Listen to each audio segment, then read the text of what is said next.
Tantor Audio, a division of Recorded Books, presents Death Undone by Richard Amos, narrated by Cooper North. Chapter 1. Marcel. The mage was possessed.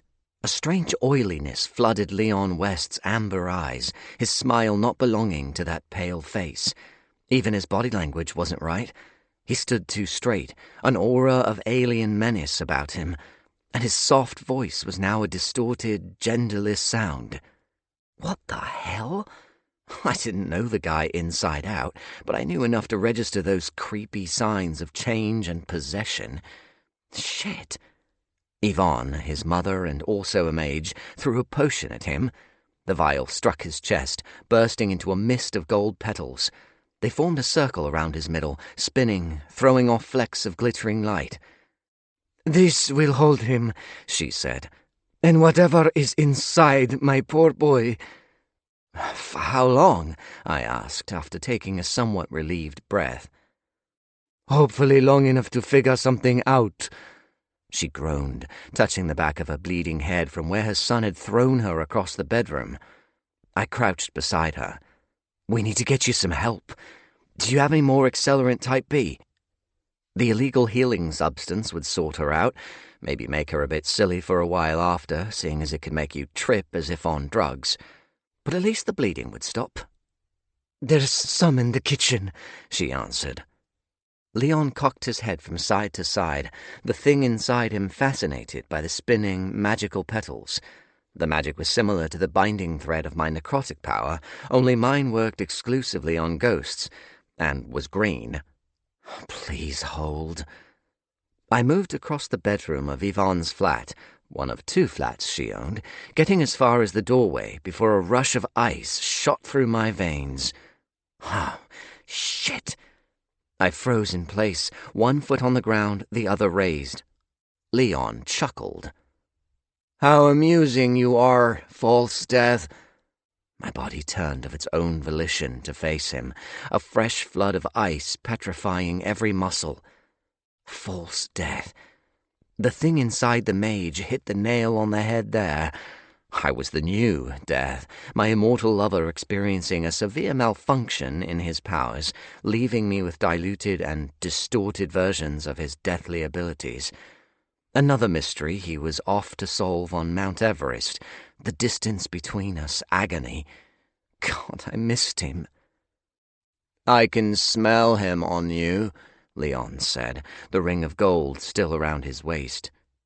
"The strange sense of copulation, the sweet burn of love on your soul, forever drawn together, forever bound." I couldn't move my tongue to respond. "I think I will make you my guide," he added. "You will show me this garden of wonders." He sniffed the air deeply, closing his eyes. "So many strands, so much rich energy. I cannot wait to explore." What the hell was this thing? A curious monster taking a holiday in our realm? "Son," Yvonne cut in, trying to get to her feet. "Talk to me. Fight this." Leon tilted his head at her, his auburn hair turning pure white, black streaks spreading through it. "Mother," he responded. "The dead mother, the hiding mother." He sniffed. "A powerful mage." "Talk to me, son," Yvonne tried. Leon closed a hand around a cluster of petals, pulling them from the ring. The other petals puffed out of existence, the ring broken. But when Leon opened his hand, golden light shone in his palm, painting his face. "Fascinating," he said, bringing his hand closer to his mouth. Was he about to... He ate the magic, a ball of golden light sliding behind the skin of his throat. Oh, dear God. Silence fell over the room, Leon's eyes moving between me and Yvonne. No other part of him so much as twitched. Had swallowing the magic worked against him, gluing him to the spot? And what sort of creature could take magic and treat it like an oyster? Damn! "Delicious," Leon declared. Son, please. Yvonne collapsed forward onto her hands, retching, the back of her clothes soaked with blood. If I didn't act now, she could die. Not on my watch. No fucking way. I made an attempt to push against the cold, locking me in place, my deathly powers buried out of reach at the deepest part of me. Shit. Are you trying to resist me, false death? My head warmed, heat spreading into my throat. I gasped, choking on the air. Leon chuckled. Gathering my composure, I managed to get out, "Who are you?" He smiled, attention falling to Yvonne. "Your death is coming. Lucky for you, false death is here to aid your journey to the next stage." I tried pleading. "You have to let me help her." Eyes back to me. "And you will, once her mortal heart stops beating." He sniffed the air again. "So much impending loss, a garden drowning in perpetual grief." "I mean, let me heal her," I returned. "She doesn't have to die." He cocked his head. "A crossroads. Please, let me help her. The false death wants to be a form of life. I just want to help her." Leon looked to the ceiling. "She is not your concern." "Yes, she is. And she's Leon's too." "Leon." "The body you stole." He clapped his hands together, blowing the entire right wall out. Bricks and glass spat into the night air, bitter wind howling inside the flat. Screams and car alarms wailed. Oh, God, had the debris killed anyone? Seconds later, I sensed 3 newly dead down on the street, the ghosts calling to me, afraid, in need of comfort. "Stop this!" I cried. Yvonne groaned, her hands giving way. Her chin smacked off the carpet, her body falling still. "Stop this!" I tried again. Leon stepped over the unconscious Yvonne, coming for me. "I think false death's duties can wait. I am ready to explore with my silver-haired guide." Something told me he didn't need a guide. "Please, don't do this." He touched my hair, curling a strand in his finger. "Pretty. Please, whatever it is you want, I can—" Leon plucked a strand of my hair, laying it across his extended tongue. "Please." This was going nowhere. He swallowed my hair. Fresh warmth spread to my shoulders, down to my elbows. "Your flavor is sweet," he said, stepping closer. Caramel. Death always mentioned my caramel scent. Leon leaned in, pressing the tip of his nose to my left cheek. "Sweet enough for these mortal jaws to devour."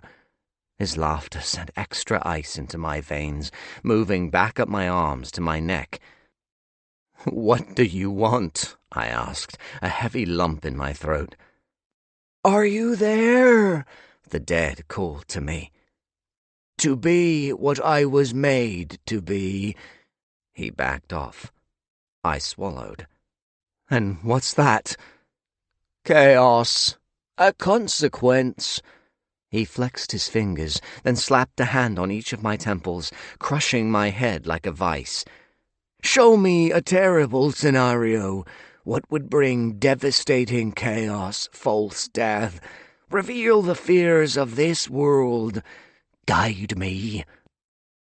Oily streaks bled across my vision, drowning my eyesight in iridescent blackness. For a moment, I believed this thing was about to move from Leon into me, my defenses scrambling to build any sort of wall to keep it back. Instead, I found myself standing in the gangway of an empty movie theater. Leon sat beside me, his eyes on the large screen with white noise buzzing across it. I stood up, free from my icy hold, taking in my surroundings. Shadows dripped down the walls, the oil-stained carpet pulsated as if some living thing slept beneath the dirty threads. Only the seats were relatively normal, red and worn, the one next to me sporting a huge slash through the middle of the fabric. "Sit down," Leon said. "Enjoy the film." I looked for an exit, spotting nothing. "What film? It's just white noise." "Be patient. Sit. Enjoy." "I'd rather stand." "Sit, or I will rip your jaw off." I would recover from a jaw attack with the healing thread of my powers, but I'd rather spare myself the experience. I sat down. "Who are you?" "A curious consequence." "What does that mean?" "Caramel," he responded. "What?" He turned to face me, those eyes pure obsidian. "Your flavor and smell. It is a popular sweetness in this world." God, he was freaking me out. "I suppose it is." "As are establishments such as these," he added. "Mortals gather to be thrilled, to be moved, to laugh at the moving pictures, the storylines. A rather lovely pastime." This thing was learning about us as it went along. What the hell was it? Some sort of demonic entity? As far as I knew, demons did not exist, but then I was just a man living through a crazy time. Before recently, I never knew about the council managing death and life, the onyx and copper keys, all of that stuff. So maybe a revelation that demons were real could come and join in with the mind-blowing fun. "What are you?" I tried again. "A demon?" Leon faced the screen. "I am not interested in such mortal loveliness. I know it is nothing but a veil hiding the rot within." "Are you a demon?" I pressed with extra assertiveness. "Demon? Are you one?" He blinked at the screen. "I am real, false death." I guess that was a no then. "I am the consequence of temptation." Ugh, cryptic wanker. What does that mean? The theater screen changed, a 10-second countdown bleeping to 0. Music kicked in, some brassy number plucked out of the 1950s, grainy images rolling by. Violent images from history. War, murder, news reports on natural disasters, every single negative and terrible aspect of humanity. I closed my eyes, but only saw more destruction, the kind caused by the curse on my love for death. Centuries of catastrophe, of unnecessary loss. Opening my eyes, I got more of it, the images moving faster, rolling from color to black and white, then back again. Blood spattered the screen. It cracked, caught fire, screams of the past ripping through the theater. I gripped the arms of the chair, my hold so intense I waited for them to break. "Stop!" I cried. But the horror went on, the screams brutal, blood leaking through the crack. Flames spread across the screen, spewing coils of smoke into the air. "Stop this!" I roared. A responding, blood-curdling screech forced me to cover my ears. It kept going, trying to break through the shield of my hands. "Stop! Stop! Stop!" The screen collapsed, cracks spreading across the ceiling. My chair rocked, jolted, sinking into the ground. I tried to get up, none of my muscles responding. Not even my hands, unmovable from protecting my ears. "What the fuck is going on?" I bellowed, the chair sinking deeper. Leon kept his attention forward, rocking gently side to side. I didn't understand. Absolutely nothing this thing waffled on about made sense. Okay, maybe one thing. It wanted chaos. That I got. What I saw in this damn movie theater. The row of seats before me collapsed, vanishing into a pool of oil. It splashed at me, its ominous waves ready to swallow me. I tried moving again, recoiling from the threat of drowning, or God only knew what horror waited to fuck me up. More of the ceiling cracked, oil spilling out, curtains of obsidian cascading either side of me. closing in, the walls collapsing, the chair sinking, oil rising. Screams outside my hands, screams in my head. Stop! Please, just stop! A final rumble, and the theatre collapsed, the debris crushing my body, hammering me into oily depths. Chapter 2. Death. Bathed in the magnificent iridescent light of my mirror-born friend, my feet gently met solid ground. A safe arrival, carried through a descent into darkness in the arms of Winnie, protected from the collapsing council realm. It boomed and crashed and died around us, its destruction inches away from this glowing cocoon, but no harm came to me. Because of Winnie. Once a fish who swam in the glass of mirrors, who didn't boast arms or a big body or this protective light. Until now. Pitch-black darkness clung to the edges of her radiance. She released her hold, allowing me to turn and face her. "How are you feeling, dear one?" she asked, her voice a melodious balm. I saw a humanoid form in the light, too bright to make out fully, more an outline of her feminine shape. Confused, Winnie. Very, very confused. The light dimmed, revealing an angular face, long curls of hair spun from her light, spiraling down her back. She had lips, ears, eyes shaped like diamonds that were no longer emerald, now more the shade of pearls. A naked womanly body, practically celestial, my guardian angel, and certainly not a fish. Was this really her? Winnie? Her strange diamond eyes blinked, her lips curving upward in a smile. "This is my final gift to you." I did not like the words final and gift being bedfellows. How is this happening? How did you break free of the mirror? A muffled boom came from beyond the light. "Let me get you to a safe place first, dear one. Then I will explain everything." The shock sat as a hot ball nestled beneath my ribcage. "I feel like I'm dreaming this."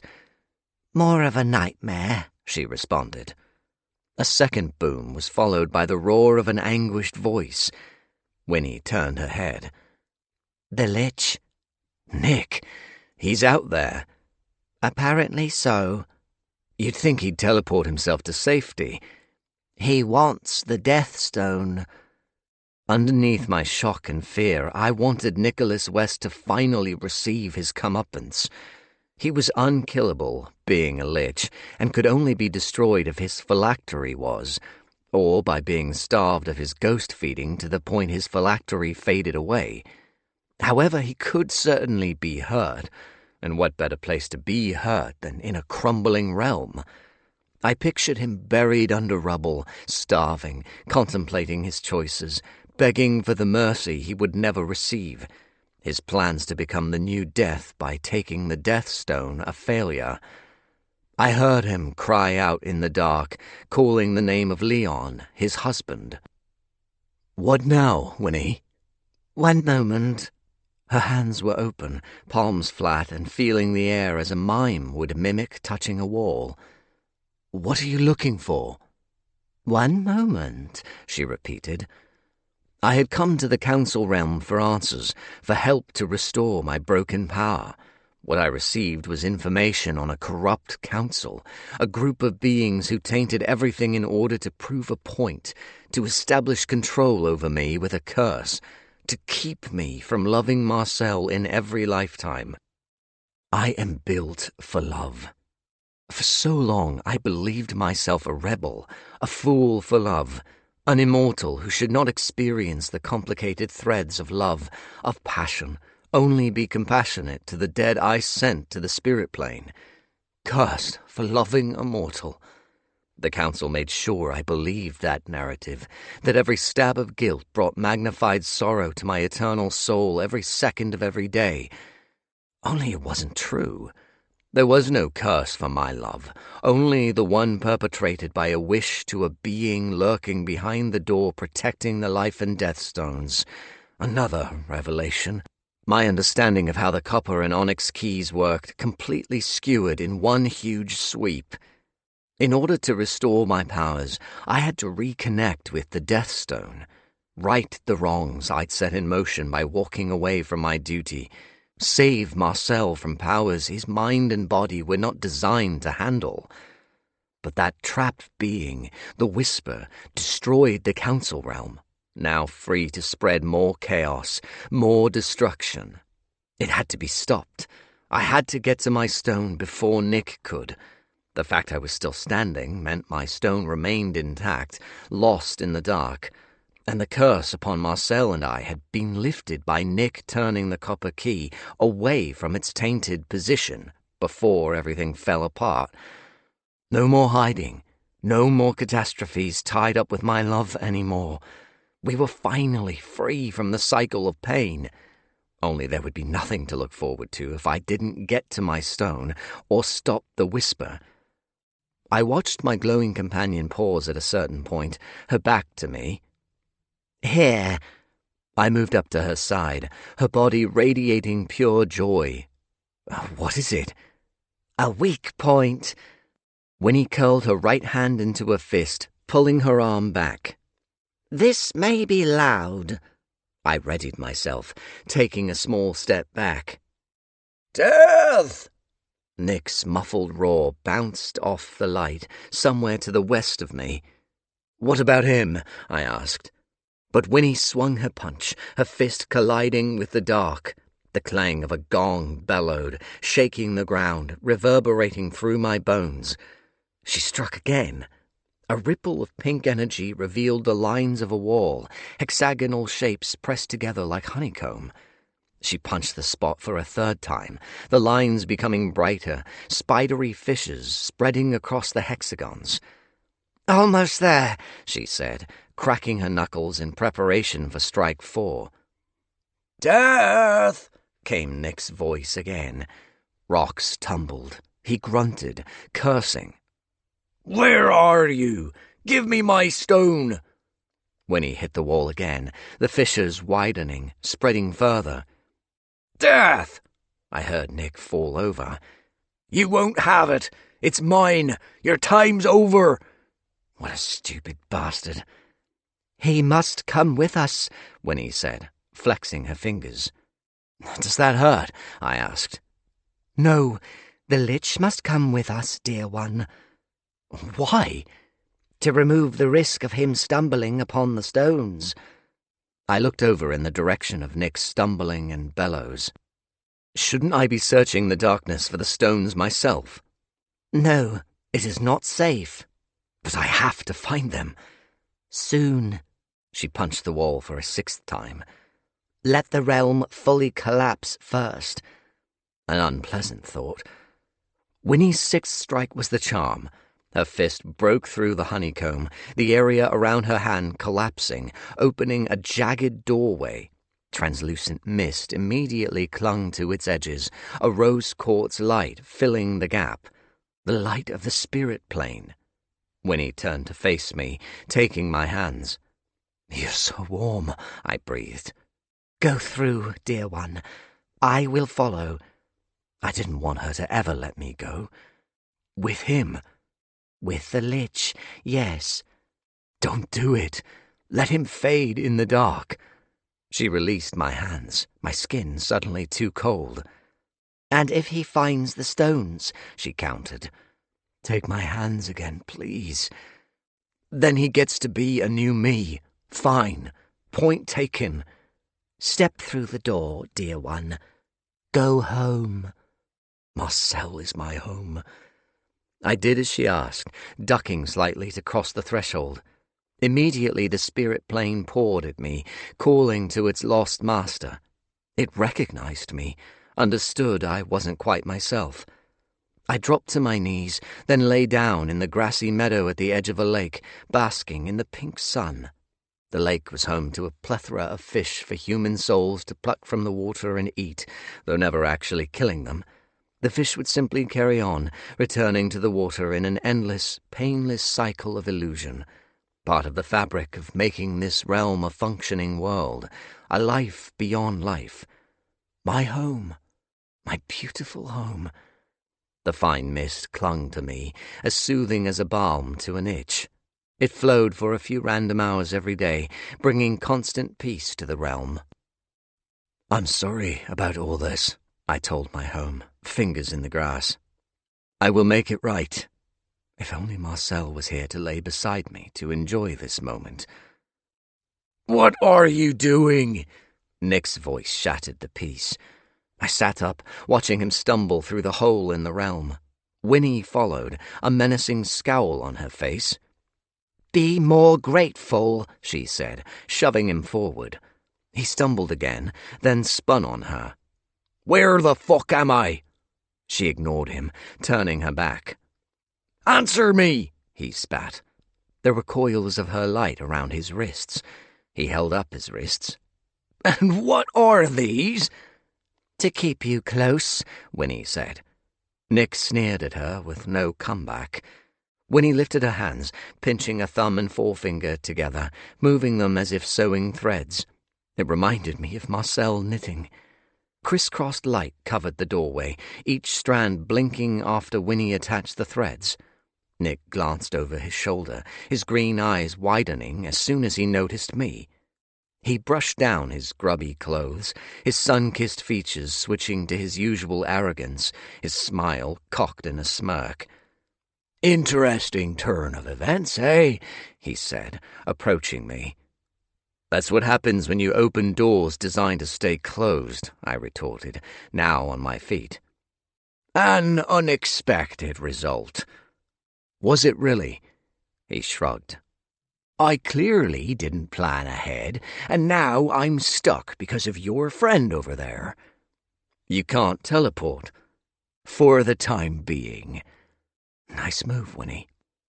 "You could have left the council realm any time you liked, but you're too drunk on power to think straight." His smirk only grew. "Oh, the power! The power!" He raised his arms, lifting his head to the sky. "Give me the power!" Nick's mock-dramatic cry scared a white bird away from the edge of the lake. Winnie still wove her pretty strands across the door. "Don't bother lecturing me," Nick said, putting his hands on his hips. "Someone has to." He laughed, snapping a finger. "Ooh, careful now. Such razor-sharp wittiness might cut your fingers." A growl rumbled out of my throat. "You're lucky my friend over there is accommodating." "Is that so?" The Lich examined his surroundings and the busy mirror-born. "Is this the spirit plane?" I didn't want to give him the satisfaction of an answer. "Well?" "Yes, it is." He nodded, crouching to run his fingers through the mist. "It's very pink." "Problem?"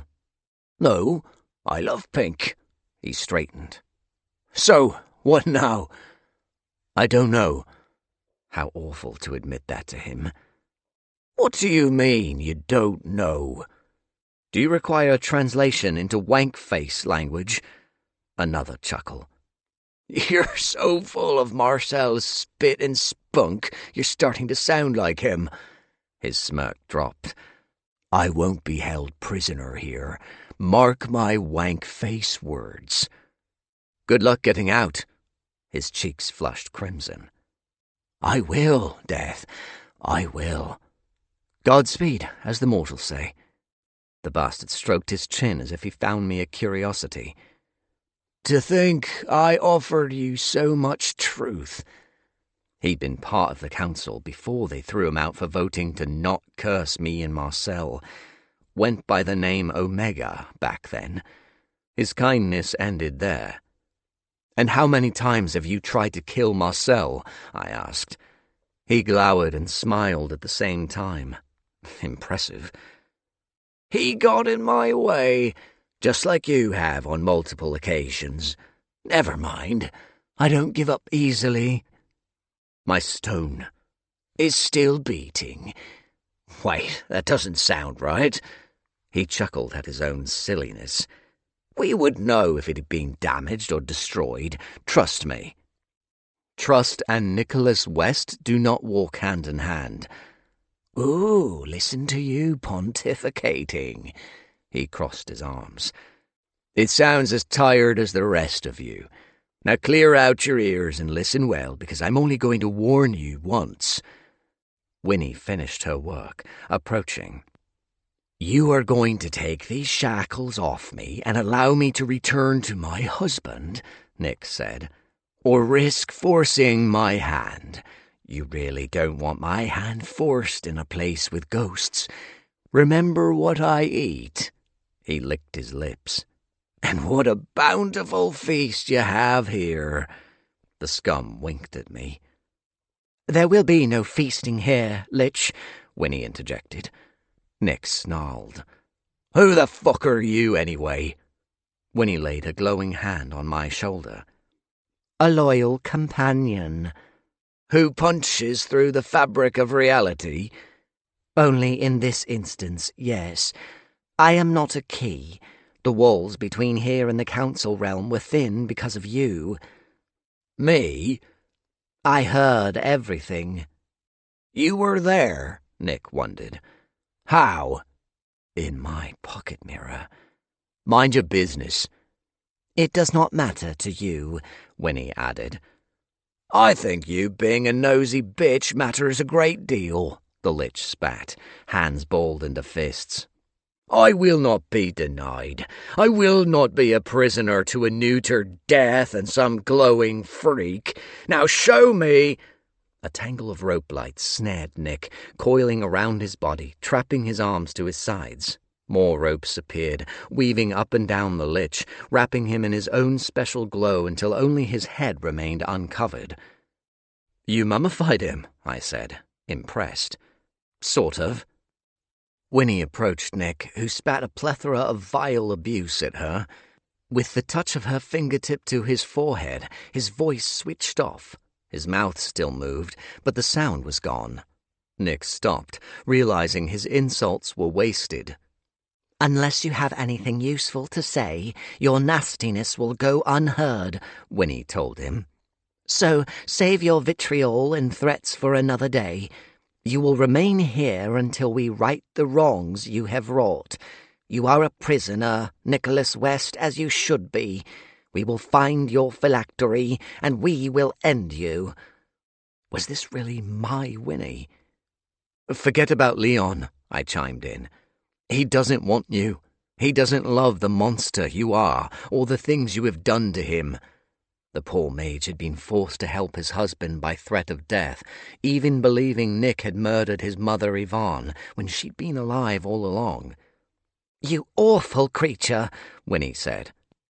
Voting against the curse does not give you a free pass, I added, nor does it grant you one sliver of respect. Nick's eyes darted between us before he mouthed, Leon is the love of my life. I shook my head, lost for words. You didn't treat your one true love with such cruelty. Winnie lifted her hands, moving them as if she were knitting. A series of glowing threads burst from the ground, forming an intricate pattern inches away from Nick's wrapped body. They quickly moved up and around him. A cage? I questioned. Winnie nodded, working hard on the Lich's pretty prison, resembling a birdcage knitted from iridescent light. This will keep him out of trouble, dear one, she said, finishing up. My feet sprang into action, driving me into her arms for a hug. I'd always wanted to wrap my arms around the fish, never considering I'd ever get the chance to do so. A bubble inside my chest burst, setting my eyes to leak. Tears rolled down my cheeks, a series of little trembling sobs released from my throat. Oh, Winnie, my sweet, sweet Winnie. She held me, patting my back. This is nice. Ending the hug, I wiped my eyes with my sleeve, desperate for a bath. How is this happening? A caretaker appeared, blinking into existence with a pink flash. They were creatures around 3 feet tall, each always wearing pink jeans and T-shirts and offering friendly smiles 90% of the time. This male boasted an impressive pink mustache so curled at the ends it couldn't be real. "My liege," he said, bowing. All the caretakers use that term, sometimes switching it with king or majesty.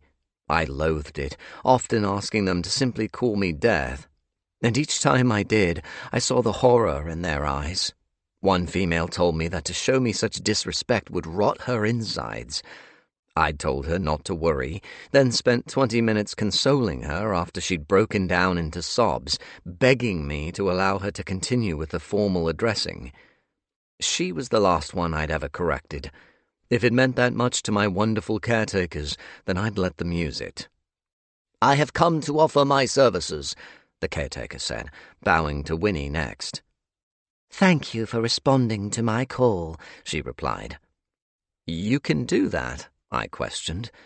It was more than I could do right now. She nodded. "He will guard the Lich, warn us of any issues." "Will you be okay?" I asked the male. "Always, my liege. I live to serve you." I bit my tongue. "You're very kind."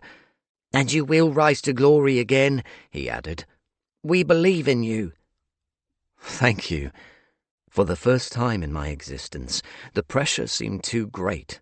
Could I really restore the balance, find my stone and fix the messes?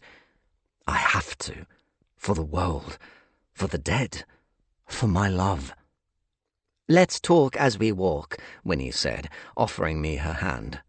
"I need to gather my strength before we cross back over." I'd lost my teleportation power, along with many other skills. "The emergency exit." "We will head there just in case, but I may regain enough energy to carry us over by then. Ready?" "I have to get to Marcel," I answered. "I know you do, dear one." My skull throbbed with pain. "Can we run?" "A brisk walk," she said, a hint of fatigue in her tone. "I want to be able to help you both on the other side." "You shouldn't have to," I replied. "I am made for this, dear one." Burying my anguish and impatience, I took her hand with no other choice available to me, letting her lead me in a realm I was made to rule. Oh, how I have fallen. Chapter 3. Marcel. Drowning, oil filling my lungs, clogging up my throat, dragging me deeper and deeper, a terrific weight crushing my body from all sides. No point crying out for help. No point attempting to teleport out of there because my powers were offline. Great! Woohoo! Pass me the confetti bomb. A pop in my ears, the pressure suddenly changing. Seconds later, cold air whipped at my face, bright stars twinkling in an inky sky. I found myself alone on the road leading into Oakthorn, close to the cave system where so much shit had gone down. What the hell? I checked myself over. No oil, no broken bones or cuts. Completely uninjured, with my powers ready for action. The last time I'd been near the caves, my ex-necro partner Robert tried to kill himself with me in tow. A plot to put him and George, his beau and my ex-fiancée, together in death, taking me down in one final act of hate. But Robert and I survived him crashing his car, our powers of resurgence saving our lives. Plan foiled, Robert got himself involved with Nick, almost getting his hands on me at Nick's house in the North Pennines. Until he was foiled again. Thank God. Robert would be a problem again, no doubt, but until he surfaced, he'd have to stay on the back burner. Damn, I muttered, breaking into a jog. Back to Oakthorn, the epicenter of so much drama, with no plan and no contact with death. Please come back to me safe and sound. I kept everything crossed for the best outcome. Okay, first things first. Get to Oakthorn Manor. It remained the one safe place since my flat had been severely damaged by a fire ordered by Emma Lackey, High Warden of Westminster, now dead and out of my hair.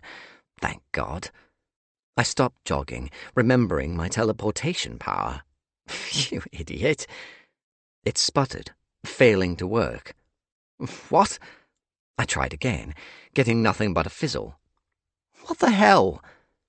After 10 more tries, I started to jog again, pulling gently on the other 11 threads of my 12 threads of power.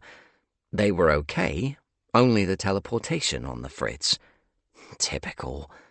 A new problem? Was I about to go the way of death and have an outage of my own? Or had the possessed Leon done something to me? Damn. As I reached the school with the church spire, warmed up somewhat from the jogging, I saw a ghost in the road, slightly translucent, a woman, too far out for me to put the pieces of her face together, close enough for me to make out her silver hair. A dead necromancer. Shivering waves of anxiety rolled through me. Did I know her? A colleague from Oakthorne, one from Westminster, brought here to help out with the dire situation. The ghost necro started to run at me. I didn't recognize her. I put my powers on high alert, ready for a fight. She could be a dead rogue, a necromancer whose mind had been broken by too much power. We necros were only built for limited magic, not this crazy influx of power we'd received over the years since death walked off the job. Another body ran into the road, this one living, carrying a gun. Oh, God. 3 more appeared, alive, only the one ghost in their party of 5. "Do we have to do this now?" I moaned out loud, drawing my obsidian scythe. The group stopped, aiming their guns at me. I felt the ghost resist me, yet beg for my mercy at the same time. Right now, I didn't know the meaning of mercy. Get ready for an arse-whooping. "Marcel August!" a woman yelled, bearing 2 pistols. "What have you done with our blessed lich?" Those poor rogues. Nick had sold them a lie, told them he could help them manage their damaged minds, gave them some twisted hope of rising up under his fucked-up banners. I mean, that's what they wanted, to take the top spot from necromancers, seeing themselves as a more evolved version of us. Nick threw fuel on that fire, really stirring up their cause. It didn't help that with the death situation, their powers were randomly increasing along with every other necro. "Answer us, arsehole!" the woman spat out. I heard their guns click. "Why don't you tell me?" I called back. "I'd love to know where the wanker is." "He's no wanker," a man retorted. "He is glorious as fuck." I got ready to take them all down. "You keep telling yourselves that." The shadowy spirals spreading down my left arm slid across my skin, ready to act. The skull part of the tattoo on my bicep blinked, the inky tendrils snaking to my wrist rippling. My shadow power cloaked me if there was darkness to draw from. Being nighttime, there were plenty of shadows around to wrap myself in. Handy. I called to the dark, hidden from view within seconds. The rogues fired their guns, bullets racing past me, the occasional one deflected with my scythe. My reflexes were highly tuned, able to sense the threat of those little pieces of metal. "Where the fuck are you?" a man cried. "He's here somewhere," a woman responded. "I feel him." The ghost. I sensed her fear. I heard them run forward. Refusing to hang out in the road and spend the night deflecting bullets, I shot forward, breaking out of the shadows to meet them, swinging my scythe at the ghost. It met her translucent body, the curved tip burying deep. "No!" one of the guys wailed. The ghost lit up in a green and white burst of energy, vanishing from this life forever, off to the spirit plane. Cold fingers poked at the barriers of my mind, seeking a crack, a way in to poison my mind. Rogue madness. I'd be needing some necro juice, necrotic neurological assistance formula, as soon as possible to keep those fingers at bay.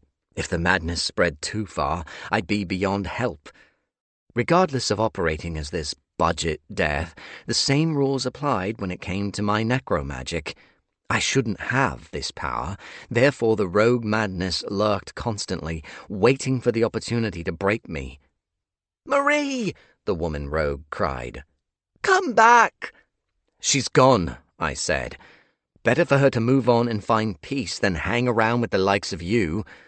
She sneered at me, her friends bunching in closer. "You're a disgrace, you know that.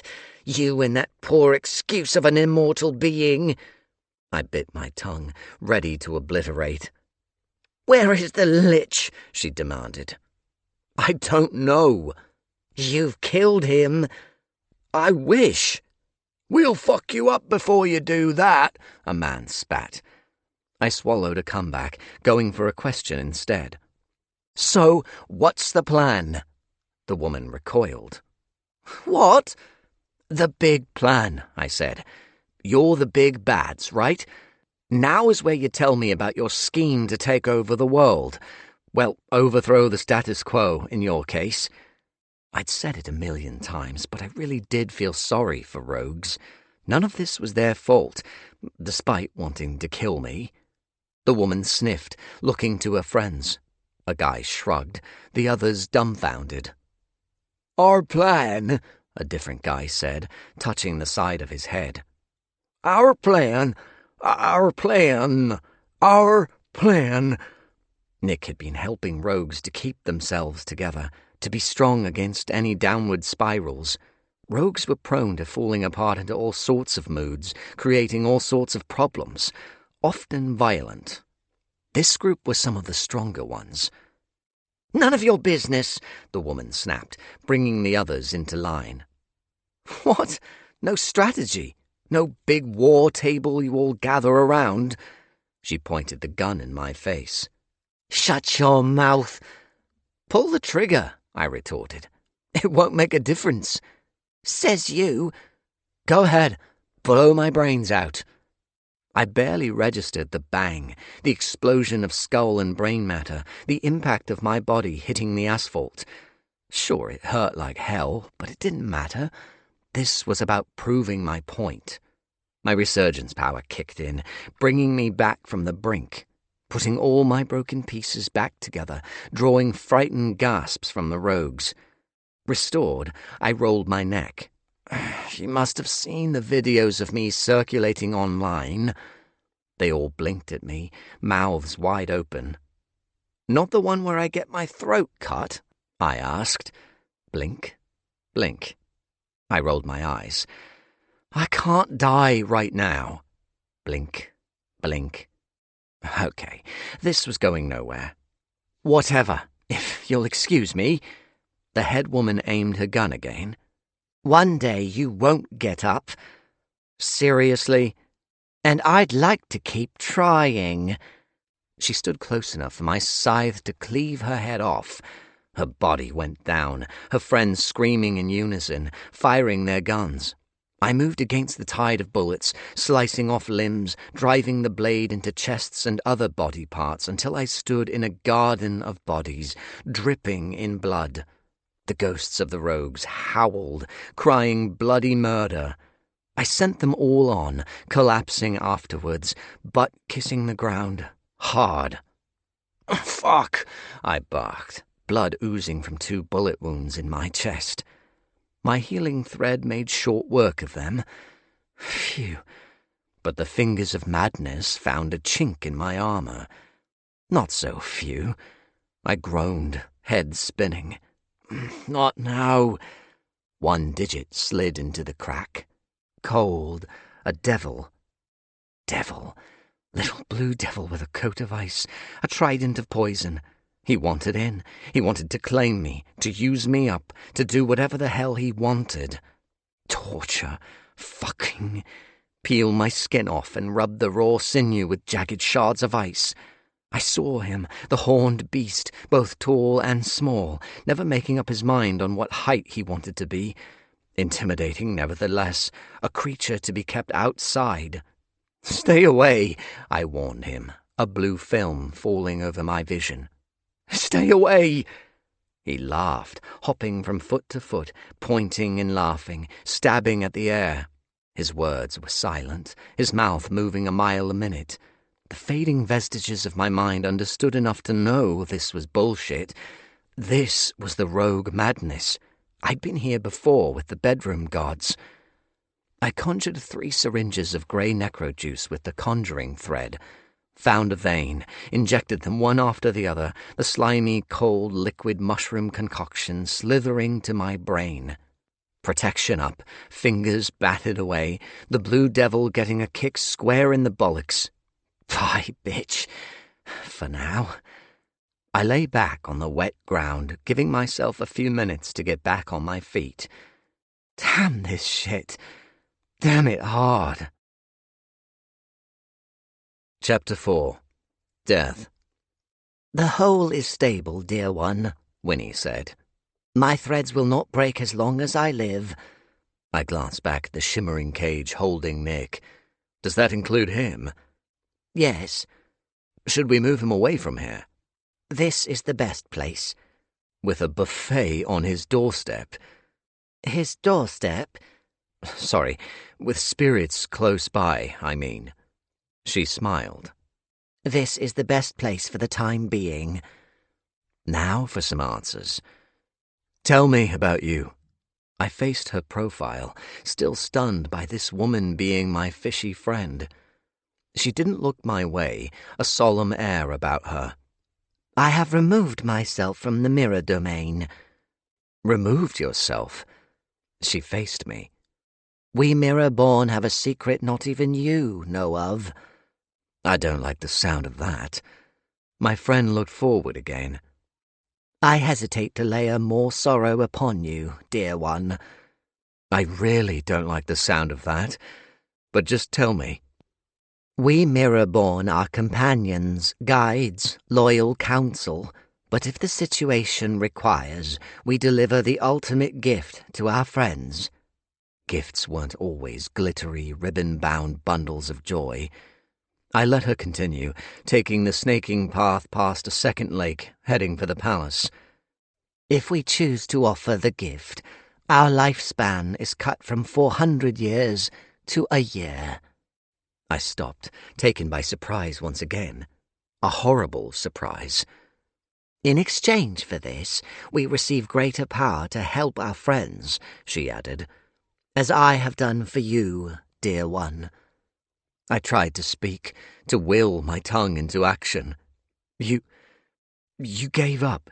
You gave up your life for me. Because you are the greater good, she said. Because I believe in you, in your success, in your happiness. I wanted to claw at the skies. This can't be happening. Winnie touched my left arm. I had no choice but to save you, to bring you home. You must find your way back to us, to your one true love, now that you know you can love him free of the curse. You can be your full self again. I flashed back to my confrontation with the council, the gun in my hand, the slaughter I brought after I discovered the truth, the violence, the executions, the finality of it all, the pure fury. They had cursed me and my love. They had forced me to watch him die again and again, century after century, since Pompeii, when Marcel had been Quintus. Carnage, blood, grief. The end. The end of the council. The end of Winnie as I knew her. No, I breathed. What is it? Winnie asked. I can't do this. Talk to me, dear one. I killed them, Winnie. I killed them all. I clutched at my chest, my heart beating too fast, too panicked. They deserved extermination, she responded. They were supposed to guard, to guide, but they chose power, chose temptation. Didn't I choose temptation too? She shook her head. You followed your heart, and they punished you for it. You loved and fulfilled your duties as death. You have done nothing wrong.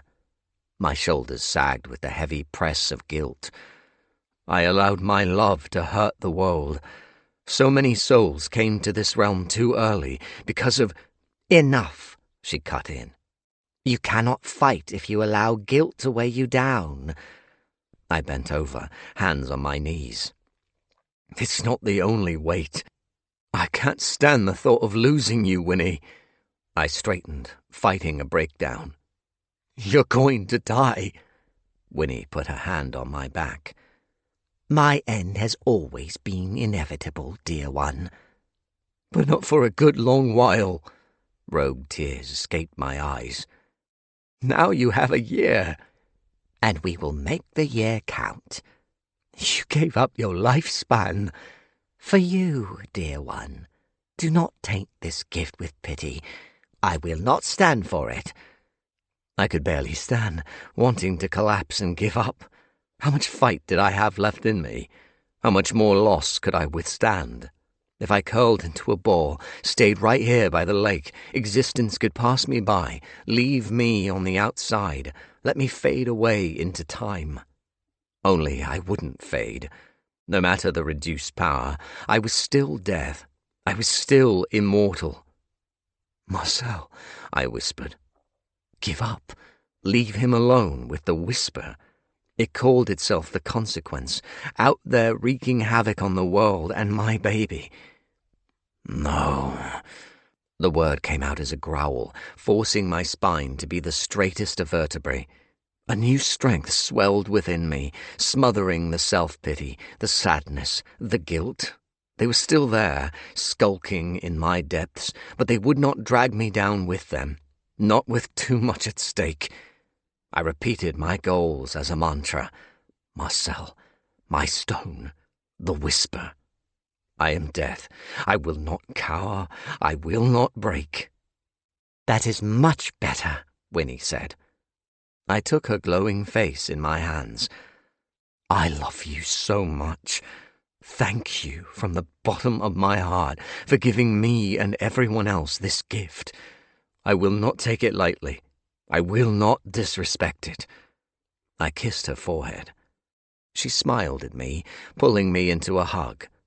My dear, dear death, I will carry you with me now and always. I held back further tears, my renewed strength too solid. Let's put things right. Lead the way. After kissing her forehead again, I broke into a run, churning up the mist around my ankles.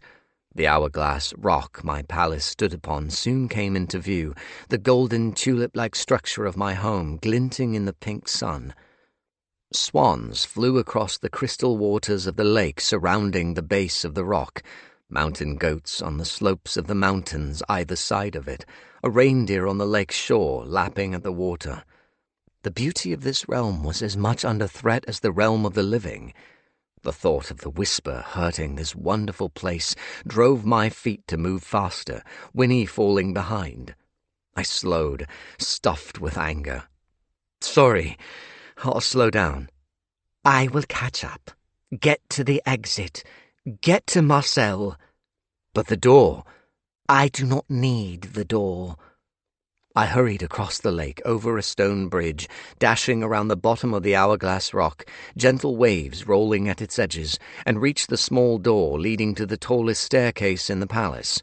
It only opened for me, no one else. For a moment I thought it wouldn't, seeing as I wasn't my full self. But its lock clicked, welcoming me with a soft chime.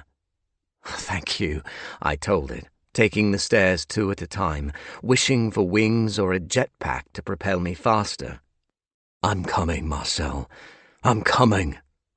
An arch of golden bricks sat at the top of the stairs, filled with shimmering, milky white light. A one-way door connecting my palace to the basement of Oakthorn Manor. Without hesitation, I crossed over into the damp basement, running through the corridors of the crumbling manor, coming to a stop outside. The damaged town of Oakthorn spread before me below the hills this house nestled in, dark with only a sprinkling of lights to indicate life. Where are you, baby? My ability to sense Marcel remained, rising, racing through the town to pinpoint him. There, over by the school with the church spire. Footsteps and pretty light appeared beside me. I'm here, dear one, Winnie said, not out of breath. Are you okay? Much better, thank you. Have you found him? Yes. She took my hand. Then let's go. Chapter 5. Marcel. A rat scurrying across my legs got me on my feet again. Gross, I shuddered, testing my teleportation again. Still down. Where are you? I asked the night, waiting for Leon to show up. Only the wind answered me. Fine. Back to the manor, then. A bright light stopped me in my tracks. Squinting, I thought I saw 2 figures within the iridescent glow. What fresh hell was this? Wait, didn't Winnie the mirrorfish have scales of a similar glow, only not so bright? The figures stepped forward, the one on the right still glowing. A naked woman. What? The muscular, bronze-skinned man on the left wore a torn shirt, tight black leather trousers, and a soft smile. His messy dark hair, threaded with copper lowlights, fluttered in the breeze, and those incredible molten gold eyes snared me in a familiar, comforting trap. Death moved. I moved. Oh, my God! I cried. We collided, arms grabbing, lips meeting in an almost painful kiss, my chin brushing against the roughness of his stubble. My tears were wild rivers, no floodgate able to stop them. He was here. He was back. He found the strength to end our kissing, holding me by the shoulders. "You're a sight for sore eyes, Necromancer," he said, the corner of his mouth twitching. I took hold of his hips, steadying myself against his solid presence. "You're back from Everest," I pointed out the obvious. "Did you find the key and the council?" "We have a lot to catch up on." He wiped my tears with the pads of his thumbs. "How are you doing?" I drew in a deep breath, trying to stop crying. "Give me a minute." Damn. I broke down, collapsing into him. He did that to me. He was my everything, my world. Not only a feast for the eyes, but nourishment for my heart. Being away from him left me incomplete. "I missed you so much," I said into his neck. He rubbed my back in that special way of his. "I missed you too." "Sorry, there's no time for this shit." I backed up a bit, dabbing at my eyes. "Fucking loser." "You're not a loser." "I'm a mess, though." He smiled, but with no brightness. "I'm on the edge of messy myself." "Are you okay?" I glanced at the figure. "What's going on?" The glowing figure held up a hand in greeting. "Hello, Marcel." My stomach dropped. "Winnie?" "We really do have a lot to catch up on," Death said. But... He took my hand, interlocking his fingers with mine. "Can we get off the street?" He directed his question to Winnie. "Certainly," she answered, taking his other hand. Seconds later we were engulfed in bright light and teleported into Death's bedroom at the manor, the place with cracks in the ceiling and floors, the bed with its golden sheets, Winnie's mirror hanging over the fireplace, the palpable sandalwood scent of death everywhere. I kind of loved this room. "Can I get you anything?" Death asked, his fingers still entwined with mine. "A glass of red wine, perhaps? Our favorite drink." I shook my head. "Not right now. I just wanted some answers." "Have a seat," he said, gesturing to the bed. I sat with him, our knees pressed together, his arm around my waist. My focus lingered on Winnie. She explained her story to me. "Oh, my God!" I turned and kissed my love's cheek, rubbing the back of his neck. I'm so sorry. For both of you." "Please do not be sorry," Winnie said. "I can't help it. This is... wow." "This is how it must be," she responded. Death closed his eyes, kissing me softly on the lips. "It's my turn now." After he told me about Everest and the council drama, I thought a glass of red might actually be in order to help me deal. Damn, Leon had a name. Well, the thing inside the poor guy did. The Whisper. Damn. The curse is gone. All along they... I swallowed, my throat full of sand. They did this to us. Death stroked the back of my hand. It's really gone, Marcel. I didn't know how to start putting those pieces together. So many thoughts, so much to run through my internal processes. Now that we were able to love freely, would this be the final time for us to be together? No more rebirth, no more multiple chances. God. Taking my turn in the talking spotlight, I told them my story rather than voice my concerns. My head is spinning, Death said at the end of it. I'm right there with you. He sighed. The whisper is inside Leon. Yep, we can love freely. If things were messy before, they were nothing compared to this latest twist of the knife. I'm getting us a drink, I announced. Death moved before I could, hurrying out of the room. I would have got it, I mumbled. Admittedly, he'd grab it quicker. When do we get a break? I said to myself. Hopefully there is one on the horizon. I looked up in surprise, forgetting about Winnie. Oh, we can defeat this new threat. We can make things better. I admired her positivity. I guess the fact we're still standing is a testament to our tenacity to survive. Check me out, being all wise. She nodded slowly. I wholeheartedly agree. My optimism ended there. God knows how we're going to fix this. Wine will help you think. Death returned with a dusty bottle of Sangiovese and 2 glasses. 1 glass each, not the whole bottle. That's a different thing altogether. Sorry. He sat beside me again, leaning in to say, I'm being naughty. My forehead creased.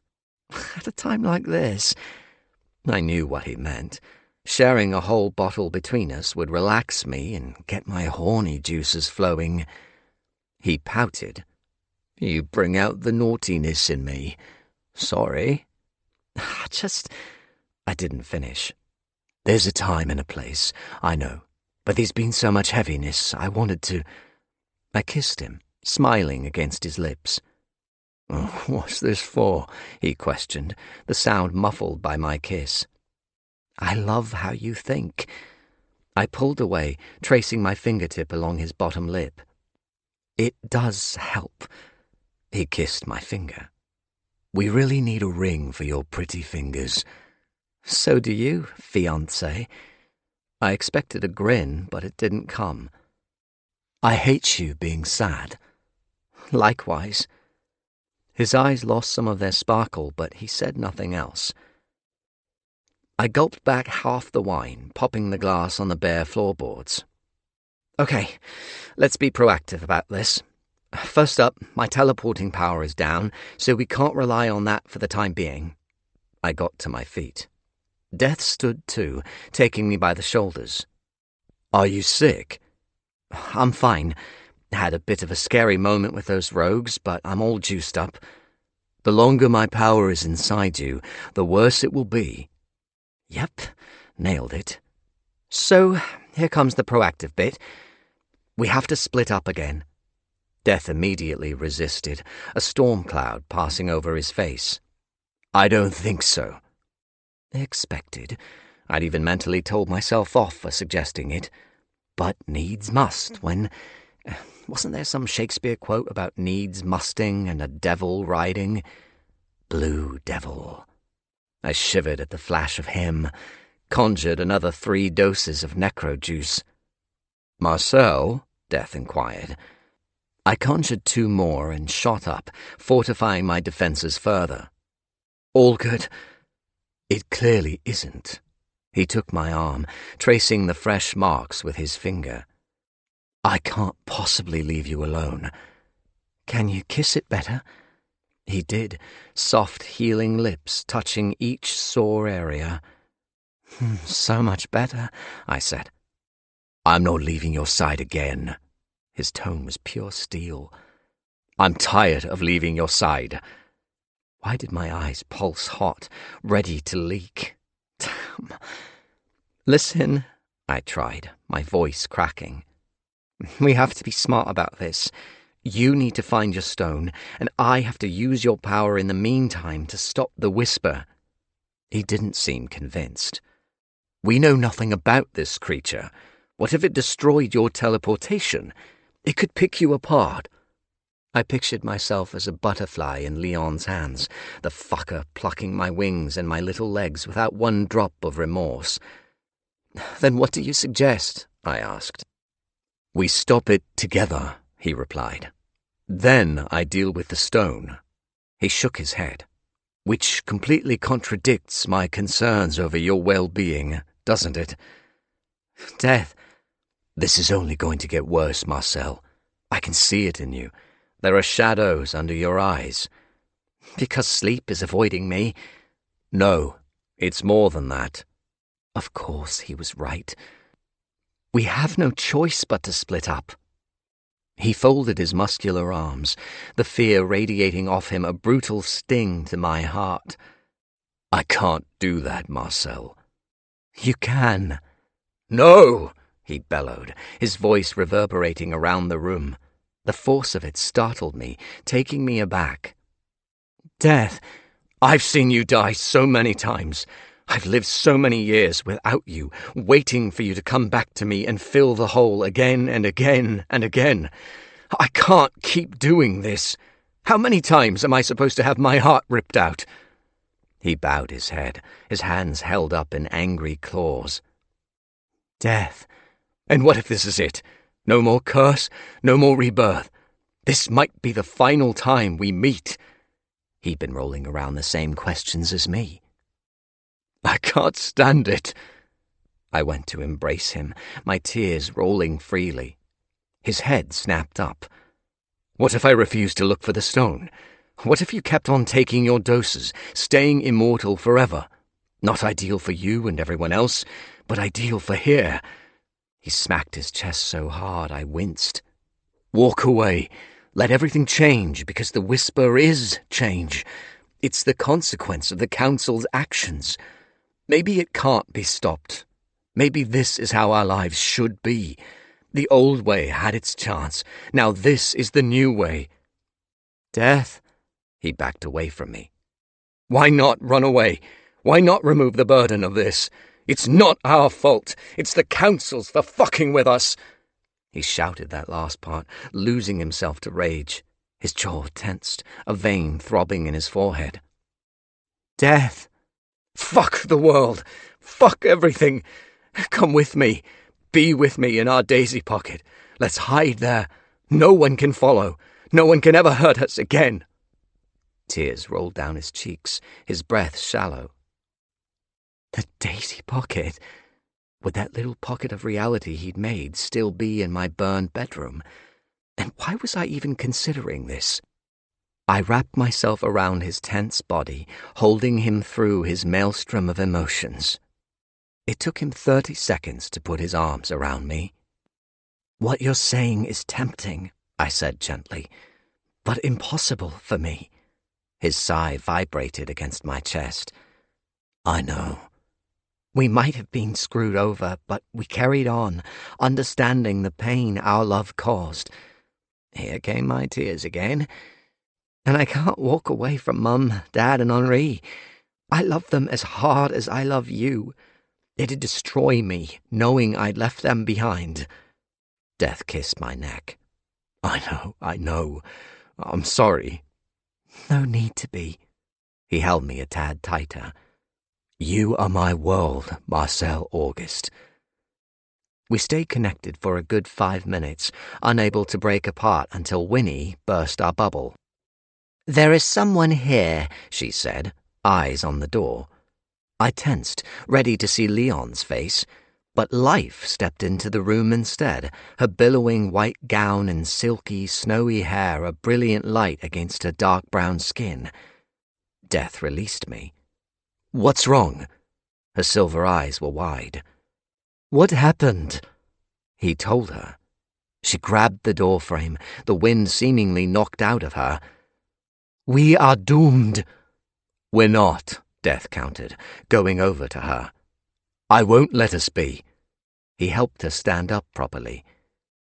The council cursed you? He nodded. They fooled us all. And this thing is out in the world? Yes. Then we must stop it. Death smiled at her. Glad to have you on board. She faced me. Are you okay? I will be. You? Stunned. And the stunning kept on coming when she learned about Winnie. Is there any of that wine left? She wondered. Since when do you drink? Unamused Death asked, pouring her a glass. Since now. She took the wine, the burgundy vanishing in 2 gulps. Wow, I said. Impressive and kind of risky when you're wearing white. Humour not appreciated, I let them talk it out, moving over to the window. The first drops of another rainfall spattered the glass. Raining again, Winnie said, standing close by. What's the UK without a spot of rain? She was another creature in this room, not enjoying my light humour. I want to ask something of you, she said, her voice low. What is it? Take care of him. I will. Suddenly I thought of Jen, my bestie, someone I loved as much as Winnie loved Death. My dead bestie. A ghost, killed by one of Nick's rogue followers. I'd been torn out of her life, dragged to Oakthorn, reunited here, only to be torn apart again in the most permanent way possible. The daisy pocket dangled like a golden carrot. With no me or Death around, Jen's ghost could stay here, unable to move on, never leaving my life again. I quickly shut down that terrible selfishness. I promise I will, I said to Winnie. He is a special man. Completely agree. He loves you dearly. She took both my hands, my skin tingling under her gentle grasp. He would never leave this world to suffer. I know. She smiled. I'm so happy you will be around to take care of him. God, this really, really sucked. I wish you didn't have such limited time left, I said. It is all worth it, Marcel. Thank you for taking care of him. She smiled in answer and released my hands, facing the 2 immortals again. Death looked over at us. We have come up with a distraction for the whisper. Winnie? Yes? Do you think your power might be able to hold it temporarily? She shook her head. I am sorry, dear one. It has greater skills than mine. I thought so. What about taking an aggressive approach? I asked. Gather together some necros, maybe some mages, launch an attack. Life nodded. That was our next suggestion. We have to be quick, though. I can visit some key people, if you can too, Marcel. Absolutely. What about tracking it down? We have to come up with a lure, Death said. Or we can see if it's possible to trace it through the news and social media, see if it's done anything nefarious to cause a stir, aside from Yvonne's flat. Okay, this is good. Death stared at me for ages. Which brings us to part 3. Which is what? I asked, knowing full well what was coming next. More staring, building up the damn tension. Winnie? Yes. Death kept his eyes on me. I would like you to take me back to the spirit plane, then to the council realm to begin the search for the Death Stone. He lowered his gaze. I don't know how long that will take. This is for the best, I thought at him, already hurting from the idea of him being gone. I will, dear one, Winnie answered. We will check to see if the realm has sufficiently collapsed. We cannot risk falling debris. Perfect conditions to begin our search, Death responded, eyes back to me. When would you like to leave? He took a long breath. As soon as I know this plan is in action. I will get to work immediately, Life said. After one more glass of wine. Death poured it for her, a broken man in need of a hug. So I hugged my fiancé from the back, arms locked around his chest. I kissed his left ear. We've got a bright future ahead of us. We just have a few more hurdles to get over, and we can start thinking about rings and a trip to Iceland. Iceland? Fancy it? He turned, taking me by the waist. Thank you for the positivity. It's a struggle. I know. He kissed my forehead. For the greater good. For the great goodness to come. His eyes regained some of their luster. I can't wait for you to be my husband. Taken us long enough to get this far. He chuckled, pulling me closer. Can we fast forward a little bit? Yep, pass me the remote. It must be lost down the side of the sofa. Damn. I saw Winnie and Life move away to the fireplace, talking in hushed tones, giving us space. How are you feeling? I asked him. Ashamed of my breakdown. Don't be. It's hard. He stroked my back. But you make it easier. I'm always here for you, Death. You can talk to me, vent to me, break down with me whenever you like. I'll be your port in a storm. I love it when you verge into cheesy waters. I laughed. That sounds disgusting. I don't know. With the right breadsticks and decent company, it could work. I pulled back. There's my man.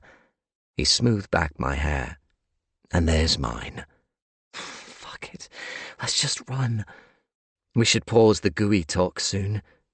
Emphasis on pausing. I want more when this is over. A lot more. Me too. I could dive into those sapphire pools, he said, leaning close to inspect my eyes. This isn't pausing. I know. We have to get things moving. I know. We are. I'm stopping. I'm putting on my action hat. Same. What is an action hat? The whisper asked, stealing everyone's attention. Chapter 6. Marcel.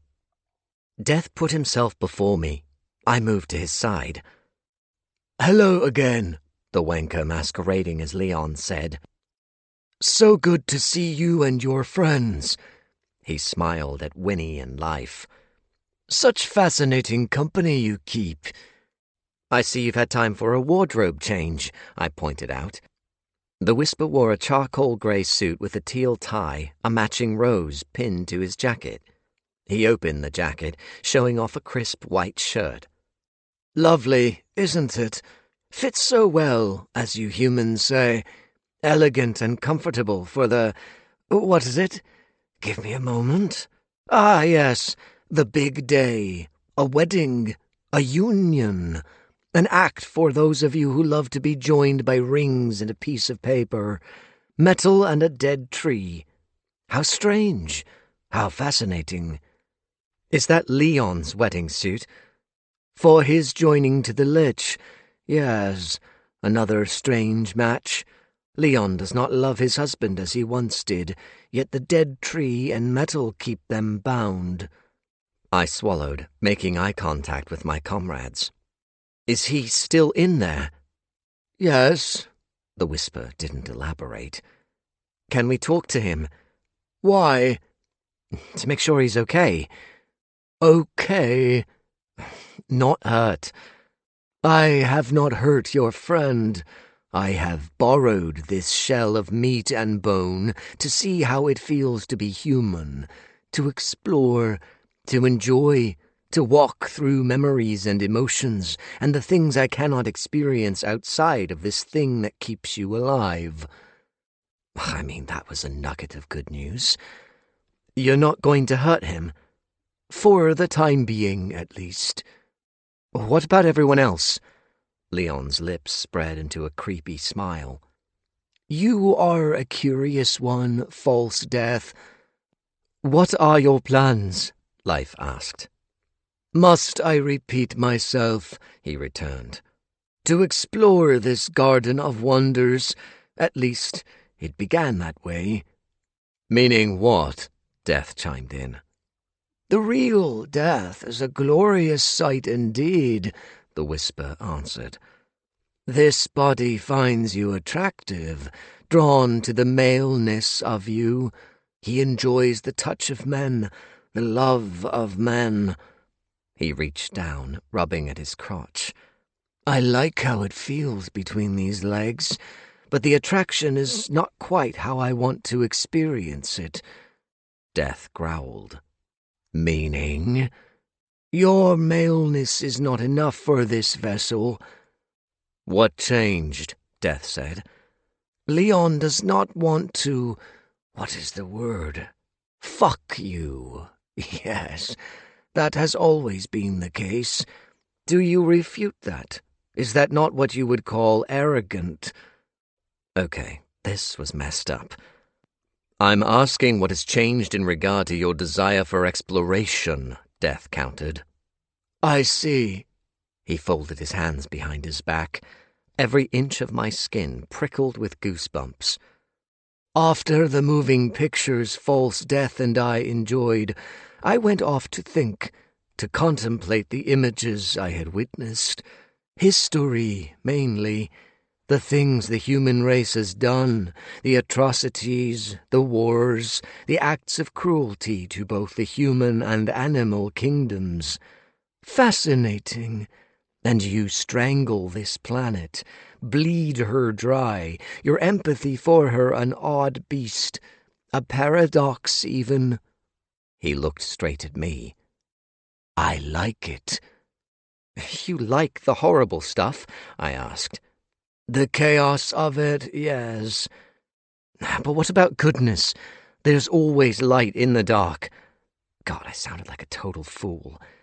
"Humans are capable of great things as well as bad things. People care. People love. There is life and joy and, as you said, sex." I found myself pointing at his crotch. "That's a nice thing." "Is it? Some of the darkest moments from the moving pictures were linked to writhing bodies, to lust. But do not think that means I will deny myself the experience." I wanted to puke. "I can see all of those good things, False Death," he continued. "The way a group of humans come to the aid of others in need, offering food, shelter, money, their time. It is nice, yet I have no interest in goodness. I am not here to celebrate joy because it means nothing. It does not hold the fun of chaos, and this world is rich with it. It is a thick bouquet calling to me, the prettiest flowers, the richest of perfumes. I want more. I want to see more. I want to be the spark for the dark." He laughed. I tried again with a pitiful attempt. "What about creativity?" "What about it?" "Isn't that better than chaos?" "Chaos is creative, an art form in itself." "No." "Yes, False Death. It is the greatest of tests to humanity, one I want to see. Think of it as uncapping creativity to solve a terrible solution." He found that hilarious, reaching into his jacket pocket. "We will stop you," Life said, her hands opening and closing. "Why?" "Because we will," she answered flippantly. "You are not welcome here. The fault of the council." He held out a long strand of what looked like wet black wool. My insides twitched at the sight of it. The wanker caught me staring. "Interesting, isn't it?" "What is it?" Death asked, putting himself in front of me once again, triggering me to move to his other side. I wasn't about to let him be my shield. "One of the most useful tools in your arsenal, False Death," the whisper replied. "One I took because I wanted to see how a false death deals with chaos without it." Oh my God. My teleportation? He nodded, holding it above his open mouth. "No!" Death boomed, charging forward. A blast of invisible energy sent him crashing through the window. "Death!" I screamed. Winnie moved into action, vanishing after him. "You wanker!" I roared, drawing my scythe. Life charged, the magic in her hands white fire. "You will—" She froze, her skin taking on the look of ice. It spread across her clothes, icicles forming on her chin, her eyelids, her frozen gown, her hair. "Shit! What have you done?" The whisper ate my teleportation, chewing merrily. "Bitter. Now, where were we?" He gestured with his left hand, my scythe leaving me to be with him. I stumbled forward as if being pulled, lurching to the side under a wave of nausea. It passed quickly, but left me winded and weak. I had to sit on the floor, my legs giving out. Fuck! The scythe turned to dust, the whisper shaking the black particles off his hands. Calling to my reaping power, I found its place empty. A hole, just like my teleportation. I tried to get up. "What have you done?" He approached, crouching. "Why are you trying to fight me, false death? I am the consequence, and this garden must face whatever I decide to place within it." He stood up, sniffing the air. "Yes, a wonderful idea." Was he talking to himself? "Come, false death. I want you to witness the first wave." Chapter 7. Death. Glowing arms caught me before my head struck the ground. "Thank you, Winnie," I said as she maneuvered me onto my feet. Vertical in the manor gardens, I went to run back inside the building, but my friend took my arm, returning us to my bedroom. "Marcel!" He wasn't here.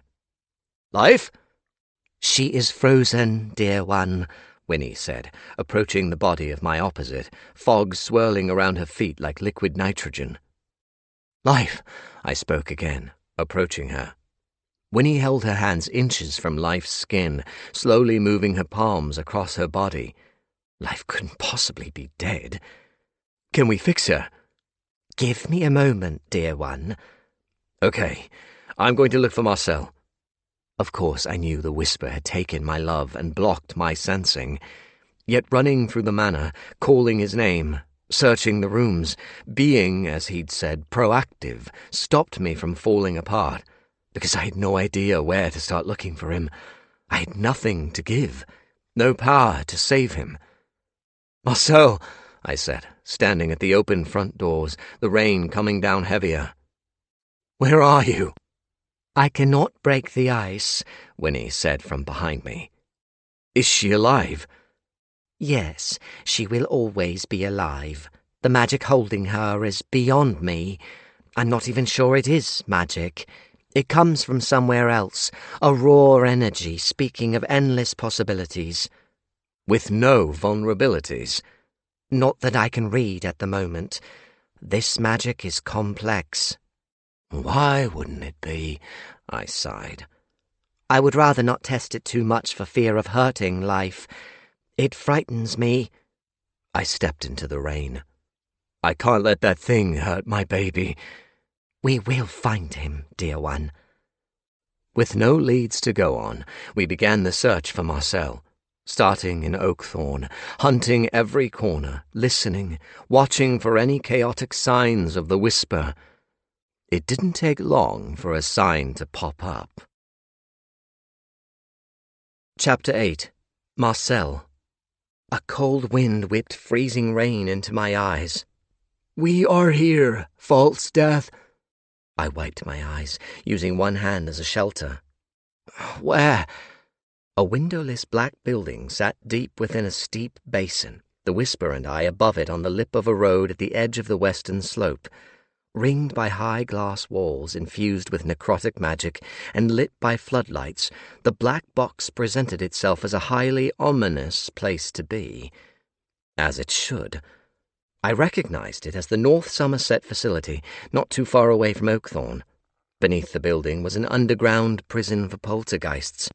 The deadliest of ghosts, spirits of rage with the potency to wipe out towns and the skills to wreak the most terrible chaos on everything if left to roam free. They were another complication of death walking off the job.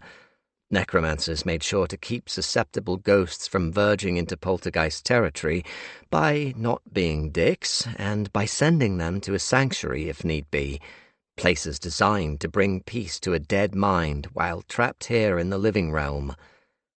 Leon's possessed eyes locked onto that building curdled my guts. "What are we doing here?" I asked, rivulets of water running down my face from my drenched hair. He sniffed the air as he liked to do. "Wonderful." "What is?" "The potential." Each time he smiled, ice joined my bloodstream. "The bouquet continues to richen." Damn, we shouldn't be here. We really should not be here. I went for a distraction while we lingered on the hillside. "What did you do to my powers?" I asked. "Ended them, false death. They are not yours to have anyway." "What will happen to me now?" I just had to keep throwing questions at him while I conjured a plan. Conjure. "Is the future not a mystery for humans?" he asked, greedy eyes still on the facility. "It is, but you seem to be in charge of my fate right now." Conjure. "I am not the master of your fate, false death. I am simply sharing things with you. Humans like to share, do they not? Though some do not share. Some hate it, some spill blood over it, some go to war. Sharing as a joyful act is as tainted by the darkness as the rest of humanity." He chuckled. "Which is wonderful. It is all part of the chaos." Okay, so conjure what? A bulldozer? If only. A smoke bomb for more distraction? Might be good. My conjuring thread came with limitations, however, and I didn't want to do anything to hurt Leon. The whisper pinched the skin of my neck. "I want to make this interesting." Yelping, I went for a punch. He grabbed my fist, keeping hold of my skin. "Oh, false death, you are amusing." He shoved me onto my arse, the wetness of the ground seeping through my trousers and into my underwear. Another soggy piece of wool dangled between his fingers. "What?" He devoured the wool, dabbing at his lips with his fingers. "There, much better." Nausea again, a spell of weakness keeping me on the ground. What have you taken?" "No more conjuring for you, false death." "You—" I swallowed an acidic bubble. "You read my mind." "No. Why? Were you thinking of attacking me with something? What a wonderful coincidence." He laughed, lifting me into the air with a wave of a hand. "Now, false death, keep those lovely eyes on that house of violent spirits." "Oh, God." "Watch. Enjoy the show." He disappeared, leaving me hanging in the air, helpless, no skills to set myself free. He's taking me apart. Minutes later, alarms wailed and screams tore into the night. The glass fences shattered, the green necrotic magic collapsing. Shit! The black box cracked down the middle as the whisper reappeared with a big grin on Leon's face. A second round of screams, a terrible sound laced with pain, and the box exploded in a torrent of kinetic energy. I set them free, false death." The first poltergeists escaped the rubble, screaming at the debris, throwing it into the air, at the slopes, screaming and screaming and screaming. I went to cover my ears, but the whisper stopped me. "I think not." My arms were sent behind my back, wrists together as if bound by rope. "Wanker!" I spat, scared out of my mind, my bladder close to giving way. "Stop this right now!" "Why?" "Fix it!" He cocked his head. "Why?" "Because this is—" "The beginnings of delicious chaos. Quite, false death, quite." A chaos I want you to experience, to see if you can escape without the aid of your best tools. Shit. One in particular. Rather than pinch me this time, he simply turned his hand over, palm upward. Another strand of wool lay across it, and I knew immediately which thread he'd plucked. Resurgence. Oh, God, this would be cheating. He ate it. But I will allow you to retain your healing power as a gesture of goodwill. Why are you doing this to me? I asked pitifully. To see if your tenacity to survive lies in your strength, or because you were lucky enough to be blessed with life-saving power. He shrugged. We shall see. Please. I lowered to the ground, my body forced to lay in the sodden grass, inching toward the edge of the hill. Please, stop. Down you go. He placed his boot on my side. Roll away with you. He howled with laughter, giving me a push. I howled too, gaining speed at an alarming rate down the slope, clawing at the grass. I managed to stop rolling, but the slick grass acted as a slide. No emergency brake, just me sliding the long trip down to the bottom of the basin, coming to a stop yards away from the ruins. Getting to my knees, hunching over to throw up, the screams pounded in my ears. A blistering wail overwhelmed my senses. With the freedom to use my hands, I covered my ears, carefully getting to my feet. Shit. A necromancer ran from the ruins of the facility, dropping his gun as he stumbled. He spotted me, a face racked with terror, kept on running, making a beeline direct to me. An attack came from the side, a poltergeist blurring toward him, pounding kinetic energy into his body so hard his head spun around with a crack like thunder. The poltergeist screamed, hurling the lifeless body into the sky like a wet teddy bear.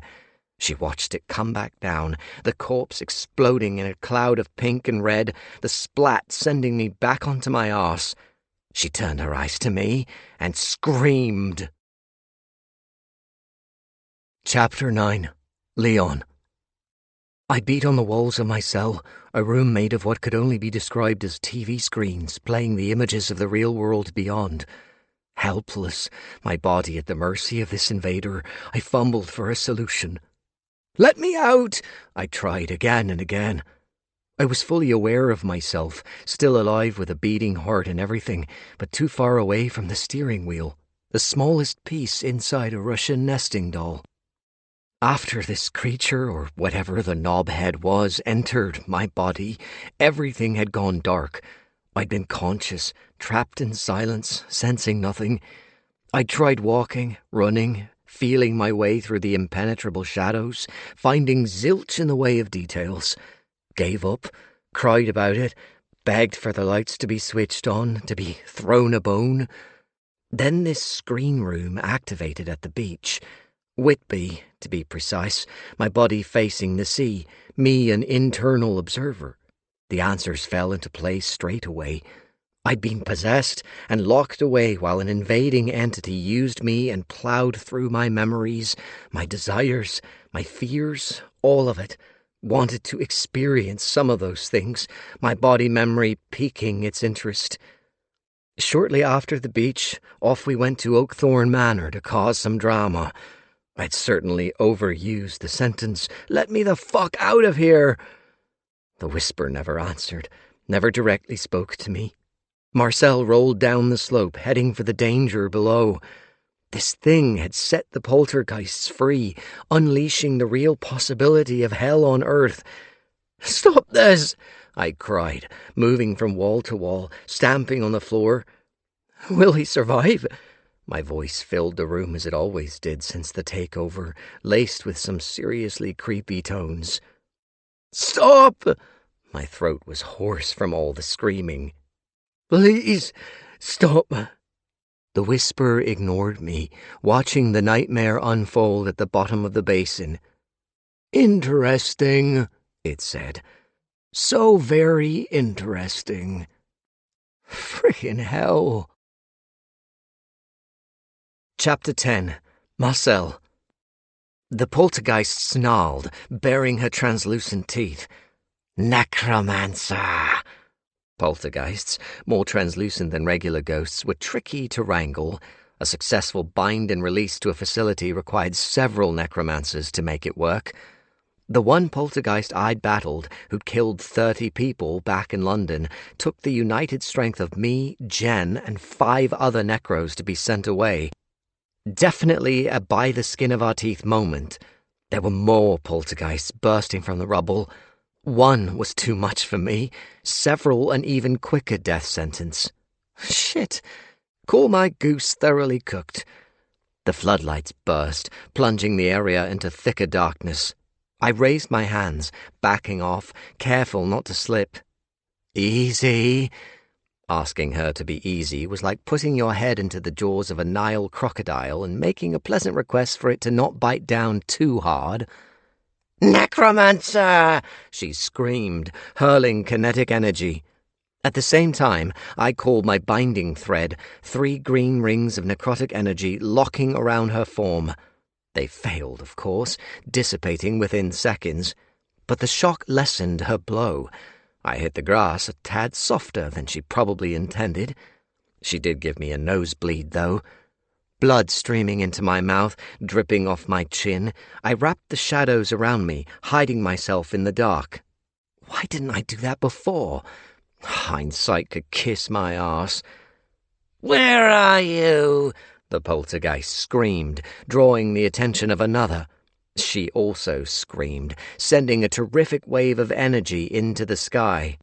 It boomed as if it were thunder combined with a jet engine, drawing more howling from the rest of the ghosts. I held steady, every inch of me tightly wound, braced for a fight. Running wouldn't help. The slopes of the basin were too high, too wet for me to get away in time. The moment I broke free from my shadows, it was game over. Damn. This is what happens when you get too much power and start to rely on it. Fuzzes your thinking. Nevertheless, the situation required some serious brain power to get out of, and I could do it. I had to do it. Forget the lost threads. It was time to rely on my skills. Right, because poltergeist was such a sunny walk in the park. A male poltergeist howled at the debris, lifting it into the air as he raised his arms. An endless scream tore from him. So much pain, so much ferocity. Some of the poltergeists here were bad news, serious pieces of shit in their lives. Yep, we were all totally fucked if we didn't get the lid on this. Death appeared to my left in a blaze of Winnie light, the brightness chasing away my shadows. Marcel! He grabbed me, Winnie grabbing both of us to shield us from the onslaught of kinetic energy. I covered my ears again, the screams pounding on the iridescent barrier. I'm here, he whispered into my hair. Thank you. He kissed the back of my head. I remembered to breathe before I rambled out an explanation of what had gone down. We heard about this when we were looking for you in Oakthorne, he said. What are you going to do? I don't know. There are necromancers en route. Could they deal with an entire facility? And this might only be the first to break, I added glumly. Before Death got any more words out, his embrace and Winnie's light were gone, leaving me at the mercy of the rain and the poltergeists. Death? I said weakly, pushing my wet hair from my forehead. Oh, God. Oh, God. The whisper appeared before me in the speed of a blink. That's cheating. A poltergeist came at us. The whisper moved Leon's hand, propelling the spirit into the air, arching over the top of the basin. What? Marcel? The whisper grinned at the familiar male voice. I slowly turned, dread turning my body to lead. Robert stood a few feet away, brandishing a scythe and a cold expression. A scythe? He'd scored the reaping power. Shit! Now this is interesting, the whisper said. Chapter 11. Death. We appeared in terrific cold, my body collapsing into the snow at the high altitude. Mount Everest. Again. The summit winds beat at me, unable to kill me, but certainly trying their best. Winnie took control again, instantly removing us from the top of the world's tallest mountain, returning us to Oakthorn Manor. "Are you all right, dear one?" I don't think I can." I pulled away from her, throwing up over the bare floorboards. An acidic burn singed my insides, a heady sickness claiming me. Winnie helped me to the floor. I leaned on my hands, retching, confused. I didn't get sick like a mortal. Was this my new normal? Would I be vulnerable to certain illnesses, susceptible to a bout of vomiting and, horror of horrors, leaking from the other end? What's happening?" I asked, my tongue carrying a disgusting tang. "I can answer that." Leon's feet appeared before me. "Get away from me." "Sick because of me," he responded. "Because things are too easy if you are around Marcel for the testing. So let us correct this with, what is the expression? Clipped wings." Back in the wind and the cold of Everest summit, Winnie shielded me from it again. "I am sorry, dear one," she said, arms warm and protecting around me. "This is all I can do. The whisper has done something to my insides. I cannot teleport us out of here again." "Marcel," I breathed, ready to vomit again at the thought of him trapped with the poltergeists. "I will get us off this mountain," Winnie tried for reassurance. The only thing I could do was hope. "I've never been so helpless," I said. Another round of vomiting followed. Chapter 12. Marcel. Death? Gone. He and Winnie gone. The whisper smirked at me. "Where did they go?" I said. "Death? Winnie?" That creature sent them away. "Give them back," I tried, confused. "Death? Come on," Robert boomed. Oh, right. He was here. He snapped me out of my mental mire. Kind of. "Death," the poltergeists wailed. "Take 'em down," my ex-necro partner bellowed. What? Was he seriously suggesting we work together? "Come on!" he roared again, spinning his scythe like an expert. It ignited in white-green fire, the tip cleaving through the form of the closest ghost. Gone. Moved on to wherever poltergeists went in the spirit plane. A sea of necromancers teleported into the basin, leaping into action. There must have been at least 50 of them, the green magic flying around like a firework display. 3 green rings locking onto poltergeists, scythes swinging, voices calling the words of release to move the ghosts to another facility. Death's powers were spreading.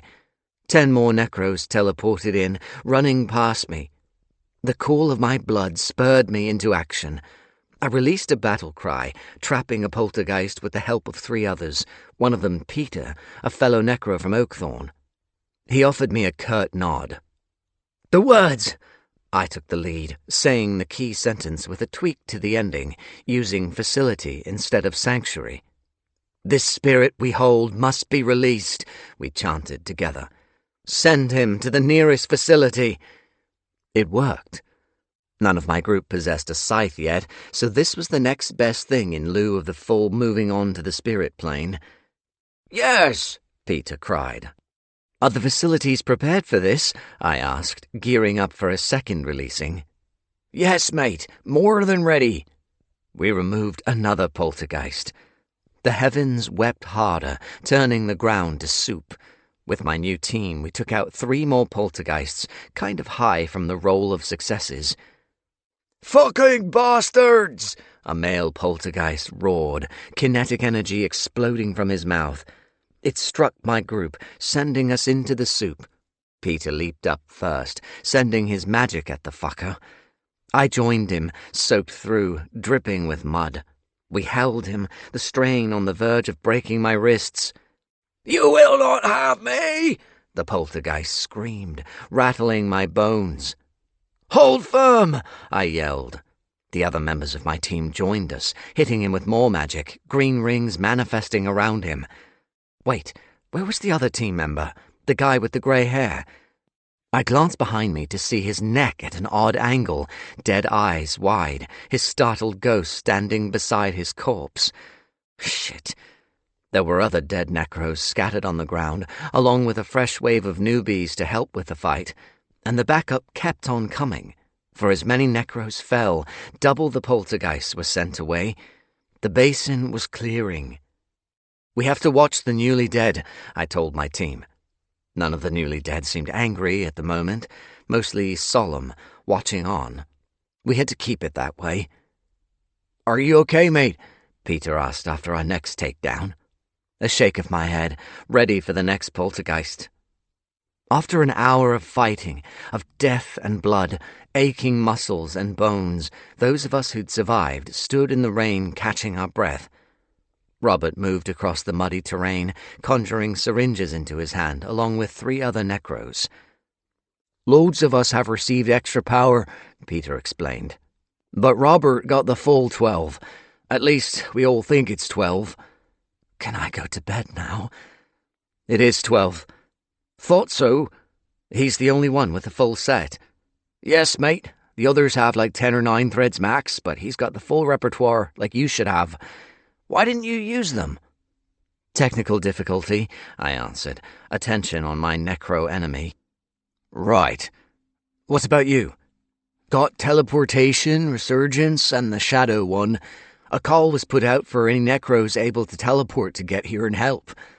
Call must have been loud. Yeah, fuck. How did this even happen?" Ah, he hadn't been introduced to the wonders of the whisper yet. A few hours ago, Robert had promised to make me suffer for George's death. Now he walked amongst the living and the dead necros like some sort of general, handing out necro juice, offering kind words. A necromancer handed my group umbrellas. We huddled under them, my mind firing on all cylinders, warning me of danger, begging to see death's face within the next few seconds or I might lose my shit. I kept my shit in tow, the blue devil watching me from the battlements.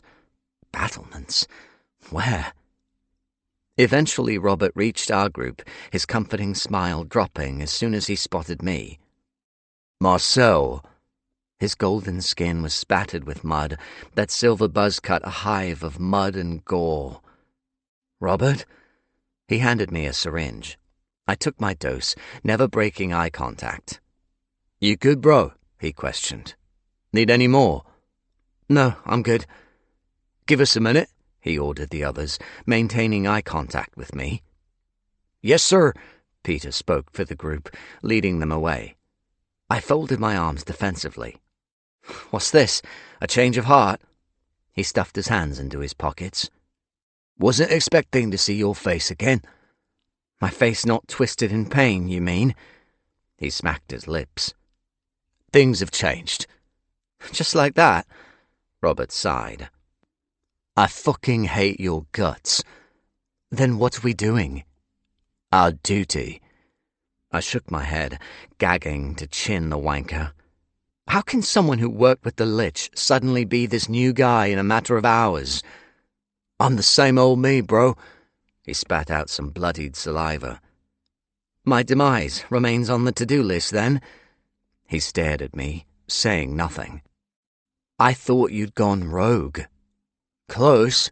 After you were taken from me, I received new powers. Took it as a sign to get out of that house and get my arse back down here. I'm still a necro. I still have a duty to help." A pause, another spit. "And I still want to hurt you. But as I said, things have changed. I don't know what's going on, but we've got to work together until we can set things right." "Which doesn't include us being right." He spat again, fury smeared across his features. "Whatever happens, I'll never stop hating you for what you did." "I didn't kill George." "Your lies did. Your love did. Why? He shook his head. Why didn't you come to me with this? I thought we were friends. Damn, this wasn't how I expected this night to go. I didn't even tell my own family about it, I said. How could I have told you? Guilt came as a dozen kernels of pain around my heart. I'm so sorry George died. I never wanted that for him. Ever. No matter the pain he caused me, him dying never crossed my mind. He tensed, grinding his teeth. You can call me a murderer all you like, but I'm just so fucking sorry about all of it. George, every single person who suffered because of that curse. The guilt would never leave me. The curse might have been the council's fault, but I never made much of an effort to stay away from death. I loved him too hard. I'm sorry he got caught in the crossfire. I kept going. I really am. A heavy sigh, a shake of his head. We'll catch coals out here. Not the answer I'd been expecting. Some poltergeist escaped, he added, steering us in a new direction. But we have wardens on their trail. I missed being called a warden. Whatever life threw at me, I could never deny my necro side. Born to deal with the dead. It was inescapable, even if my time as a warden was pretty much over after recent events. Well, I thought so until this fresh shower of shit. Robert shook his head again. I can't look at you anymore. You don't have to. I'll go. But I need you on our side. We need to stick together. Which changes nothing? No, it doesn't. Then you don't need me sticking around anything. No response. Does everyone know what you did to me a few hours ago? I tempered my fury, refusing any severe outbursts. He shook his head. Didn't think so. God, this was so messed up, giving me a mighty headache. Robert continued to stare at me. I think the best thing is for me to... Why didn't you use your scythe? He cut me off. What? You heard me. As if I'd tell him what happened to my powers. The moment he heard I'd lost some threads, including resurgence, he'd have a knife in my guts. The whisper appeared under my umbrella. I jumped back, dropping the brolly. Leon, Robert said. What are you doing here? The whisper bowed. A pleasure to meet you. The necromancer offered him a puzzled expression. We've already met, and briefly. The whisper approached him. Only the shell, not me. What are you talking about? Allow me to whisper something to you, an act I performed for centuries behind that door. Robert looked to me, confused. What are you... Marcel August has lost some of his powers, the whisper said, his voice a cold, whispery wind, sending the temperature plummeting below freezing. No more resurgence. He is vulnerable, available to die. He chuckled. Robert's eyes widened, his nostrils flaring. Oh, shit. Is this true? He asked. Robert, I will leave you to it, the whisper said, vanishing in laughter. I swallowed, taking a step back. Robert, please. His throat bobbed. Please, what? Let's not do this. Is it true? His pupils seemed to dilate. I wiped rain out of my eyes, contemplating how fast I could bound up the basin slopes. I'm leaving, I said. You don't have to see me again. Is it true? Shit. My bladder got weak again. Well, he pressed, is that why you didn't use your scythe? Go with honesty or spin a lie and hope for a softer landing? I went with the truth, fed up with spinning bullshit. It's true. Mistake? He stared at me, his breath labored. Robert, don't talk. I'll walk away right now. His green eyes bored into me. You can die. You can actually die. Please, stop talking, he snapped. If it weren't for him having the upper hand, I'd be smashing my fist into his nose already. The necro woman approached. Sir, do you have new orders? Give us 5 minutes, Robert responded, holding me in his stare. The necro glanced between us, making a sharp exit. More staring, more stalemate. What was that? Robert asked. Not Leon West, I said. He waited for more details. Seeing as this affected him and the rest of the world, I told him, adding in details about the Council's actions against Death and me. Now the Council were gone, I could talk about them freely in this world without any magical gag orders stopping me. The Whisper, he said. Yep. This Council put the curse on your head. What, you're all sympathetic now? Yep. He rubbed the side of his face. Shit, bro. I know. Before I could respond, he lunged forward, grabbed me, and teleported us out of there. Chapter 13. Leon. The screens of my prison showed a strange meadow bathed in pink light, a lake nearby, fine mist drifting across the ground and the water. Where are we? I asked. Yet again the knobhead didn't answer. Instead he strode over to a cage of light resembling the colours of that naked woman hanging around Death and Marcel. A small man dressed in pink braced himself for a fight, his fists up. The Whisper ignored him, the man crumbling into dust. What are you doing? I demanded, slamming into the screen. That poor man. I could barely make out a face behind the glow. Hello again, the Whisper said. Babe, a weak voice responded, a voice I knew so well. The light became dust, too, falling around my husband. He slumped forward, coughing, struggling to stand. Leon, he wheezed. I'm here, the not me said, the creepiness leaving his voice. Water. The Whisper helped Nick to the lake. Nick, I bellowed. That's not me. Here you go, fake me soothed, helping Nick bend to the water.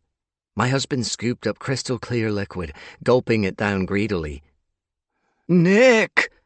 My lich husband sat down on the lake's bank, leaning back on his hands.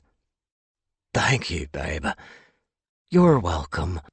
Fake me smoothed his silver hair. Nick! What are you doing here? He asked, green eyes absorbing some of the rosy light. How did you get in?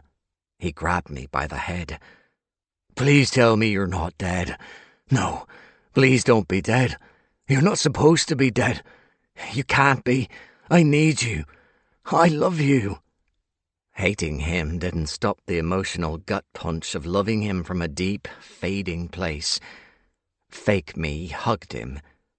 I have so much to tell you. You're dead, aren't you? Tears escaped my husband's eyes. I failed you. Bit late for that, I said, the real me. I'm not dead, Nick, fake me answered. You would know, wouldn't you? Sniffle. I would. You're right. I'm here to set you free. My husband's forehead creased, suspicion immediately halting his tears. How? You don't have that kind of power, do you? What aren't you telling me? His gaze was deeply scrutinizing, but also hazy. There was a lot he missed when it came to me. You were safe in the Pennines house. What happened to Robert? Don't worry about him, about anything. Fake me stroked Nick's slightly stubbled chin. Nick cocked his head. There's something wrong with you. Fuck me, my love. It was always good to see a startled Nicholas. Since when do you call me that? The Whisper pulled off my jumper. You are my love. You are my husband, my lover, so wonderful in the bedroom, the car, the kitchen table, the washing machine. Crap! Why did he have to see those memories? Nick's suspicion only grew. You sound weird, babe. What's going on? I want you to fuck me. The whisper popped the top button of my jeans. Give it all to me, Nicholas West. Make me feel it. Show me your penis. Show me your body. Use it upon me. Bestow every pleasure. Kiss me. Love me. Ejaculate inside me. Oh, no way was this happening. You can't do this to my body, I said, banging on the screens. It's mine, and I say no. I don't want to have sex with him, trapped in here or not. Why? The whisper's voice filled the room, echoing. I jumped from the surprising response, relieved to get one. Because I don't consent. It's not right. Silence. Nick staring at fake me, saying something I didn't quite catch. Consent, the whisper said. An agreement to share in pleasure equally. Yeah, I don't agree. Some ignore consent and take. It is not the real experience, the nice side of it. Oh, crap. He didn't do the nice side of things. He was going to use me with Nick and I couldn't even consider it. This was wrong. So wrong, and I wanted out. I kicked on the screens, praying for a miracle. I do not like the taking. I paused, looking up. You don't? It is not real. I want it to be real, to be desired. I want to be wanted. I leaned on the screen, sweat running down my face, struggling to breathe. He'd really just said that. Babe, are you sick? Nick asked. Let me make this better, the whisper said. The screens went blank, leaving me in darkness and heavy silence. Hello? Nothing. Hello? Still nothing. Before panic really set in, the whisper said, I think you will like this outcome, Mage. I do not want your flesh. I want my own. Thank fuck for that. The not my flesh part, rather than him wanting his own. Good. Thanks for not... My parched throat stopped me talking. Let there be another test. What test? A rush of air, warm pink sunlight on my skin. I wobbled, eyes straining under the sudden change. Leon? I groaned, close to losing my footing. Free. I'm free. I blinked my vision to adjust. Babe. Nick took me by the biceps, his face far too close. Get away from me, I said, despite leaning into him for support. Free. I'm free. No more screens. Fresh air, rose light, a rolling meadow, and the sparkling waters of the lake. Shame about the husband's hands on me. 2 bodies, 1 lich, the whisper said from over to my right. What is this? Nick said, releasing me. The whisper had taken the shape of a muscular man around 6 feet tall, his skin color shifting between various shades, the same as his eyes, his hair, both color and style, but completely naked with a stiff dick and a pert arse. Who are you? Nick demanded, adopting a protective stance. Excuse me while I laugh my tits off. He goes by the whisper, I said. Nick paled. No. Oh, yes, I replied. He took up residence inside me, used me, wanted to shag you as me. Nick threw a nasty scowl at the creature. You hurt my husband. I'm not hurt, more wobbly than anything else.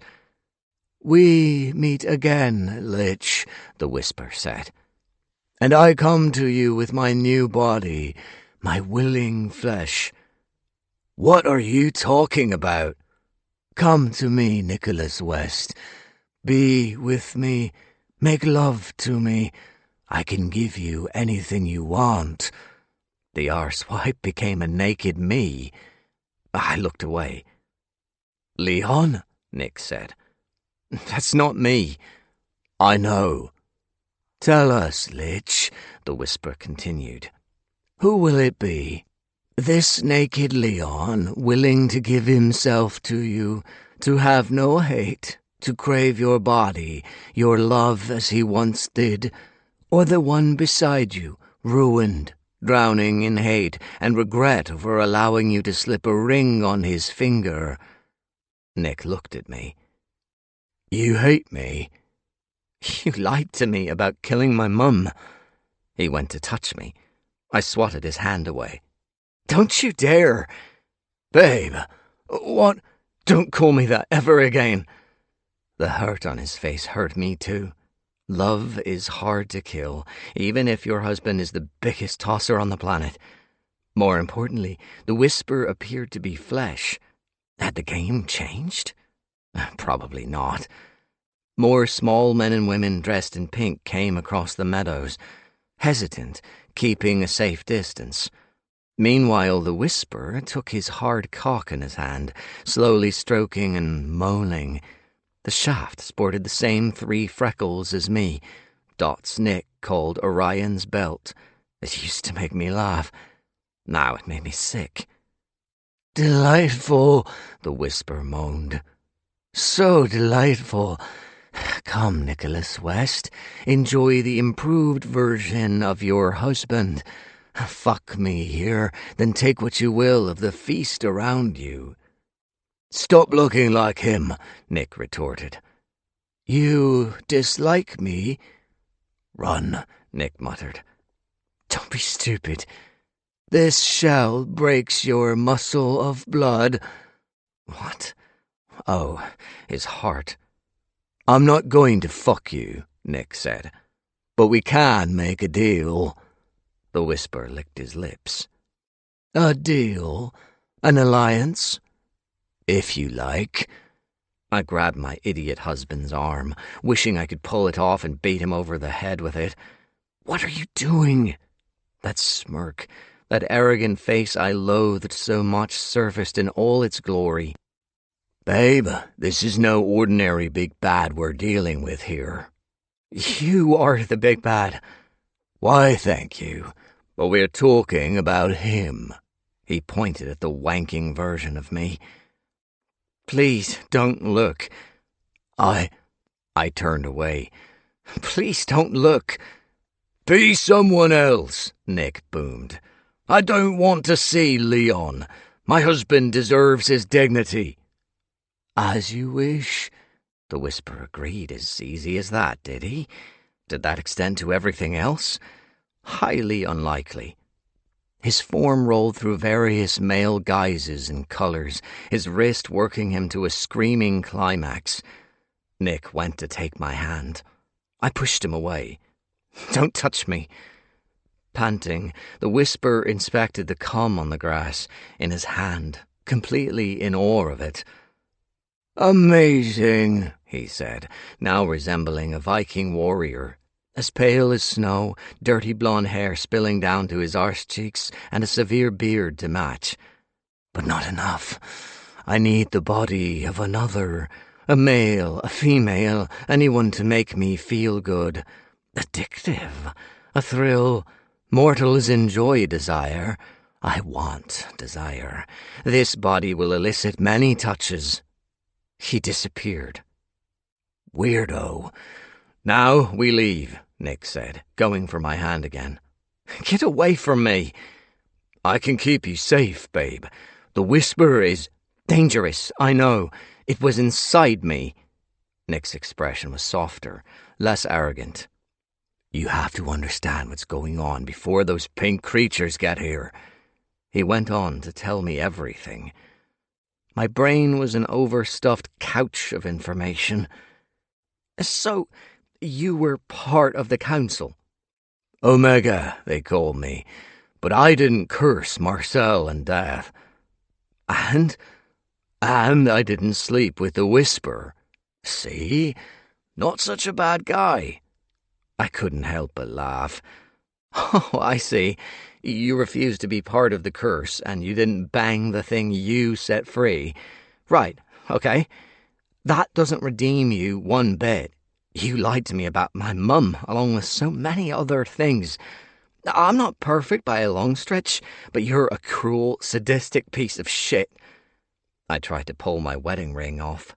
My finger must have been swollen up as it didn't budge. But you tried to make an alliance with it, I yelled in frustration.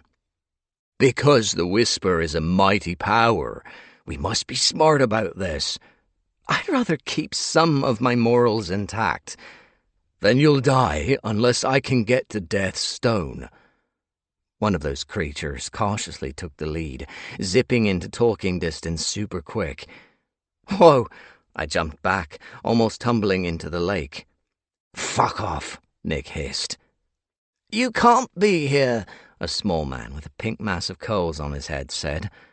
This is not a place for mortals and liches. Nick laughed, patting his stomach. I think it is the best place for a lich to be. Don't you dare, I yelled. He glowered at me. What's with this attitude, babe? I hate it when you're like this. Someone hand me a shovel. Haven't you been paying attention? You've lied and manipulated and just about broken me, and I lost it, my sadness smashing free. I wailed hysterically. For Mum, for the wasted years, for my love for him that had fallen apart. I missed the Nick before I knew the real him. I loved the lie, the handsome guy who'd swept me off my feet. He moved to hold me. Babe, Get the fuck away from me, I screamed, the creature zipping off to a safer distance. Babe! Nick's head snapped back, his mouth dropping open. Nick, the creatures in pink watched on, huddling close together. Nicholas? His body convulsed. Oh, crap. This had to be the Whisper. Get, Nick said. I backed off, ready to run. Get. Yeah, I really should just make a dash for it. But where to? Maybe those creatures could help. Get. Nick ran into the shallows of the lake, smacking himself on the head. Get! Clawed at his face, releasing a blood-curdling howl. Get out of me! His body rippled as if I were viewing him underwater. He bent his spine back, arms outstretched, screaming at the sky. All I could do was watch. Get out! Get out! Get out! Another ripple, and the Viking form of the Whisper fell into the shallows, splayed on his back. Nick stumbled backwards, keeping his balance, panting, bent over, holding his knees. The Whisper sat up, inspecting his big hands. No, this cannot be. This cannot be. Seconds later, he disappeared. Nick looked at me. I have to get you out of here. He straightened, drawing a long breath. How did you do that? I asked. How did you push him out?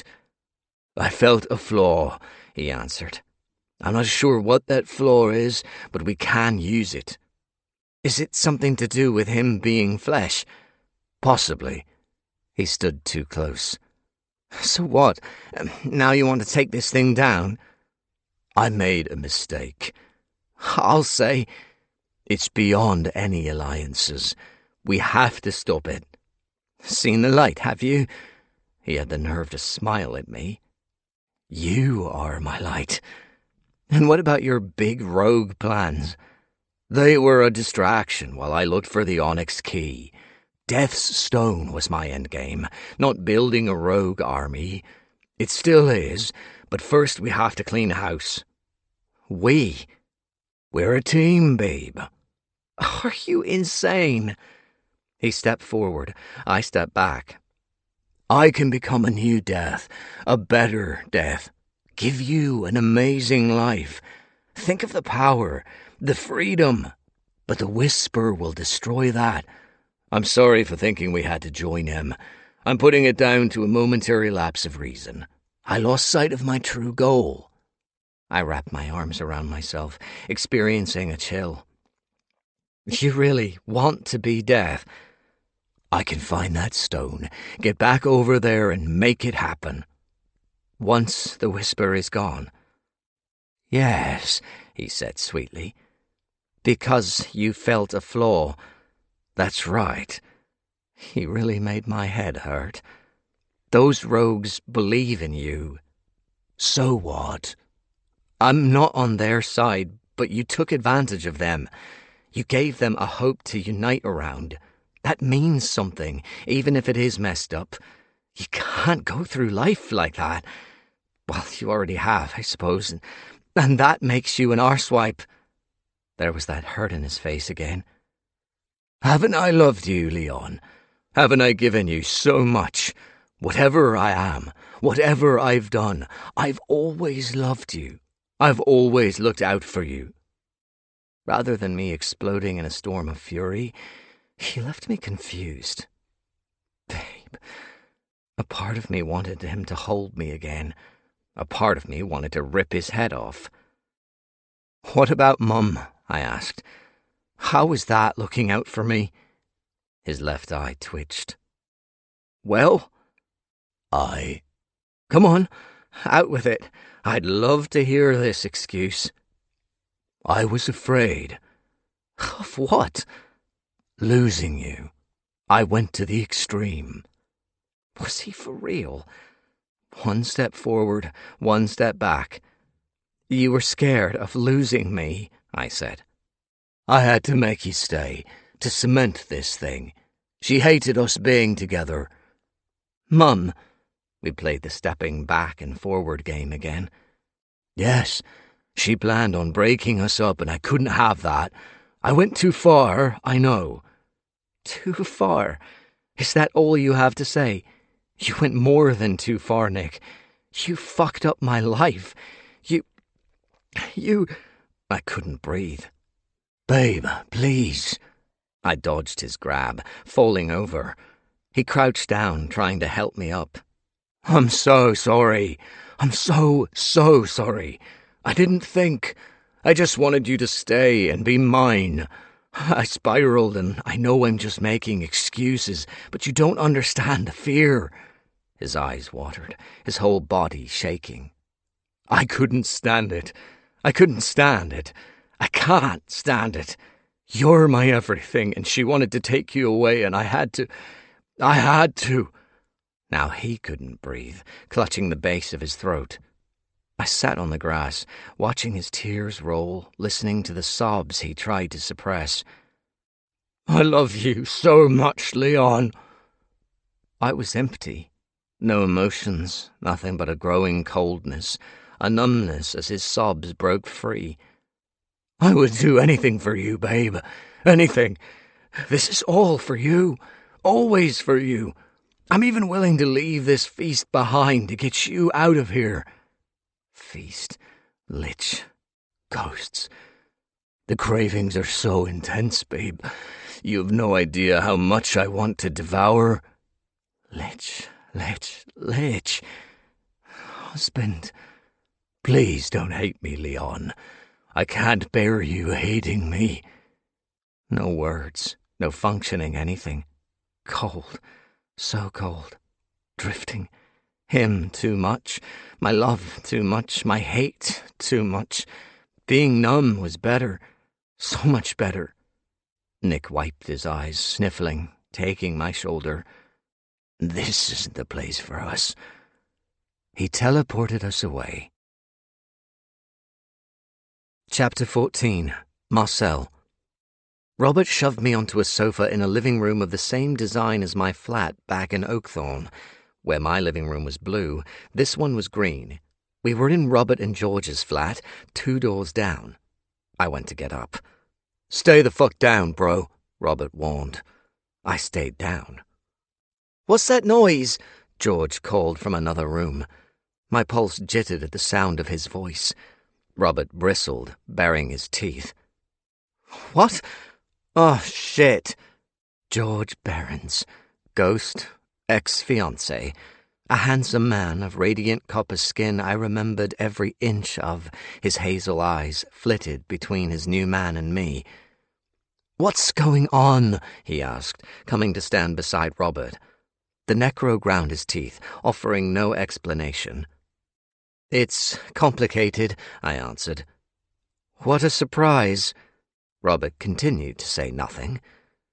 "Why are you back here?" I said. "We're not running anymore," George said. "What are you doing here?" "I brought him here," Robert interjected. "Why?"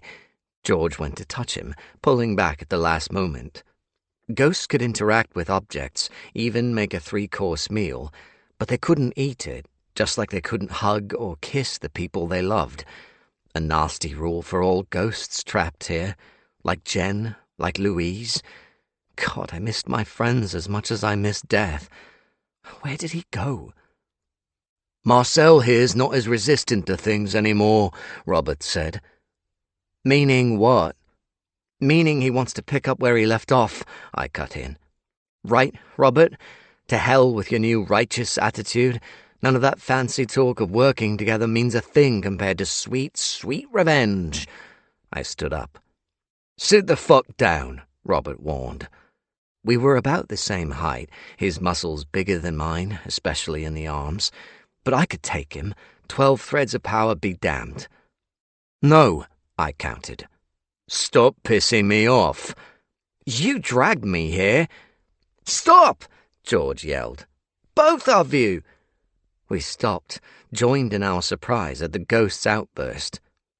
"I don't want this," George added. "I'm dead and it's rubbish, but it was an accident." Robert sneered at me. "Stop talking, George." "Don't you dare speak to me like that. Who do you think you are?" Robert's hateful expression softened as he faced George. "I'm thinking of you. He caused this. He ruined our lives." "And I ruined his, remember? I cheated. I left him for someone else. Gave him a ring and betrayed him. Maybe this is what I deserve." "Don't say that," I jumped in. "Shut the fuck up," Robert barked. "Stop," George boomed. He didn't deserve death, even though he'd cheated, left me and dumped my heart in a blender. Definitely deserved some arse-kicking, cursed to sleep on a poison ivy mattress for a good 5 years, to never get a hard-on again, the usual imaginary torture. But never death. I hated him being dead. I really did. George moved closer to Robert and I, squaring up to each other. He might not be able to touch us, but he could slam us apart with some ghostly kinetic energy. "My point is, I'm no angel, and accidents happen," he said. "No one is, so stop this bollocks, Rob." "Marcel is the cause." Nick deliberately provoked the curse to react to hurt the town. Have you forgotten that? Did I have to stay here and listen to this? Despite Robert's power increase and dabble into leader territory, he only cared about revenge, which only served to push him closer to rogue madness. "Please, stop," George tried again. Robert's teeth looked set to shatter under the strain of the grinding. "Rob, talk to me." "I'm done talking," he said, pulling out his gun. Shit. "Rob!" I stood my ground, as tense as his teeth. He pressed the gun into my sweaty forehead, his hands trembling. "1 bullet, and you're gone. Eye for an eye." "Rob!" "I'll move you on," he added. "Straight away, nothing drawn out. Seeing your dead body is more than enough to set things right." I kneed him in the balls at the same time George unleashed his kinetic energy. The gun went off by my right ear, my eardrum taking a pounding. Robert slammed into the TV, him and the device going down in a thunderous tumble. "Fuck!" he cried, muffled under the sharp ringing in my ear. A close one.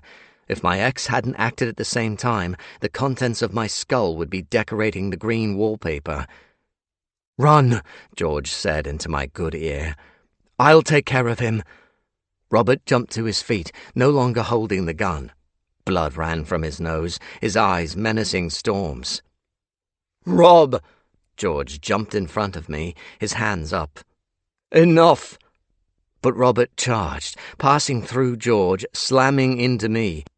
We went down on the sofa together, his fist meeting my cheek. Pow! What a weighty punch!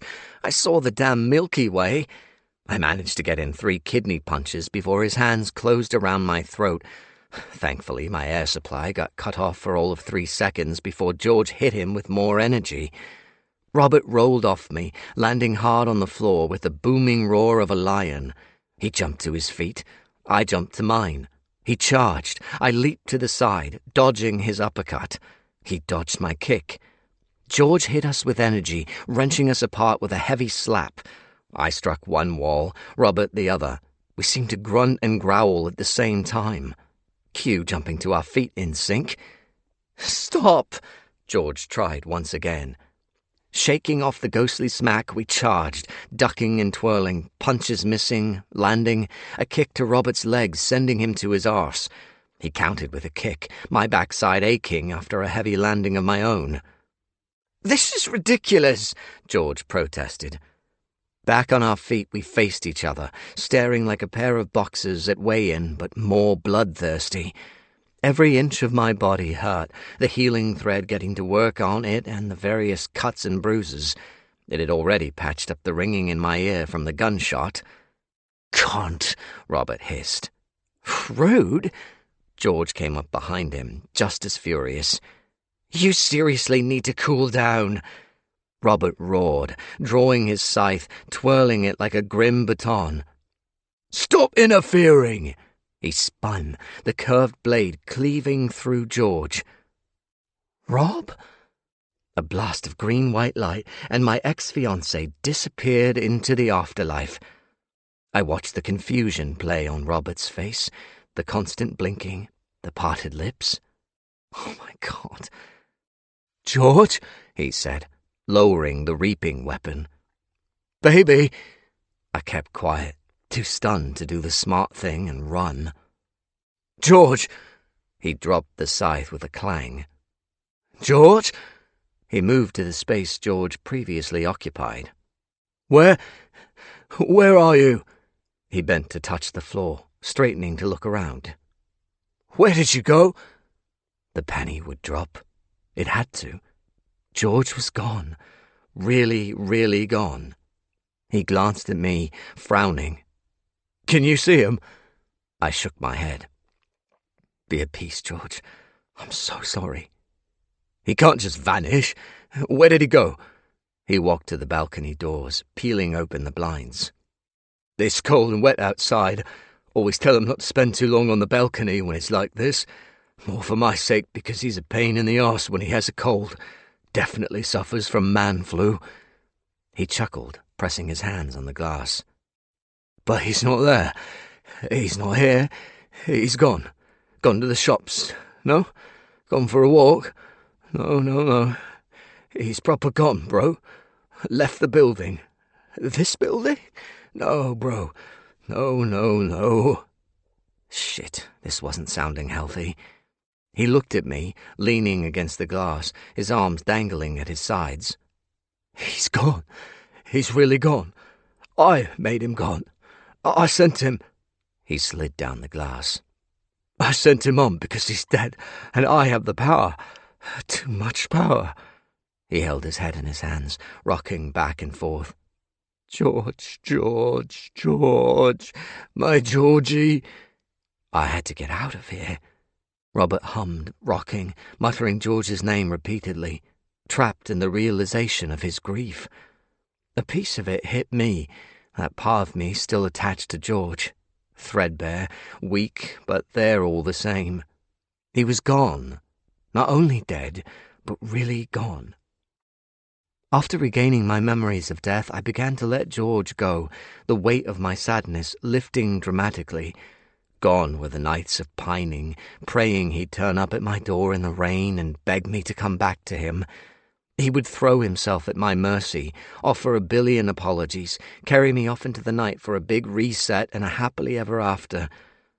Only I knew I'd never get past his cheating if we did get back together. Ever. It would rot my soul, turn me into a bitter husband and shit on any happiness.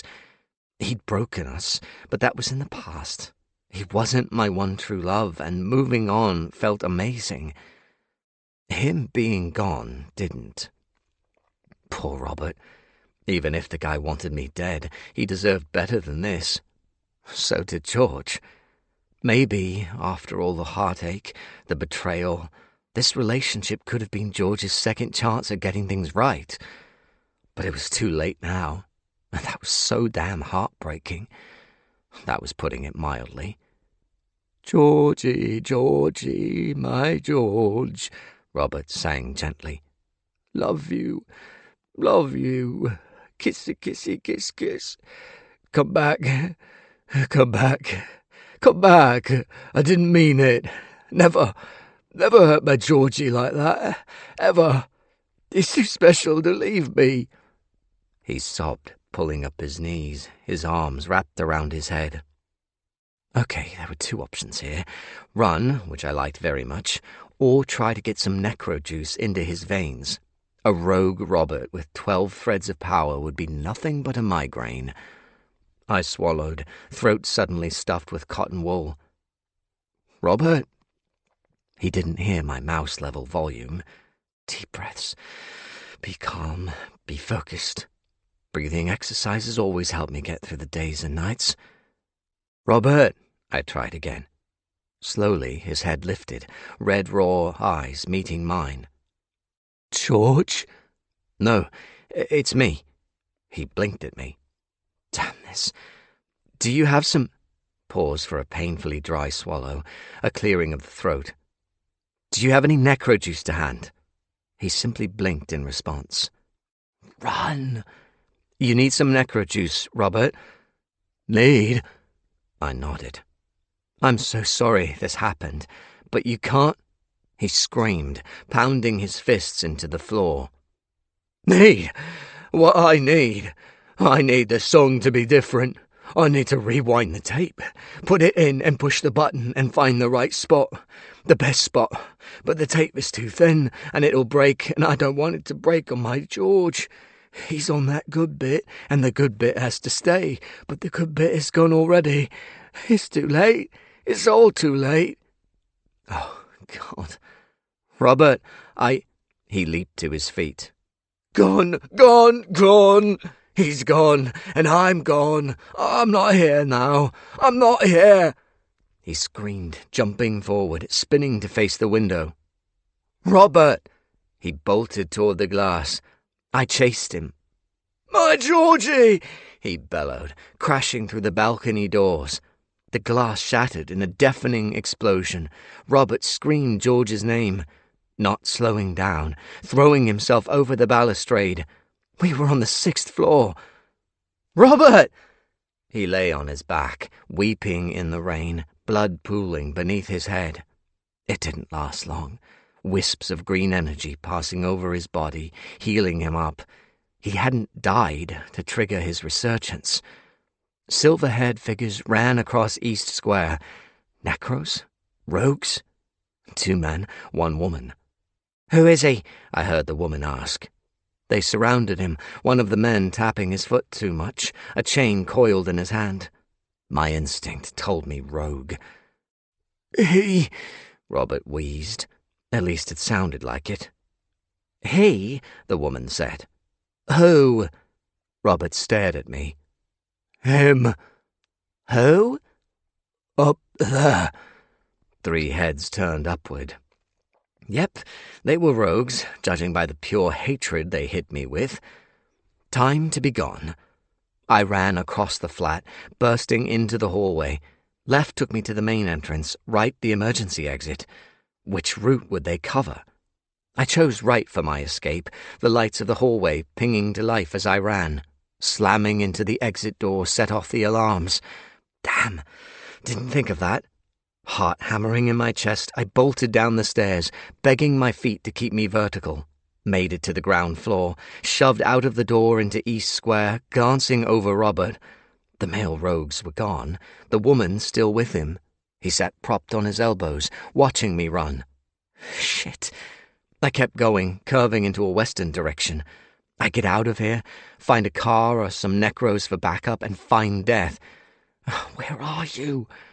Necro HQ. Yes, Sasha, the High Warden of Winchester, would be there. She'd help me. 2 men cut me off, stepping out of the shadows. Tattoos of the shadow thread moved across their exposed arms, both of them wearing T-shirts. In this weather?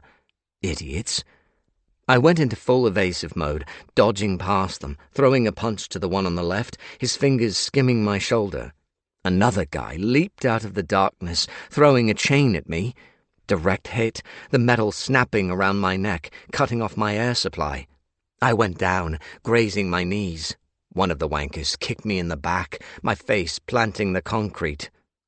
"Well, well, well," a man said, placing a boot on my spine. "Look who we have here." His accent sounded a tad Scandinavian. "Running away again. Always running." "Tut tut," a different man chimed in, this guy clearly from Manchester. "Such a coward. Can never face up to being a complete creep, can he?" "No more running," a man with a Bristolian accent said, the chain-throwing fucker. "This is finally it." "What about Nicholas?" the Scandinavian guy asked. "He's off on business. He won't mind what we do, as long as we kill this piece of shite." The man from Manchester drove his knuckles into the back of my head, grinding hard. The pressure of the chain loosened enough for me to breathe. I struggled to fight back, going for the nearest foot with a fist. Missed, cursed myself, received a kick in the ribs for my troubles. "Are you sure?" the Scandinavian guy wondered. "Trust us," the Bristolian bloke said. "The Lich wants us to get him. End of. Let's not wait and bother the poor guy, only to show him his head, of course." He came down to my level, getting in my face. "What do you say, Marcel?" He wanted my opinion. Unfortunately, my voice box couldn't quite muster a "go fuck yourself." "How shall we do it?" the man from Manchester said. "Here, take him somewhere else. That bitch Sasha's got necromancers patrolling every corner." "And so what?" the Bristol bloke countered. "We'll kill them. Make them our bitches like the others." The others? "Bring him over," the rogue woman called. The Manchester man groaned. "Do we have to?" "We had better do what she says," the Scandinavian guy said. The Bristol bloke smacked his forehead 4 times with the flat of his palm. "I hate that she thinks she's the boss. Bossy, bossy, bossy." The man from Manchester cracked him around the face. "Get a grip of yourself." "That hurt." "Good." Hauled to my feet, chains still around my neck, the men dragged me back into the square, my feet scraping concrete. The healing thread got to work on my body, bringing plenty of relief to my poor muscles. The other 2 rogues jogged out of my building, big grins on their faces. Demonic kids on Christmas morning. Together they chuckled, practically skipping over to a car parked illegally beside the library. "Let me go," I managed to squeak out, able to stand again. 2 of the 3 men held my arms in iron grips. "Don't even try running," the Bristol bloke warned. "Unless you want to say goodbye to your bollocks." The woman helped Robert to his feet. He hugged her, once vertical, whispering something into her ear. She patted his back, on her tiptoes, seeing as he towered over her, a whimsical look on her face. "We will make things better." I heard that bit. She turned her eyes to me, Robert moving up to stand by her side. "Marcel August," she said. "It's not a pleasure to meet you." The men chuckled, chains rattling behind me. "What do you want?" I responded, my pain fading to a dull throb. Now I just had to get these chains off my neck and avoid the metal nightmares jangling in the hands of those wankers. You know what we want, she responded. The end of you in the name of Nicholas West. He has given us so much, and you are the stain to be cleaned. Scrub, scrub, scrub. She quickly silenced a wave of giggles with a hand in the air. Have you seen him? She asked. Go swallow some bullet ants. No. Just no. I haven't seen him. Okay. She snapped her fingers. The chain wielders fixed the metal to my arms. I tried to resist, getting a punch in my lower back for my troubles.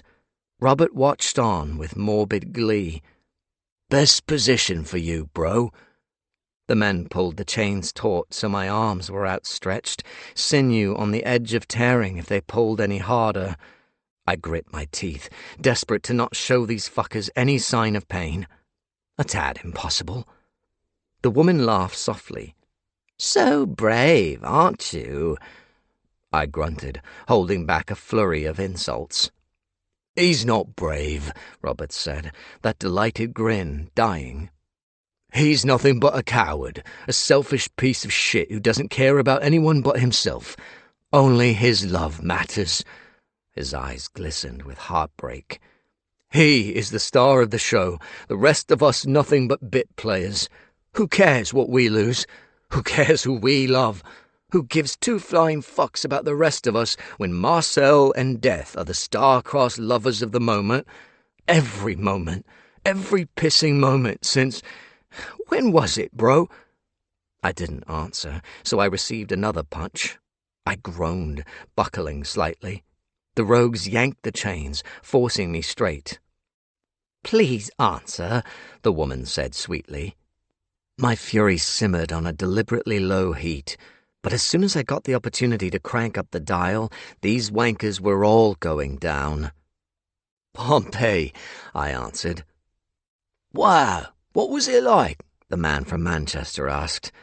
They all waited for an answer, even Robert. It was a long time ago, I said. That's not an answer, the woman countered. Tell us. We'd love to know. Why? I couldn't help responding. She tilted her head, always giving me her saccharine smile. We're all history buffs here, aren't we? Buff! The Bristol bloke cried, snorting. The woman snapped her fingers, still smiling. Don't you dare! Sorry! You should be. I could make them all giggle, let them lose themselves to their madness. It was there, waiting to drown their brains. No, even though they were holding me in chains, it still felt cruel. Death was a better option without a cure to bring them back. Actually, maybe a giggle fit wouldn't work. Whatever Nick's magic words were, they worked to keep these rogues somewhat mentally stable. The woman might be channeling her inner Cheshire cat, but she wasn't raging or scared of a blue devil. The horrible creature flashed behind my eyes, waving his trident, performing an electric slide. I slammed my inner blinds on him. Anyway, tell us about Pompeii, Marcel, the woman pressed. The rogues tugged on the chains in warning. Fine. They could have a brief version. My life there was peaceful, simple, the surroundings beautiful. I enjoyed cooking back then, which I really don't anymore. It was just a peaceful life, a much simpler one in many respects, though not without its problems. Problems like death? The woman asked. I drifted off a little, still speaking, but seeing myself as Quintus in my white tunic, my hair raven black, skin a rich olive, my eyes brown, going about my days, lost in thought. I met Death for the first time in the street near to my house. He looked the same as he did now, those amazing golden eyes a constant splendor across the centuries. He stood there in the sunlight, bare-chested, his bronze skin a shimmering temptation, instantly waking up so many sleeping desires. From that very first meeting, I knew I wanted him, and not just in the physical sense. The stars and planets aligned, telling us we were meant to be together. As Quintus, I didn't really think about love or sex that much. I knew I found men sexually attractive, but no guy in Pompeii floated my boat. I developed a few crushes that went nowhere, but only death truly rocked my world. Big time. We walked and talked.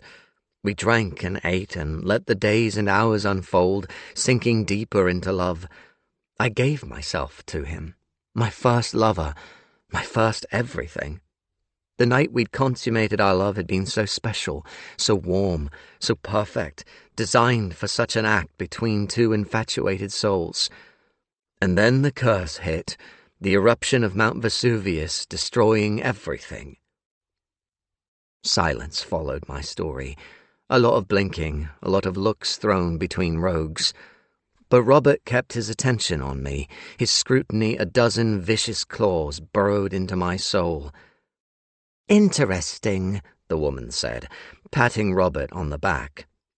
"Fascinating that you live now and remember that part of your existence. And strange. Is it strange? Why do you care?" "Yep." "It almost makes me sympathize with you," she added. "But not quite." "Of course." "Are we done here?" Robert cut in. The woman patted him on the back again. "If you say so, it's up to you." Up to him? She'd only just met him, right? She noticed my confusion. "He is the best of us. Better than you. Better than death. We should get behind him. Us, not you." Robert took a step forward. "Poor Marcel again. Poor century-hopping guy who can never catch a break, always crying about it, always ruining lives because, well..." He stomped his feet like a kid, rubbing at his eyes. "But I want. The rogues roared with laughter, the woman snapping them to silence while chortling herself. The chains weren't so taut in the mayhem. Unfortunately, Robert noticed before I could do anything about it. "Pay attention!" he boomed, gesturing to the slacking. Shit! The responding poles almost dislocated my shoulders. Robert rushed me, grabbing the chain around my neck. He yanked me forward until our noses pressed together, his hot breath on my lips, close enough for me to bite. "Someone get me a violin," he said, grinding his forehead painfully into mine. "Fuck you," I whispered back. He punched me in the mouth, breaking some teeth. My turn to laugh and spit blood and bone in his face. "Please do find yourself that violin and shove it up your arse, sideways." A sneer, a punch right in my nose, a one-hit break. Ouch! The pain in the leaking nostrils didn't stop my mouth running. He'd opened the floodgates, me clearly having a death wish. "Want to talk about being a whining dickhead?" I spat. "Look in the mirror. I mean, really look in the mirror, Robert." "What?" "You heard me. Are you saying I'm whining about George's death? A death you fucking caused?" He screamed that last part in my face. Alien rage took over. "I am. It's so boring. Seriously, who cares? He was an adulterous fucker. One less cheater in the world. The curse did you a favor, honestly. Now you're free to find a decent man who won't stray at the first pert arse flashed his way." This isn't me. I would never say these things. "You fuck! Truth hurts, wanker!" I bellowed. "If you wanted him to stay alive, then maybe you should have saved him." God, this was pure filth. I wasn't even voicing some buried truth like a dickhead at a family party after too many beers, because this wasn't my truth at all. "But then you didn't care enough, did you?" I carried on. "You sent him packing with your superpowers, and now you're crying about it with these wankers and dancing with the Blue Devil because he wants you, and wants you good. Wants us both. Let's go to the barn dance and freeze down the house. Wait, burn the house down, not freeze. Fuck it. Why not freeze the shit out of it? Ice cold and fabulous, right?" The blue devil twirled across my vision as the chains loosened and Robert moved back. Shit. Rogue madness, the greasy fingers slipping all over the walls of my mind, seeking further cracks. "Keep away," I said. "Keep away." I fought hard to keep the boot pressed on the devil's head. "I need necro juice. Robert, please. I'm sorry. I didn't mean any of that. Conjure some up and we can—" The chains were yanked too hard.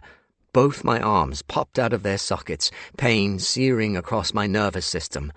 I couldn't be strong anymore. Screaming out my agony, the blue devil pointing and jabbing at the air with his damn trident. "Leave me alone!" I roared.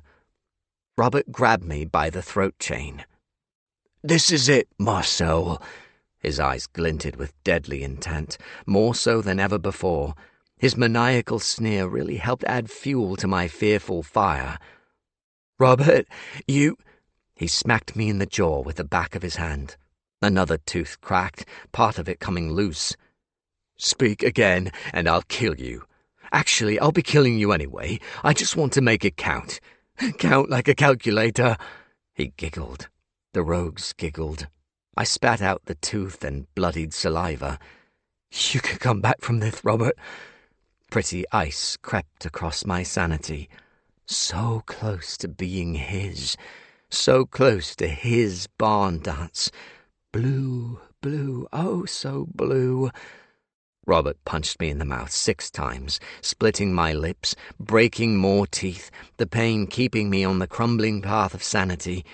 Holy shit. I said, "Shut the fuck up!"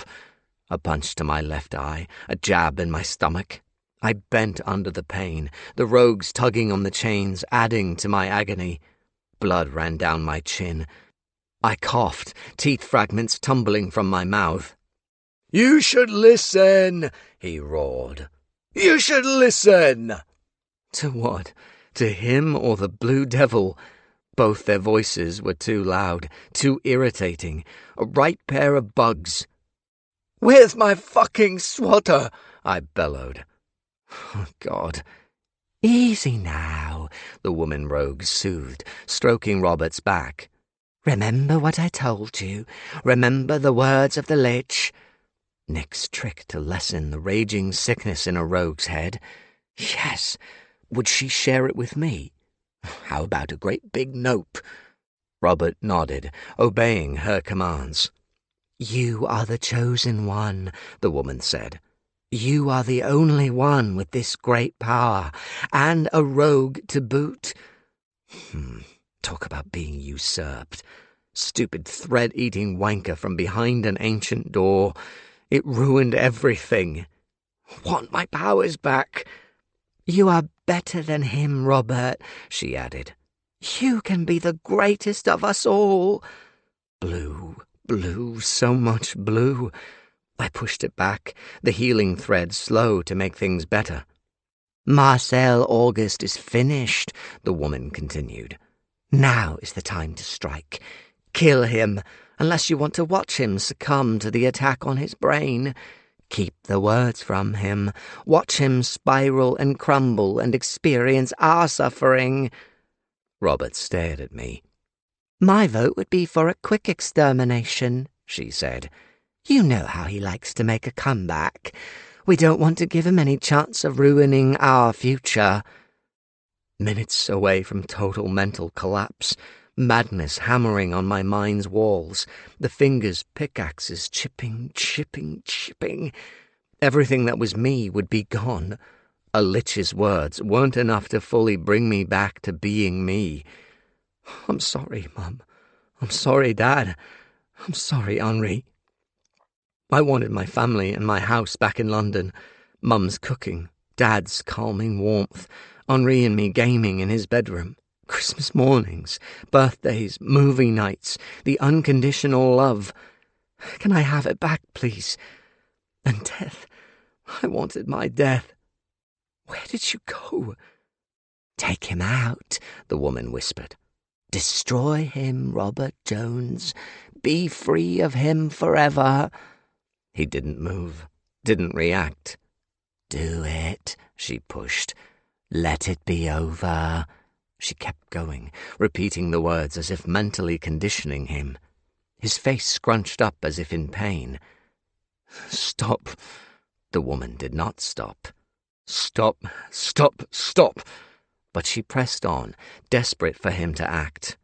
It has to be you, she said. He is yours to kill, not mine, not ours. It is beyond us now. You are our symbol, our second in command.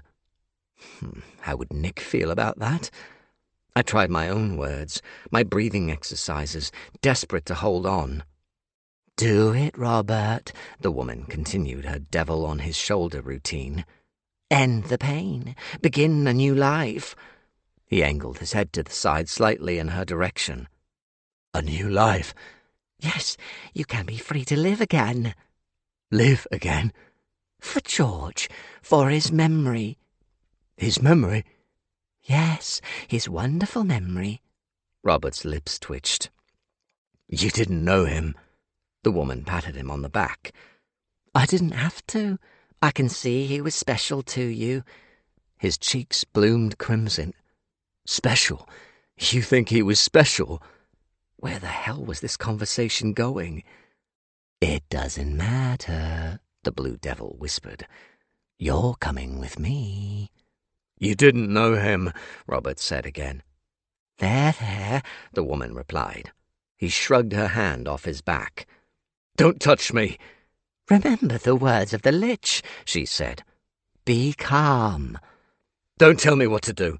Don't tell me about George's memory. He hasn't even been gone 30 minutes. I think. I'm not sure when I sent... His scythe manifested in his hand. Sent him away to be without me. Sent him away when he should be here. The woman threw me a smirk. And whose fault is that? Robert locked his hate onto me again. His. End him. Send him away too. I saw something click in Robert's face before a blaze of blue swirled across my mind. The devil's face within the light, the ice, the cold darts waiting for me.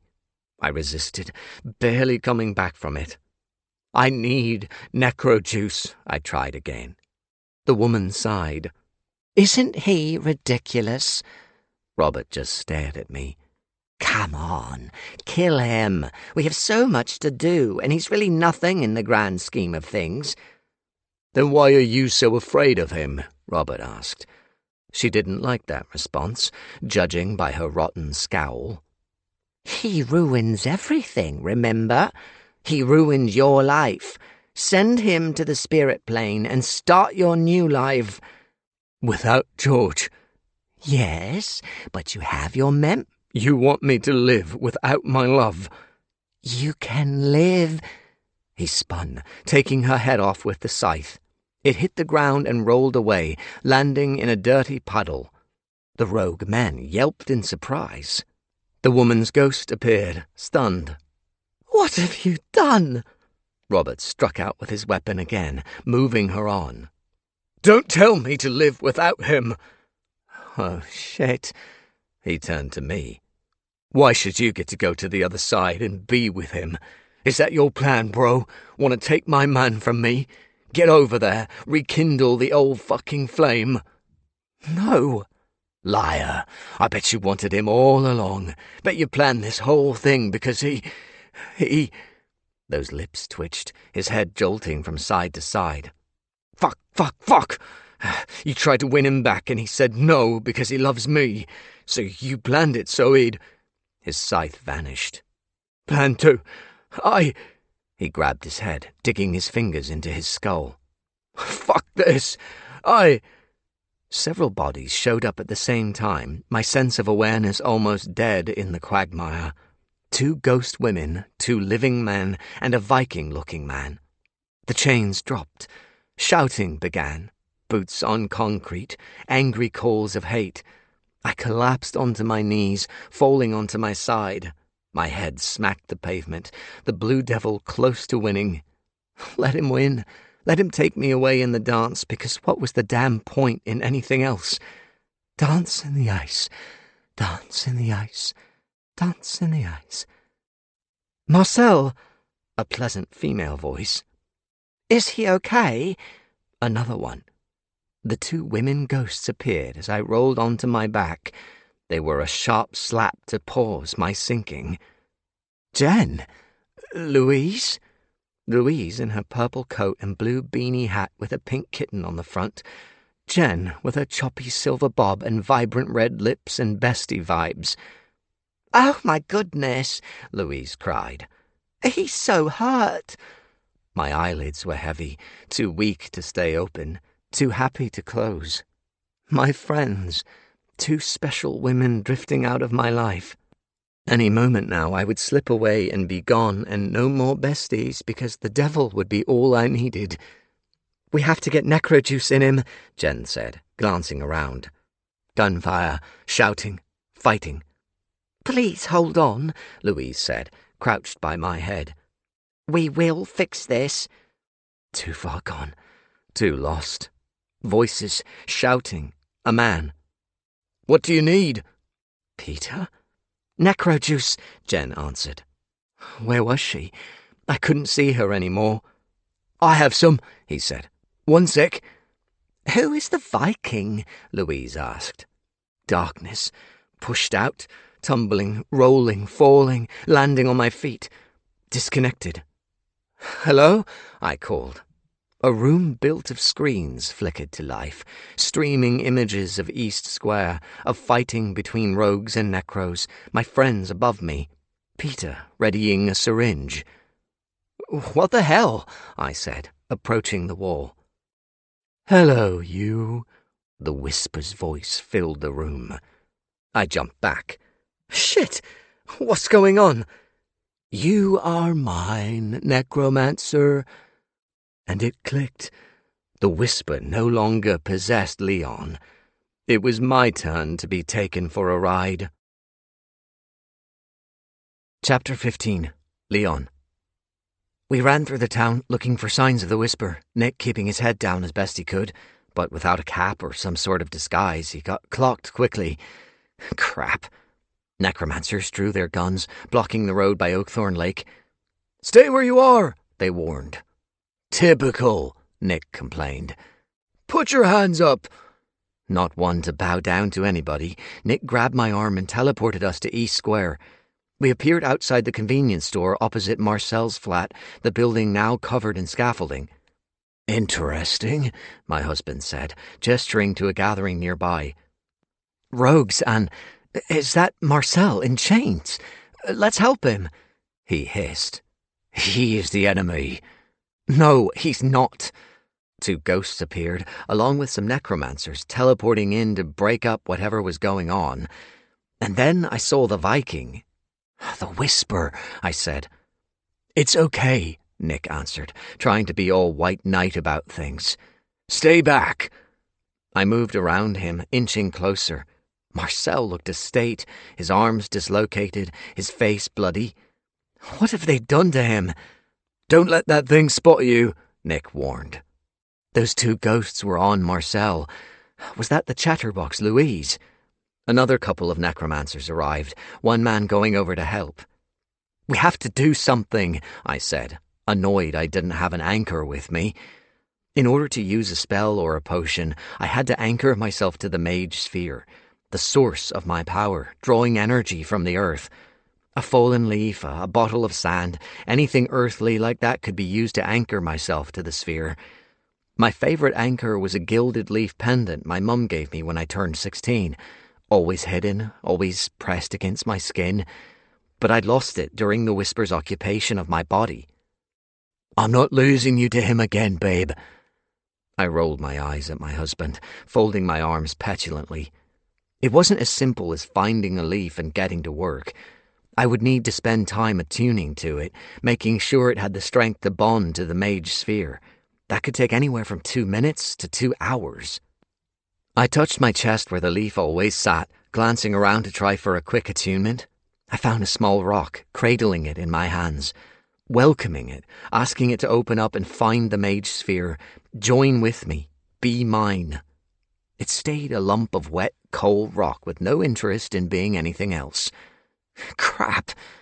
Putting it back, I picked up another stubborn lump, then another.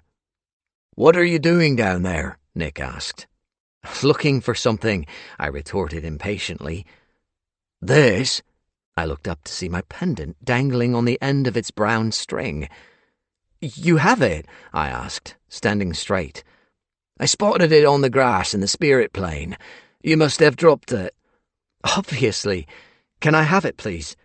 I braced myself for some irritating back and forth before he finally handed it over, but he took my hand and dropped it into my palm. His soft hands, his loving hands that used to touch me to paradise, hold me through the cold nights, or brush the side of my face lovingly. Once upon a time. "Thanks," I muttered, putting it on. "I could have done that for you." I turned my back on him, the reconnection of the anchor a warm jolt against my breastbone. The whisper disappeared. "Where did he go?" I asked. Marcel lifted into a standing position. Even from here, I saw the darkness flood his blue eyes. Chapter 16. Death. Winnie got us down to Camp 4 before taking a pause. "Rest," I said, staring out into the stunning Himalayan tundra. Though the scenery was beautiful here, it was also hell. No fire and brimstone, but snow and glaciers and rock, a monolithic hurdle between me and Marcel. Winnie wrapped her arms around me, her light flickering, some of the cold creeping in. Yet she held up her protection enough to prevent a frozen disaster. "Thank goodness you're here," I said. "I wouldn't be anywhere else." "He has to be okay," I said, the wind howling around us. I sensed Marcel back in Oakthorn, alive, but probably not safe. "He is strong, dear one." He might be strong, but the whisper was stronger. How were we supposed to stop it? From base camp, we would need to find someone to call us a helicopter to avoid hiking back to Lukla. From there, we'd have to catch a plane to Kathmandu, then a plane to the UK, finally arranging transport to Oakthorn. Too many hours, too much time away from my baby. "There has to be a way," I said. Winnie didn't answer with words, only her embrace. Maybe her teleportation would return. I slouched, loathing this waiting, this gulf between us and Oakthorn. The mountain should never trap a being like me, never affect me like it did. In a perfect existence, with my powers at their fullest and Marcel's at their sustainable state, he would be in my arms at the top of the world. The two of us alone on this summit, him wrapped in my protective bubble, gazing upon one of the many wonders Earth offered. How I'd love to see his face as he drank in such a magnificent sight. "I want to show you the world." I always had, ever since Pompeii. But suffering always blocked that dream. "I will make things better, baby. I promise." At first, I thought him to be a mirage, the cold mountain version, rather than the kind synonymous with a desert. "Are you seeing this?" I asked my friend, sitting up, the top of my skull breaking out of the light. I ducked from the freezing scrape of wind on my crown. "I do, dear one," she answered. "Pegasus!" My white flying horse galloped across the sky, his hooves pounding the air above the lower peaks around Everest. A miracle in horse form. "That's my boy!" I cried. He landed in the snow, neighing his happiness. Everest's conditions didn't affect him. Winnie got to her feet, taking me with her. "Are you sure you're okay to stand?" I asked her, an arm flung around her shoulders. "Enough to climb aboard." I smiled, the joy reaching my core. We were getting out of here. Things were finally looking up after a rather nasty turn. "Thank you," I whispered to my steed, nuzzling his snowy hair. He neighed appreciatively. Helping Winnie aboard, I climbed on, keeping within the radius of her light, giving Pegasus a few happy pats. "Ready, Winnie?" "More than ready." Pegasus took off into the Himalayan skies, heading west. "I can't wait to see your face." Chapter 17. Marcel. I threw myself into the screen, shoulder first. You can't have me! In here, my mind was clearer, pretty much back to my old self. Still, I'd rather be out there than trapped in this damn place. The whisper ignored me, getting to my feet. Marcel, Louise said. Are you okay? What's wrong with his eyes? Jen added. Oh, fuck, Peter said. We have to go. Now. What? Why? My bestie wondered. What's wrong with him? I slammed into the screen again. Don't you hurt them! Don't you dare hurt them! This body is... The screens crackled with white noise. There is too much here. Black lines cut across this prison, crisscrossing to fracture the images. Marcel! Jen cried. But the chaos and the voices out there were drowned out by the rising buzz of the white noise. Let me out of here! I yelled. A broken mind, the whisper's voice cut through the noise like a sharp bell. The soft thing within the bone shell is hurting in a soup of madness. You mean my brain, I responded, delivering a hard sidekick into a wall. Brain, yes, the whisper said. What have you done to your brain? Why does it hurt me? Why is there a strange blue man here? The blue devil was getting to him. Maybe you should get out of me, I said, before he drags you down to hell.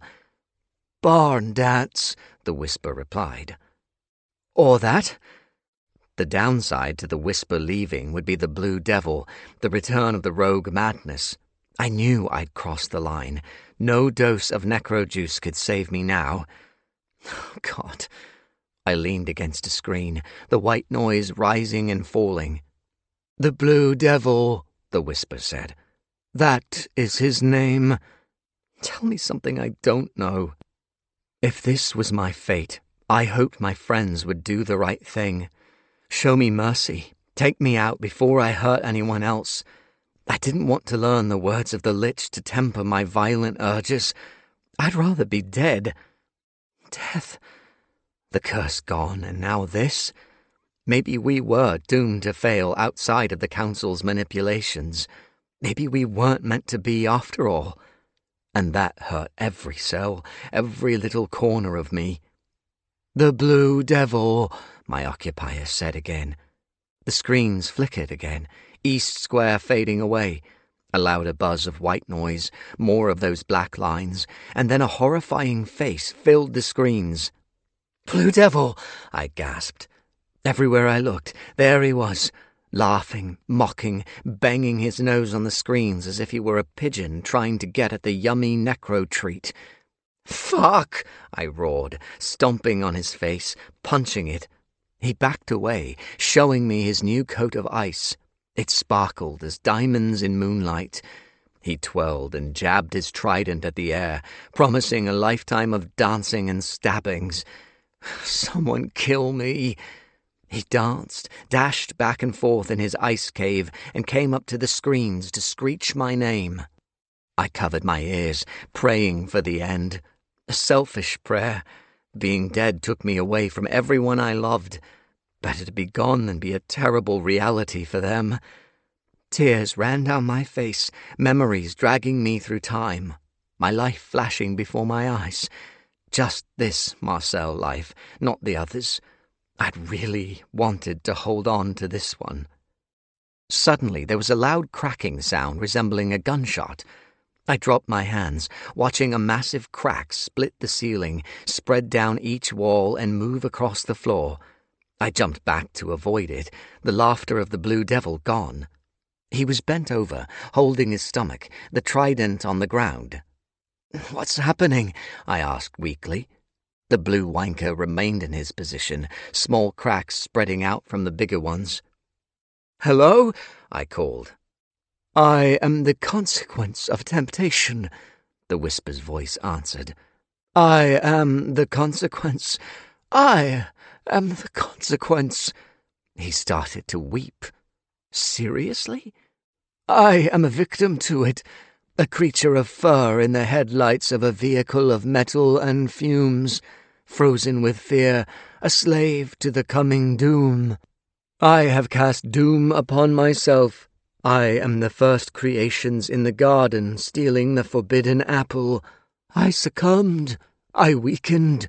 I must repair. What the hell was he talking about? Surrendered to pleasure, surrendered myself. Had he done something to weaken himself? Is that what he was rambling about? If so, then we might stand a chance at beating him. Shit. I had to find a way to tell them before I fully went rogue or they put me down. I will heal. I will heal. I will heal. The screens went black as a second boom rocked the prison. I stumbled back, barely keeping my balance. Glass fractured in the darkness. This was it. This was the end. The Blue Devil would be waiting for me. A shrill whistle in my head sent me onto my arse, no amount of covering my ears helping to dull it. It screamed and screamed and screamed, setting my teeth on edge, pounding my skull, forcing me to curl into a ball and wait for it to stop. What if it didn't?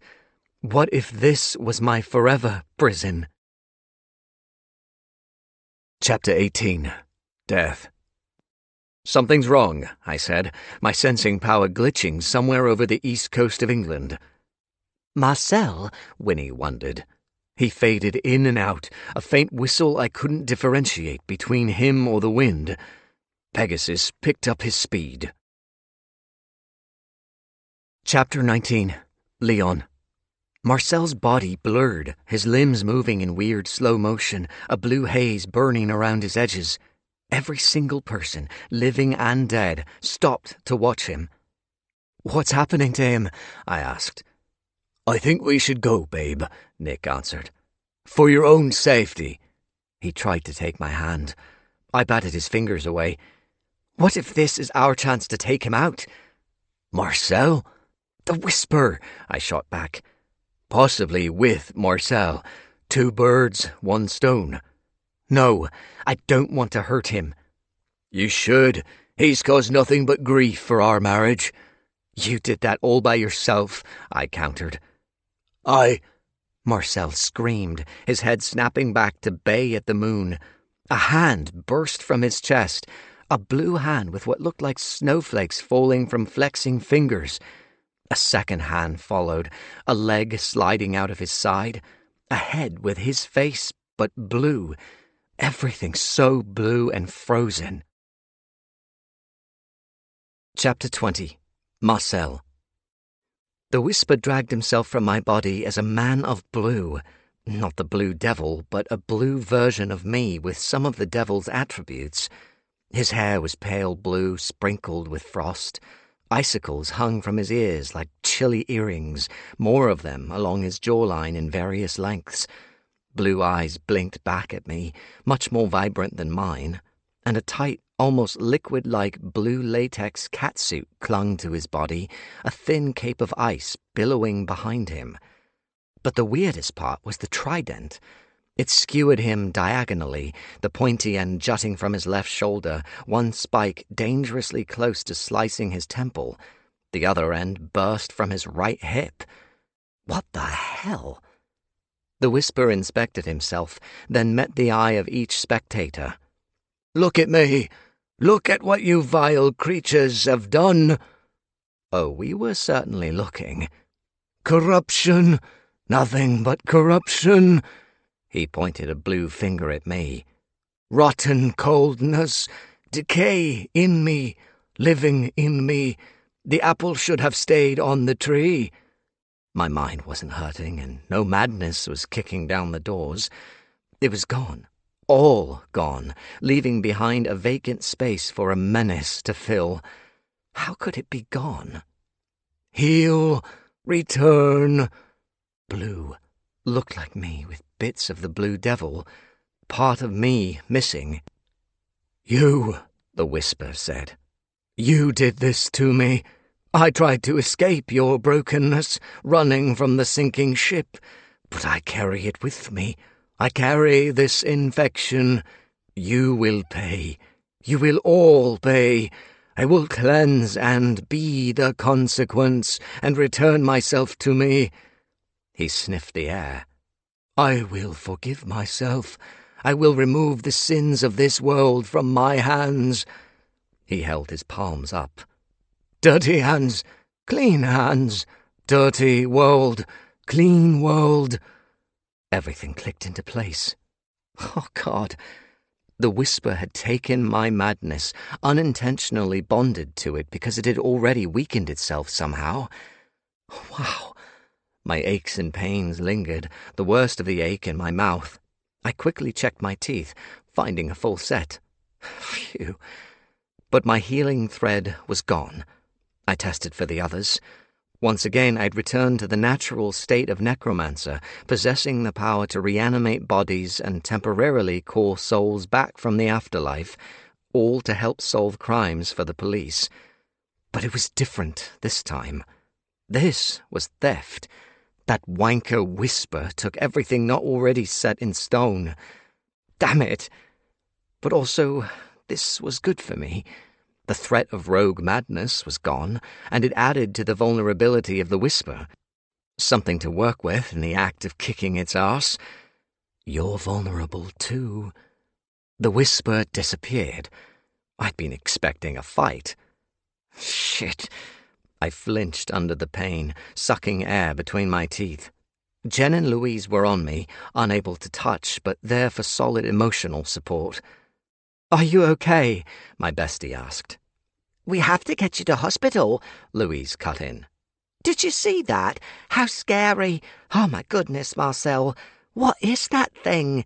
Why does it look like you? What does it want? Where did it come from?"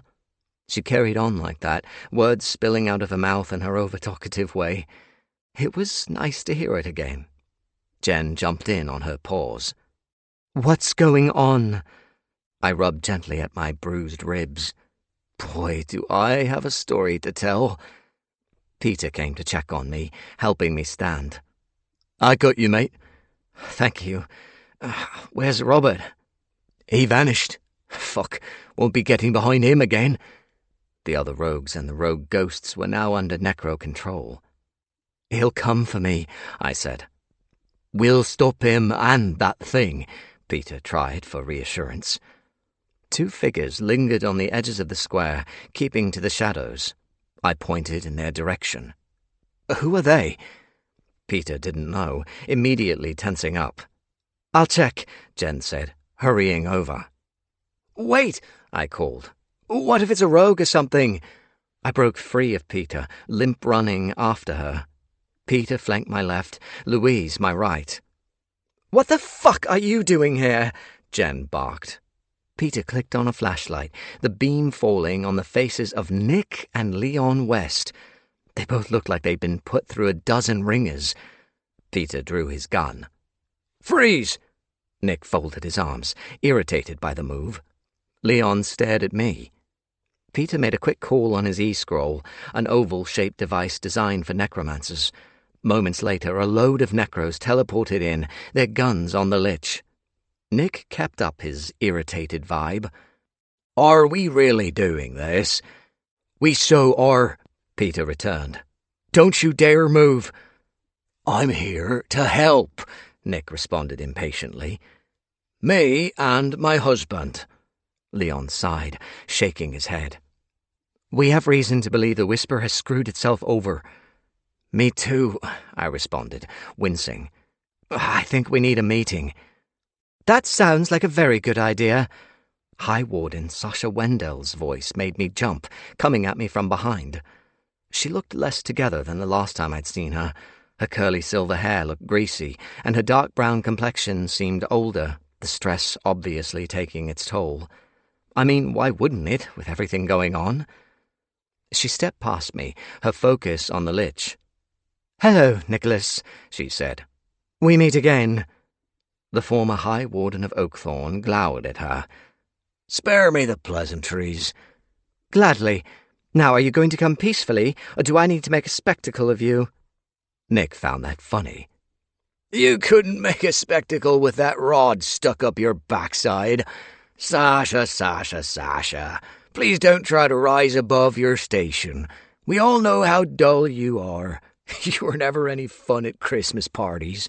Would it have killed you to drink Emma's festive cocktails?" The name of my dead boss sent shivers scraping down my spine. Sasha smiled. "What are you doing, Nicholas?" "Pointing out facts." "I don't drink." "And you just took the bait." "You flatter yourself, lich." Nick shuffled toward Leon. Leon shuffled in the opposite direction. "Trouble in paradise?" Sasha asked, signaling for some necros to come over. "Paradise burned down years ago," Leon responded. Wow, just look at the hurt on Nick's face. Brilliant. Leon took another step to the side, bowing his head. Nick's bravado crumbled, his shoulders slumping. "Get them out of here," Sasha ordered. The necros moved on them with their handcuffs, others keeping their guns aimed at the husbands. "Not Leon," I intervened. "He's been through enough." "He aids the lich, Marcel," Sasha said. "No, he was with me until the whisper took over his body." "Damn, can we just go somewhere and talk this out, please?" "Of course, but I am arresting these men." "Not Leon." "You really have no right to make that decision," she countered. "But we're done talking about this. Get them over to the location." "Where's that?" I asked. Sasha put a hand on my shoulder. "There are too many ears in this town waiting for such precious information." A simple "never you mind" would have worked. "You're clearly in pain," she added. "I am." "Then let's get you looked at." Before I knew it, Nick and Leon were dragged away in handcuffs, saying nothing, and I was put on a stretcher, loaded into an ambulance, and driven out of town. "Where are you?" I sent a silent call to death. Chapter 21. Marcel. I was put on a drip of antibiotics, painkillers, and saline, cleaned up and fixed up in the right places, and lay in the hospital bed under a blanket in a blue gown. Warm, dry, and pining for my man. Damn! This was no hospital ward, though. The room was too cozy, the walls painted a soft amber, the lighting adjustable with no painful glare in my eyes. From being moved through this building in the middle of nowhere, I knew we were on the top floor overlooking a dark field with a forest beyond. Necros patrolled the perimeter, a slight sheen of green necrotic magic smothering the windows. Protected. Secret. I had no idea where we were exactly, only that we'd passed through unfamiliar countryside to get here. When I'd asked, I'd received the expected response of minding my own business. At least I was comfy while I waited for the meeting to begin. Exactly when that meeting would take place, I had zero idea. For now, Jen and Louise stood on either side of my bed, having not left my side for the past half an hour. I wanted to text my family, but anything other than an e-scroll was forbidden. Civilian devices could not be encrypted in reverse Latin, what Necros used for safe communication, nor could their signals be properly shielded. Sasha told me she would reach out to let my family know I was safe. Translucent tears were flowing freely down my friends' faces, Jen constantly trying to take my hand. "I thought you were going to die," Louise said, shaking her head. "So did I, for a minute there," I replied. "But I'm still standing." She nodded. "I'm so happy you are. I've missed you." "It's been a crazy ride." Jen released a shaky breath. "Are you okay?" I asked. "Better now you are," she answered, her voice cracking. "This is awful." I held on to my rising sobs. "Jen, I'm so damn sorry about everything." She sniffled. "Don't go there." "Do you need a moment alone?" Louise asked. Jen shook her head. "Stay, please." I went for a lighter mood. "So, you two have bonded?" They smiled at each other. "You have an amazing best friend here," Louise answered. "Totally amazing," I agreed. "And so are you." She giggled. "Oh, stop it." "It's true," Jen said. "You've been with me every step of the way through this. I really appreciate it." "Don't mention it." "Too late." They laughed softly together. God, that was good for the soul. Jen wiped her tears. Louise told me about the strawberry jam she made you. Yep, really good jam. Jam we would never get to taste together in this life. Jam we would never fangirl over, never enjoy on toast sitting on my balcony with big mugs of coffee. Jen reached for my hand, her fingers passing through me. I wish I could hug you. She wasn't helping keep my tear barriers up. So do I swallowed, my throat bobbing painfully. Jen, this is so hard, she continued. I know I said not to go here, but it's so unfair. I tried to breathe, to stay strong. It's not. It's really not. We've missed out on so much because of Emma, a fucking lackey, and a rogue, and we'll miss out on so much more when everything goes back to normal. Another lumpy swallow. If it does. And then I move on to the other side.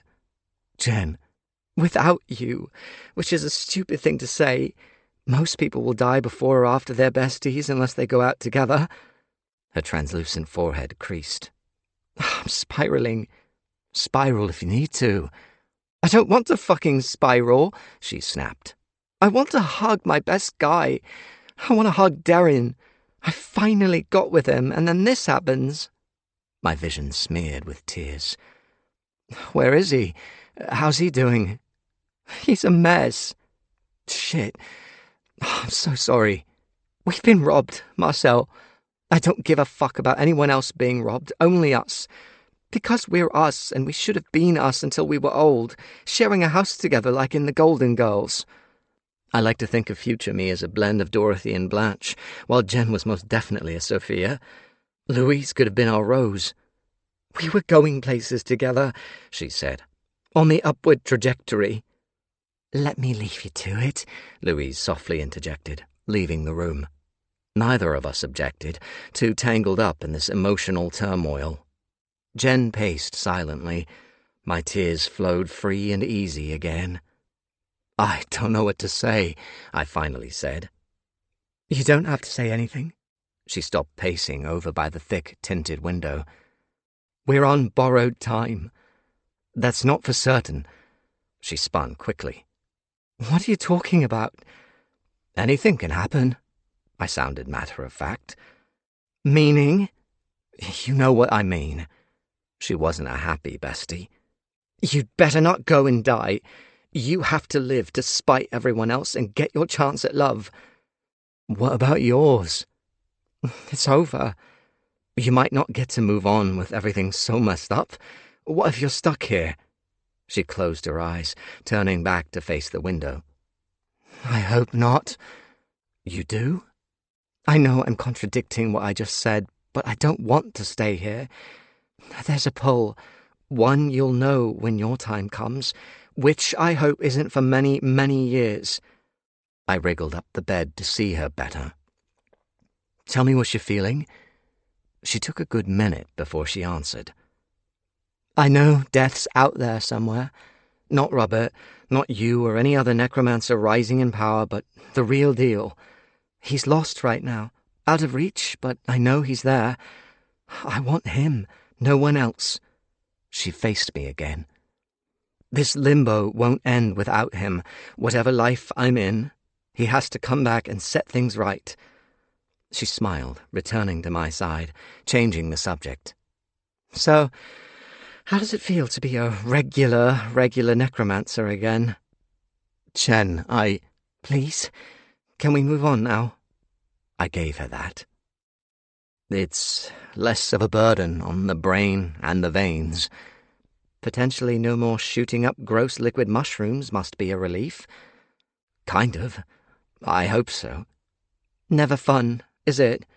Nope. He'll be here, Marcel. Sorry? He's coming back for you. Death? I thought she wanted to stop talking about him. No, the Tooth Fairy. Used to scare me as a kid. The Tooth Fairy? Some little creature creeping around my bedroom looking for teeth in exchange for cash? Hell yes. Worse than Santa Claus. You never told me Santa freaked you out. Because I didn't want the judgy eyes, I said. She snorted. I'm not the judgy one. And I am. How many times have you voiced your opinion on my makeup and outfits? I'm doing my duty as your bestie. Judgy. Maybe a tad. We laughed together like it was the old days. Feel free to judge my shitty blue gown, I said. Give it your best shot. I'm not coming for a hospital patient, even if you would. Never. She cocked a brow, pursed her lips. Okay, but only if the patient was you. I threw her a wink. Cheeky shit. I try my best, honey bun. Honey bun, eh? Take the compliment. I would if you weren't comparing me to bread. Really? Her happiness faltered. I've missed you so much. Hard same. Fuck. I know. We should make the most of the time we have, she said. Definitely. But that'll probably be impossible. Rather than agreeing because it hurt too damn much, I reached for my bottle of water. Better to keep the mouth busy rather than voice my pain. I need a moment, she added, voice wobbling. This is too much. Jen, she raised a ghostly hand. I'll be okay. Just give me a few minutes. I blinked tears-free, hurting so deep, unable to summon comforting words and hand them over. She left, passing through the door. Seconds later, Louise entered. Are you okay? She asked. Jen's crying, but then that's completely understandable, isn't it? Oh, and so are you. She hurried to my side. What can I do? I took some deep breaths. I'm fine. Seeing your face is helpful enough. Her translucent cheeks blushed. That's nice to know. Ditto. I chuckled, wiping my eyes. I think I need a nap to shake this off. I'll leave you to sleep. No, I wasn't being serious. Well, kind of. If you want to nap, I can give you some peace. I'm okay, but I have to ask you a favour. It's a pretty big one. Anything, Marcel? You're so sweet. Stop making me blush. Sorry. Okay, so the favour. As we both know, the time will come when we have to say goodbye for real, and we might not get the chance to do it again. Shit, this was tough. I... Take your time, she said. Remember to breathe. Jen, you and Jen, can you... I paused to drink some water. When it's time for you to move on, will you take care of each other? Oh, Marcel, of course. The tears rolled hot and easy. I just want you both to be okay. We will. And I want you to both know I love you in case I never get the chance to say it again. Now she was sobbing. Jen returned. What's going on? Louise told her, in more of a fit state than me. I was in full weeping mode, losing all control of my tear ducts. If only death could come and hug me. My ghostly friends stood side by side, a united front warming my heart. I think it's smart to say goodbye now, Jen said, just in case. So, goodbye to my best friend in the entire universe. No one could ever find a better bestie than you. From the first moment I saw your cute little face, I knew you were the one. The bestie kind of one. My soulmate in all things friendship. Now I sound like I'm giving a eulogy. Sort of is, I responded.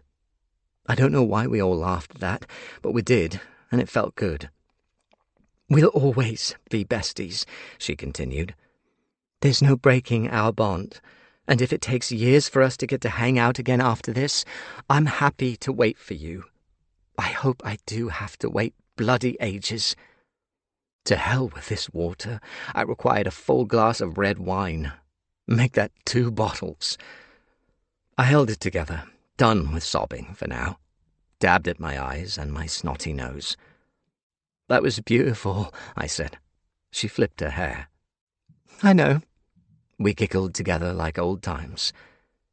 Never a real goodbye, Louise said. The next life will put us back together again." "It will," Jen replied.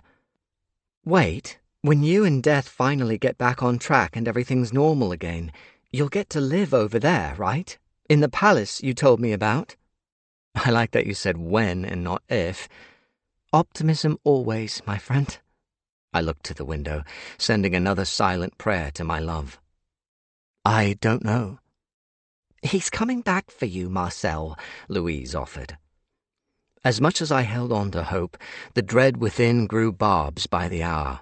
I believed in Death, in our love, but until I saw his face again, this constant fear would continue to make me sick. "I'm glad we talked about this," Jen said, steering us away from the death talk again. "Me too," Louise agreed. "We're lucky to get this chance to say our goodbyes. Maybe we'll get a second go at it." "Not sure I have enough tears for another," Jen said. I nodded. Amen to that. They would be okay together. I'd worry about them daily, of course, but knowing they'd support one another broke off some of the crushing weight. And then one day I'd join them. Because I was mortal. I was born to die like the rest of my fellow humans. Which brought up the constant question of what happened next with me and Death. Get back on track first. Worry about that stuff later. Where the hell were those bottles of wine? "Goodbye," Jen said. "For now." "Goodbye," Louise said. "Goodbye. I love you both." "I love you," they responded together. "Right," Jen said after some laughter. "Now we've got the goodbyes out of the way, why don't we do something fun to take our minds off things?" "Like what?" I asked. "A game of word association." "That's fun, is it?" She scowled at me. "You're really laying on the cheekiness, aren't you?" "It's a gift." Half an hour later, I found the strength to walk. 10 minutes after that, the meeting kicked off. Chapter 22. Death. The Whisper appeared in Pegasus's trajectory over West London. My steed reared angrily at the floating entity. "Easy, boy," I soothed. The Whisper looked like Marcel, a blue, emaciated version of Marcel. Becoming fighting fit mere seconds ago, Winnie teleported herself between us, her light a blazing star. "Leave here," she warned. "The cleansing will begin soon," the Whisper said. "The end will come. Corruption will be burned out. Festering wounds will clean. I will clean." "What are you talking about?" I demanded, keeping my horse steady. The Whisper lifted higher, staring down at me. "There can be no good in this garden. There is no delight, no wonder. No delight, no wonder." He vanished. Winnie returned to horseback. "What was that?" I asked. A boom sounded from below, a belch of fire and screams, human and dead. "Poltergeists!" I knew the place the screams came from. Hammersmith facility. "We must continue," Winnie said. Green lights shone from a clash of energy below. Necromancers were dealing with the fresh poltergeist problem. "I should be dealing with it," I muttered. "First the Whisper, then your stone," Winnie replied gently. Sticking to the plan, with teleporting back on the table, my dear friend took us to Oakthorn. Chapter 23. Marcel.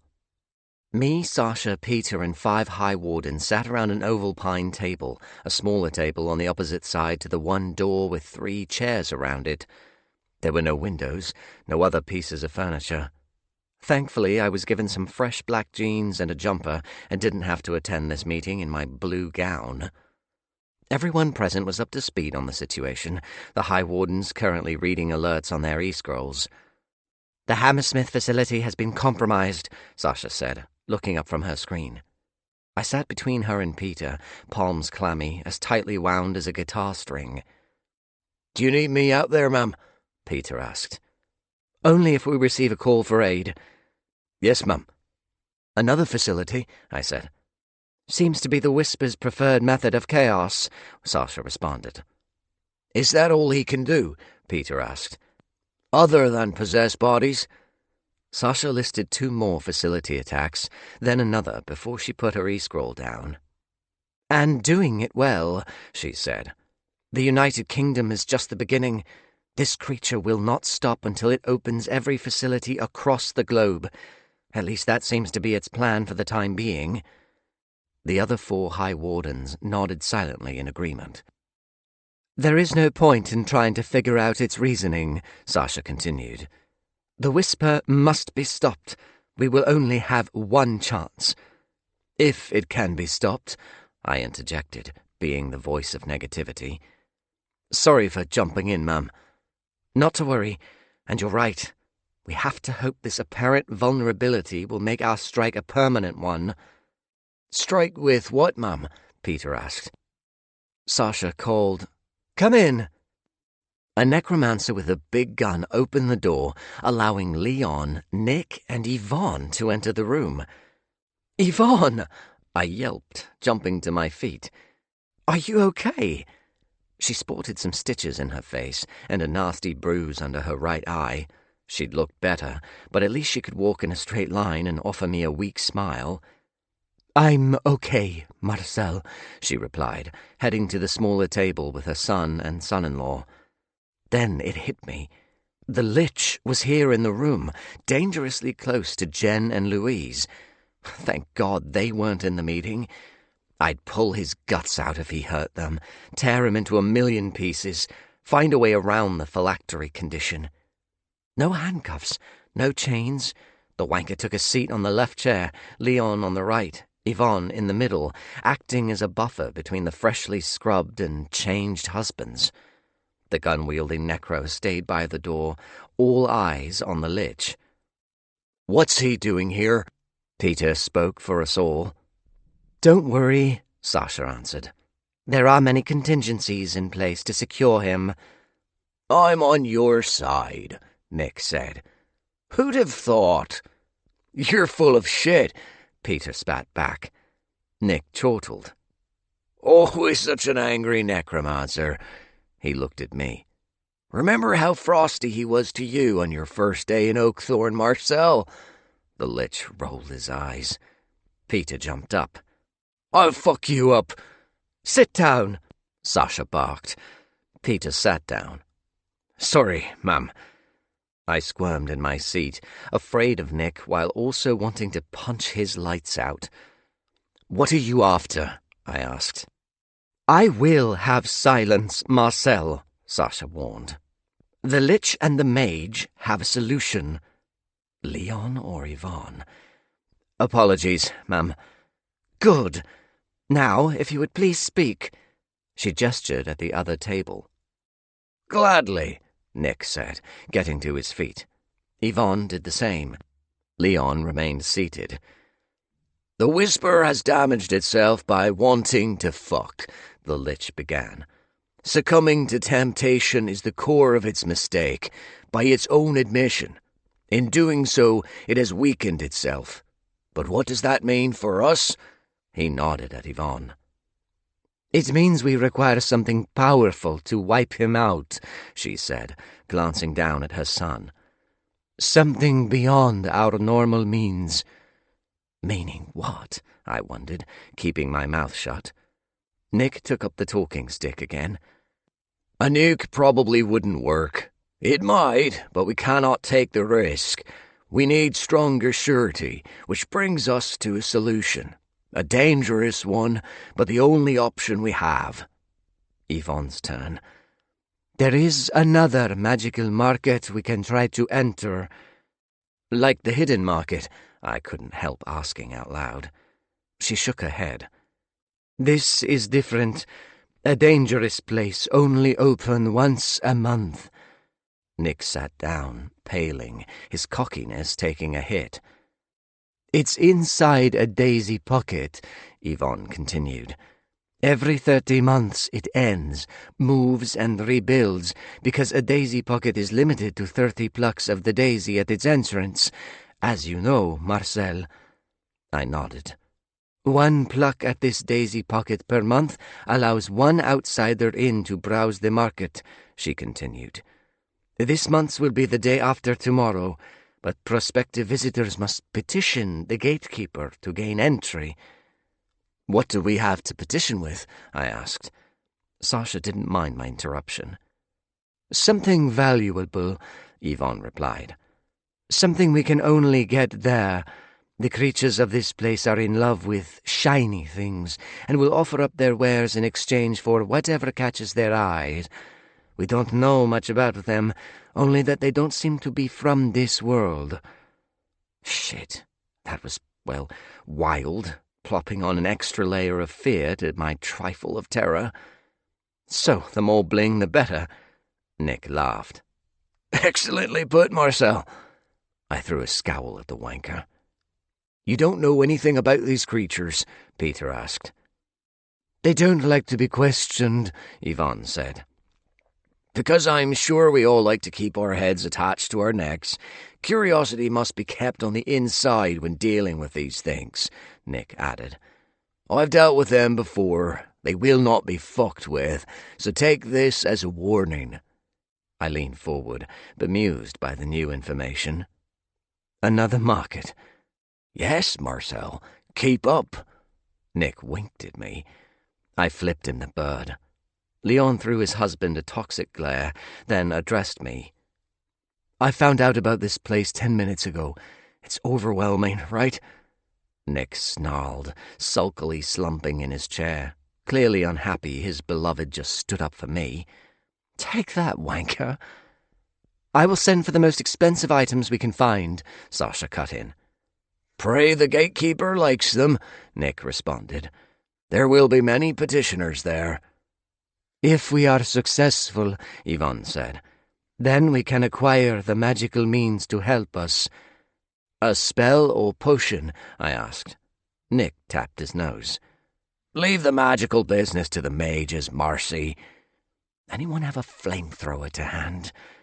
Sasha checked her pinging e-scroll. 3 more facilities. Peter's device buzzed. I have to go, ma'am. Go. He teleported away to lend a hand. My insides churned. The day after tomorrow might be too late. What do these creatures look like? You'll see if you go, Nick answered abruptly. Am I going, ma'am? I asked Sasha. A bright light stopped her from answering. It filled the room with iridescent beauty, 2 bodies appearing. My mind took long seconds to catch up. Death? My heart raced, my breath catching. Golden eyes glittered back at me, his arms outstretched. The one and only. The chair clattered to the ground when I leaped up, crashing into his embrace. He closed his arms around me, crushing me to him. You're here, you're here, you're here. The floodgates burst again, leaving me a sobbing mess, my tears quickly soaking his neck. He stroked my hair, pulling back slightly to kiss me on the cheek. It's okay. It'll be okay. I held on to him for support, too weak to stand without his strength. Are you okay? Better with you. Death. And you, baby? Better with you. I kissed his neck. I love you so much. I love you, Marcel. Nick groaned from behind me. Do we have to listen to this? I broke from death to move to his side, wrapping an arm around his waist. Jealous? Nick's hate bore into me via his deadly glare. Oh, yes, I'm so jealous. Pardon me while I cry into my cornflakes, which I never received, Sasha. What a piece of work. Why is he here? Death asked. Seeing as my brain seemed to be frazzled, it took me a moment to realize everyone was on their feet. Death, Sasha said. Nice to see you again. The other High Wardens offered him a bow as if he were royalty. Hello, Death responded. Is this a meeting? Yep, I said. Take a seat. I didn't wait for permission, and neither did he.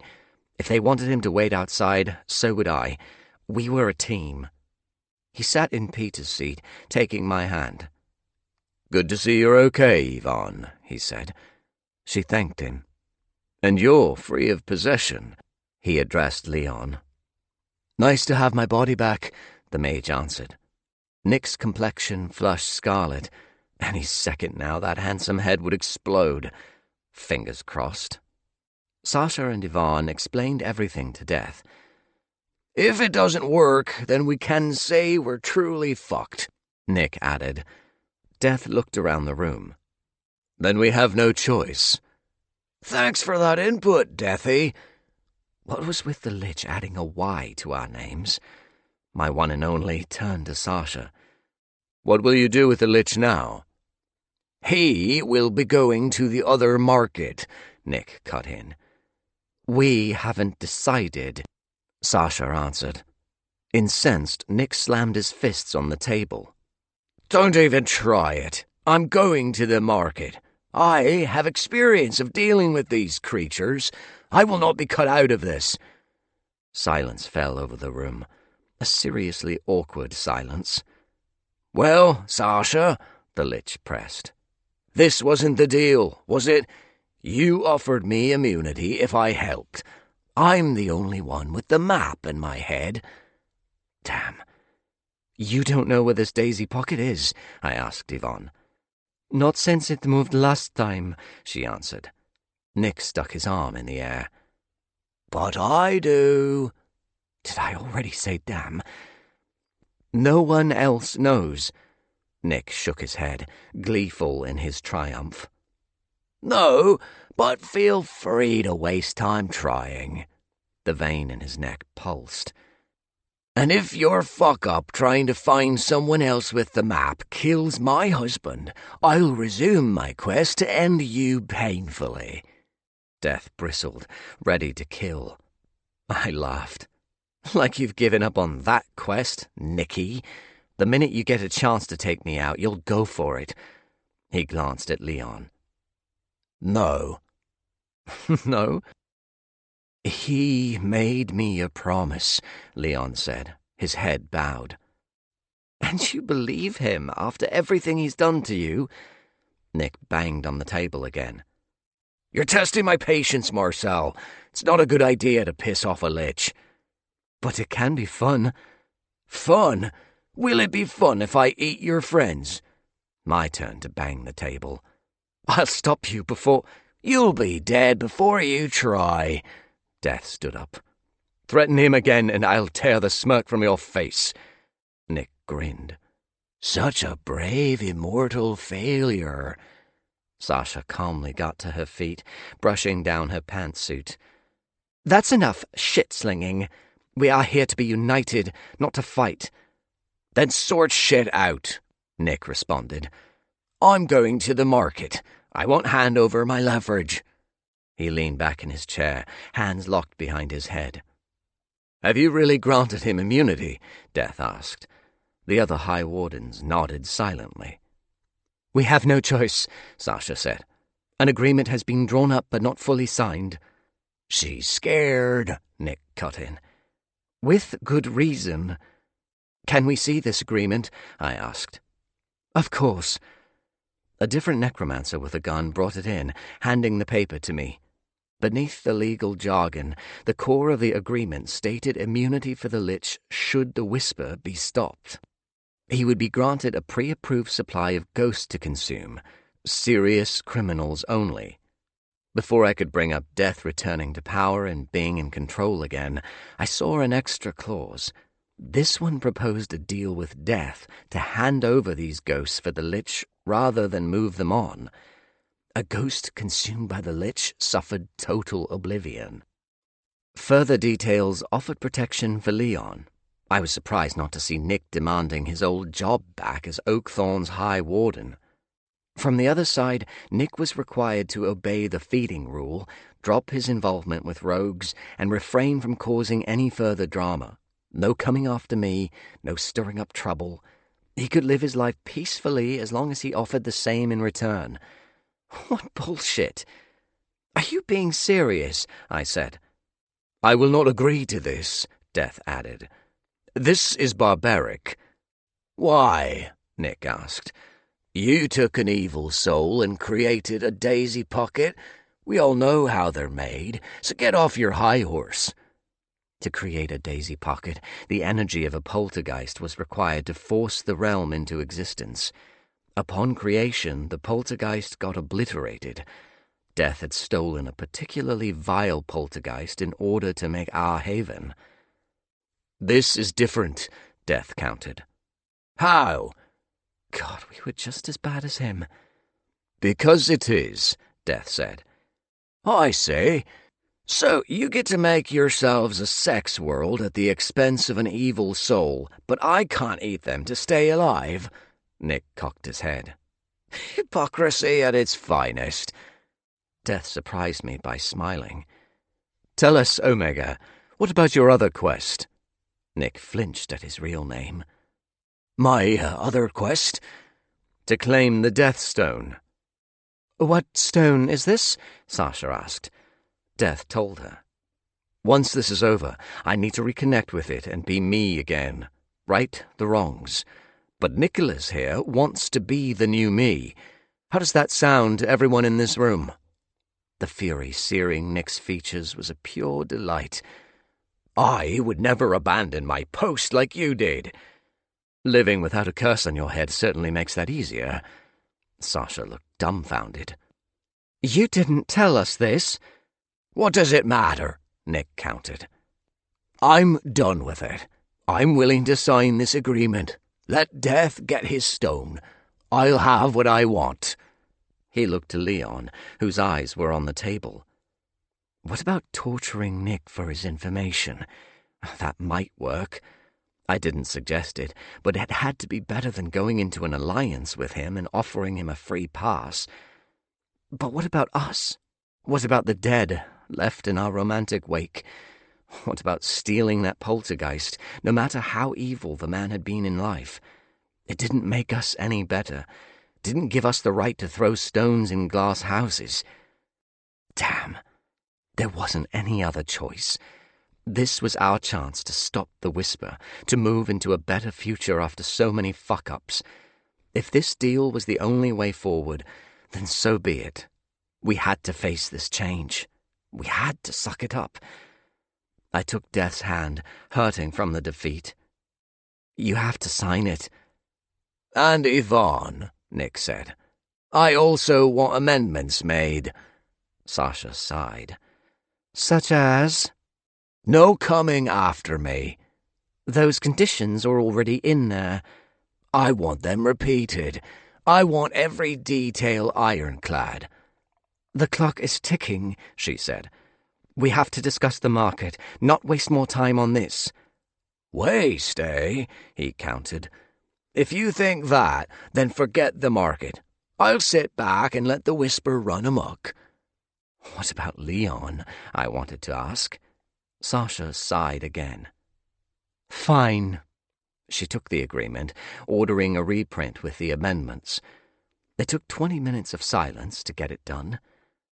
And now the signing, a satisfied Nick said, standing over Sasha. All of the High Wardens signed, followed by Nick. Death hesitated. This doesn't work without you, Nick said. Death didn't respond. This is the only way, I whispered, rubbing his thigh. Rock and hard place, Marcel.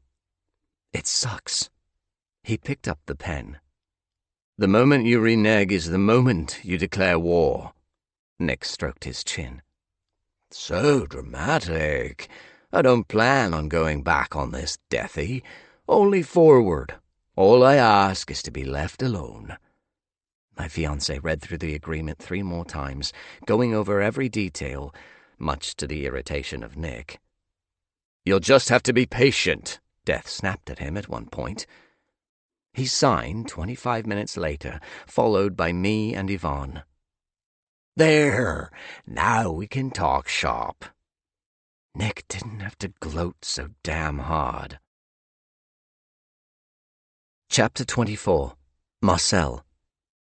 After another hour, we formulated a plan. Nick, Leon, Death, Sasha, Yvonne, Winnie, and I would head to this market's daisy pocket to petition the gatekeeper. 7 chances to get in, 7 pairs of hands offering up some pretty valuables. With the Whisper on a mission to open every facility in existence, it was all hands on deck for the Necros, while also hunting for Robert, and a waiting game for us.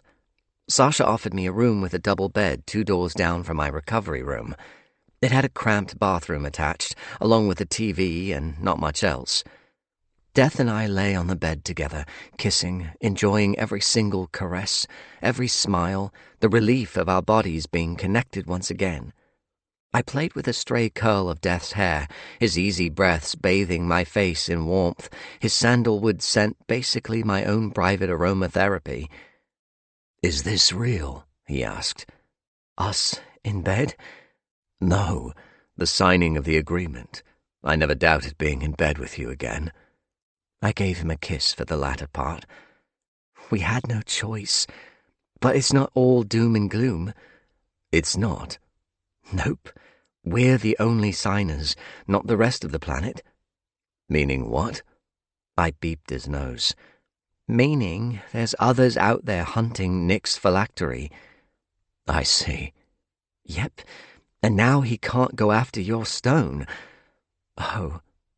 "What's wrong?" Death asked, stroking my face with the back of his hand. "He'll go for it anyway." "Probably." "Then why did I make a big deal about us having no choice?" "Because we don't have an alternative," he said. "But it gives us the chance to try for the market." "Shit." "Let him be the one to break the agreement, Marcel. Let the temptation get the better of him, like it has the Whisper. He's not getting his grubby lich fingers on the stone. Mark my words." I snuggled closer. "You're right." "I know." His chuckle was a seductive rumble in his chest. "Cocky?" "Always." He kissed my forehead. "Oh, I've missed you so much." "Same." "My baby." "Always." "Soon to be my husband," he added. "Forever." Another kiss on the forehead. "I really need a shower." Winnie had fetched some fresh clothes for him before we hit the bed, now patrolling the building per her request. She wanted eyes on everything. I know I felt better with her around. "I'll shower with you," he said. "I thought we weren't having nookie tonight." I was a tad on the sore side from my ordeal, but also pretty firm between the legs. He winked. I giggled. "Why can't we just take a shower together without... Oh, who am I kidding? Fuck it." "Don't you mean fuck you?" he suggested. "Yes, please. Wait, should we?" His golden eyes flared with lust. "We're killing time. Why not slay it with sex?" My cock practically whined in my boxers. "But is it appropriate?" His hand slid down to my bulge, squeezing me through the denim. "He seems to think so." My parted lips released a soft moan. "We have to show some restraint." He touched my lips, tracing 2 fingers across them. "If you want to walk around with blue balls, be my guest." He leaned closer, replacing his fingers with his tongue, drawing saliva across my lips. I quivered, everything tingling with anticipation. But he rolled off the bed, pulling off his shirt and tossing it aside, peeling off his tight leather trousers next, never taking his mischievous gaze off me. His cock popped free, no underwear to conceal it. Jiggling his hips, he let it smack on his thighs. Slap, slap, slap. I tried not to drool, sitting up with a fire between my legs. Fuck. "Up to you, baby." Slowly he moved toward the bathroom door, showing me his perky arse cheeks, juicy and firm, whetting my wanton appetite. He spanked his left cheek. "You tease," I complained. Death shrugged, spanking himself again before disappearing into the bathroom. Damn him. I stayed on the bed, torn between pleasure and restraint. We weren't setting off yet. Sasha firm in us staying in this safe house until we were ready to move. Plus, her team was busy finding valuables. We really were trapped in a waiting game. Waiting. I followed him to the bathroom. Chapter 25. Death. He came through the steam, a beautiful naked dream stepping into my reality. Pale olive skin, eyes like twin sapphire beacons, that silver hair spun from the heavens. He lingered at the edge of the small bathtub, watching me under the hot spray, nibbling naughtily on his bottom lip. "You came," I purred. "Soon. Yum. Can't stop thinking about your ass." I showed it to him. "This one?" "Yep. Can I eat it?" I pressed myself against the wall, my left cheek resting on the cool tiles. "Take your fill, and then some." I spread my legs in invitation. "I certainly will." He climbed into the bath, hands on my sides. He kissed the back of my neck, running his fingers across my skin in exciting tickles, pushed his hardness into my buttocks, sliding it back and forth along the crack. "Do you like that?" he whispered into my ear, working those undulating hips. "Oh, I like everything about you." I received a nibble of my earlobe and a moan of pleasure in response. Lips on my neck, sliding to my spine. He moved down my wet body in a hot trail of kisses, making his way down to the place he hungered for. I looked back over my shoulder to him on his knees. Water sluiced down his face, the droplets glistening in line with his beauty. He raked his wet hair back, then took each of my arse cheeks in his hands. "Okay down there?" I asked. He winked up at me, parting my cheeks further, and answered his kisses, his tongue lapping at my happy nerves. I moaned, startled by how deep he went, by how much he hungered for it. Wet and hot, an exquisite rhythm, his fingers digging into my flesh as he buried his face into me. Dining out, hitting so many sweet spots, melting away layers of tension. "That feels so good, baby." His vibrating moan sent electricity to my feet and balls. One hand moved, finding my cock. I adjusted to give him free rein, to wrap his warm fingers around me. He stroked as he ate me, pushing his tongue deeper, sucking and licking, his other hand finding my balls. He played with them, tugging gently, hitting me with 3 avenues of pleasure. "Oh, baby," I breathed, arms up, palms on the tiles, back arched to allow him even deeper access. Yes. He rocked his head back and forth, fucking me with his tongue. Heat raced through my body, sparks going off like fireworks. "Yes, baby, yes." Rushing toward the precipice of pleasure with no brakes, breath hitching, almost there, balls tightening, everything on fire. "Just, oh, fuck." I released into his hand, onto the tiles, my hips bucking. He upped his force on both my arse and convulsing cock, draining me of cum, taking me beyond satisfaction. Pulse after pulse of exquisite fire, an earthquake at my core. My toes curled, my knees weak, barely able to stand. "That was amazing," I whispered. Eventually he let me go, running his tongue up my spine, across my neck. I turned to face him, meeting his lips, hot water running over us. I ground my kiss into him, my turn to grab handfuls of his arse, and pulled him close, our cocks sliding together. He moaned. I drove my tongue into his mouth, my desire not even close to being quelled. I needed more of him. A soft growl rumbled in my chest, the feel of his skin, the sounds of his moans, his caramel scent stirring the primal beast only he could awaken. A primal beast wrapped in love. I broke from his lips, kissing his neck. "You make me feel so good, baby." he gasped, fingers curling into my hair. Happy to help.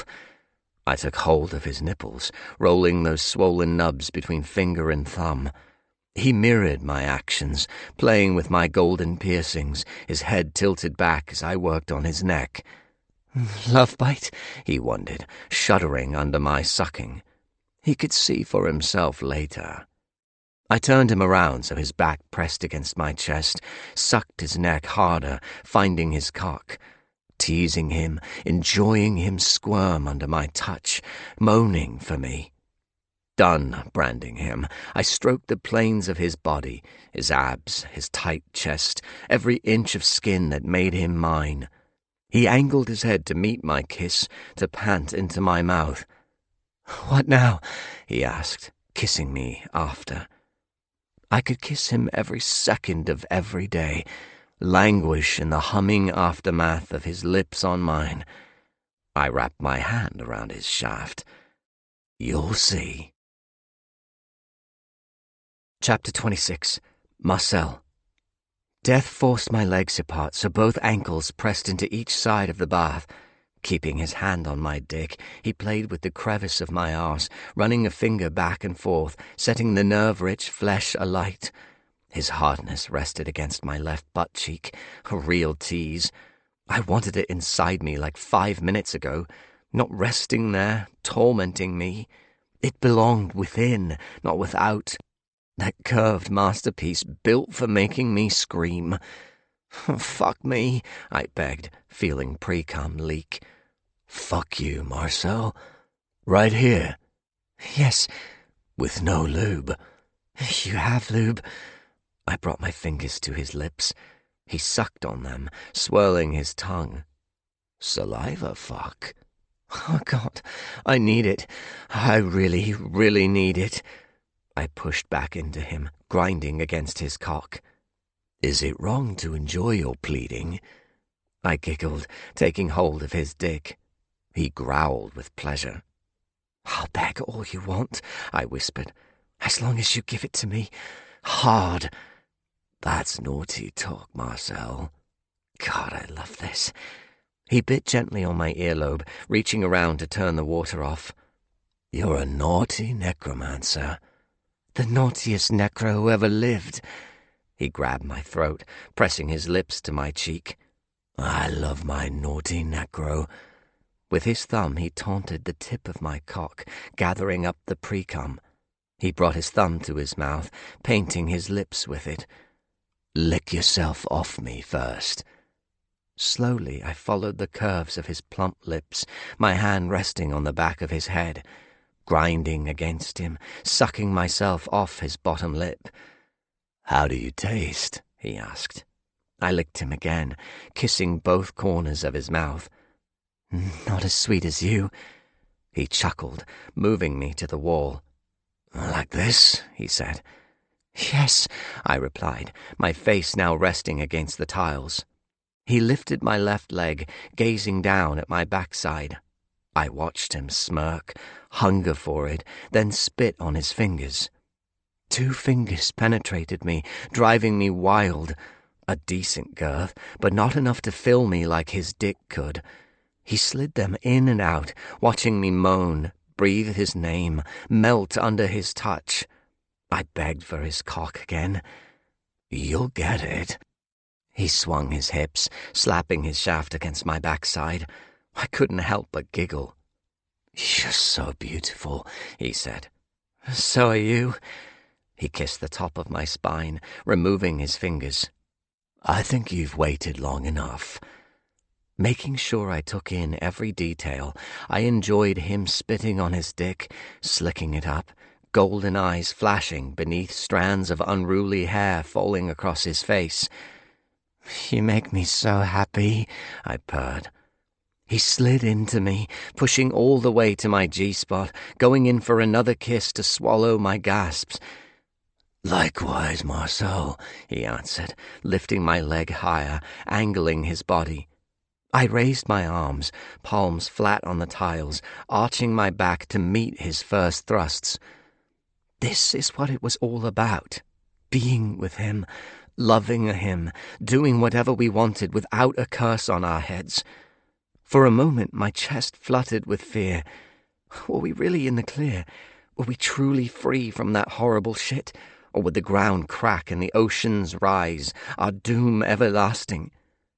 Death's speed increased, his curved dick pounding into me, making my eyes roll back, fucking away the remains of my aches and pains. Oh, yes! I lost myself in him, in the act of heat and flesh and sweat and racing hearts and delicious panting. Fuck this anguish out of me. And he did, slamming into me, relentless in his sexual ferocity. I came without touching myself, my balls and cock thrumming with pleasure, clawing at the tiles, squirming, my right foot going on tiptoes, my dick exploded. "Fucking hell!" I roared as it shot out of me, the sensation too intense, too incredible. Galvanized, Death fucked me harder, grunting his second orgasm into me. His familiar sticky heat sent me to the stars. "I love you, baby," he whispered. I turned to kiss him, never wanting him to slide out of me again. "Stay in there forever. Never leave me." "I love you," I responded, consumed by the happiest of afterglows. After properly showering, we dressed and sat side by side on the bed much more chastely, with my head on his shoulder, the TV playing a news report on the impacted facilities. Talk about a come-down. "I should be out there helping," I said. "Not in your condition," Death replied, giving my thigh a squeeze. "You make me sound pregnant." "If your insides worked differently, I think I'd have definitely put a baby in there." He poked me gently in the stomach. I poked him back. Silly. "I know." Damn, he looked so fine in his dark green silk shirt and black leather trousers. As sexy as always. He wasn't wearing the ruby, the jewel to protect us. It left me uneasy, no matter how much I tried to ignore it and accept the change. "What about you?" I asked. "What about me?" "Shouldn't you be off searching for the stone?" He didn't answer. "You don't have to come to the market," I said, drawing circles on his leather-clad hip bone. "I won't leave you until the whisper is gone," he replied. "But leaving you behind with that thing here won't help me find it. I'd be too consumed with fear for your life." "Oh, and if I did reconnect, who is to say the whisper would not devour my power?" "Fair point." "So don't argue." He patted my thigh. "You're always my priority." "Which caused this shit in the first place?" Whoops, a vocalized thought. He tensed. "I'm aware of that, Marcel." I lifted my head. "I'm sorry. I didn't mean that." He kept his eyes on the TV. "But you did." "I'm sorry." "Don't apologize for your feelings." "I will if they upset you." He faced me. "That's on me, not you. Never think you cannot say what you feel. Ever. You can always talk to me." I cupped the side of his face. "I don't like hurting you." "But it's true, isn't it? I put you before my duty. I'm part of this mess as much as the council. I walked away and broke my power, letting it run wild through necromancers and rogues alike. Damn, I'd kicked down the door so hard the hinges were ruined. But I went for an honest reply. "It is true." He closed his eyes. "And I'm right there with you," I said. "I've made selfish decisions, which is why I think you should go and—" His eyes snapped open, flaring with golden rage. "No!" I recoiled from the boom in his baritone. "Shit, he scared me." "I'm not leaving you until the whisper dies." I swallowed. "What if that doesn't happen?" "Then we'll talk it over." "Death, He swung his legs off the bed, hunching over. "No, Marcel." A tad rattled by his scary outburst, I moved with him, wrapping myself around his solid body. I'm not leaving you, he said. I placed my chin on his shoulder, saying nothing. I don't care about logic and what's right, he continued. I never have when it comes to you. I'm the great scrambler. He didn't find that amusing. When you're safe, I'll go. And please don't try telling me the world is an unsafe place. I already know that. I held him tighter. I won't. But you want to say it. Absolutely. His sigh vibrated against my chest. Can we not talk about this? Whatever you want. Sorry for bringing it up. He took hold of my arm. How are you feeling? A mix of satisfied and shit scared. I'm happy about the first part. Me too. I moved to sit beside him, flinging an arm across his shoulders. Shall we stop talking for a bit? As long as you keep your arm there. I snuggled close to him. We heard heavy breathing behind us. We jumped to our feet at the same time. "What the hell?" I yelled at the whisper. Bluer than before, covered in icicles, his obsidian gaze scanned the room. "Get out of here," Death told me. I ignored him. The whisper sniffed deeply. "I smell temptation, flesh on flesh, spilled seed and sweat." I shivered as he locked onto me. "Did you think hiding from me would help?" "Leave here," Death retorted. "Why?" "Just leave." "I will stay, thank you. I am cleansing." He took a step forward. "Come any closer and—" "Threats. Thinks he can threaten the consequence. No, I will not have that. Will you?" The whisper cocked his head. "Never. He disrespects the dance." Talking to the blue devil. "Burn them," he added. "Cleanse, break, change. 6th extinction. 7, 8, 9. Bring them all. Remove the festering. Scrub the stain on this garden. From the ashes a new life shall rise." Shit. Winnie appeared on cue, putting herself between us, her light filling the room. "Leave her," she warned. "Little fishy from the glass," the whisper responded. I covered my eyes, unable to see through her light. "Leave!" she boomed, much louder than Death. I heard a pop, followed by a grunt. "He is gone," Winnie said, dimming her glow. "What?" I responded. "Just gone?" "Yes. No. Outside." She pointed at the window. Death and I hurried over. The whisper stood a few feet from the building, arms outstretched, eyes on the ground. "What the hell is he doing?" The door burst open, Sasha and 2 necros charging in. "We're leaving. Now." I didn't need telling twice. "No one can teleport out," she added. "Oh, shit. Precisely, Marcel. So we use our feet and hope." "Winnie," Death said. "The only part of my power not to work." The whisper might be tainted or whatever, but he certainly boasted some serious skill, knew exactly what he was doing. If only we did too. We followed Sasha down the corridor, others joining us along the way from medical staff to necros and even a few ghosts. "What's going on?" Jen asked, her and Louise meeting us at the bottom of a stairwell. "The whisper's outside," I said. She kept pace with me, Death holding my hand. "Doing what?" "Staring at the grass. Can't be good." Leon, Yvonne, and Nick joined the line, coming up behind us. "I gather the whisper is causing problems again?" Nick questioned.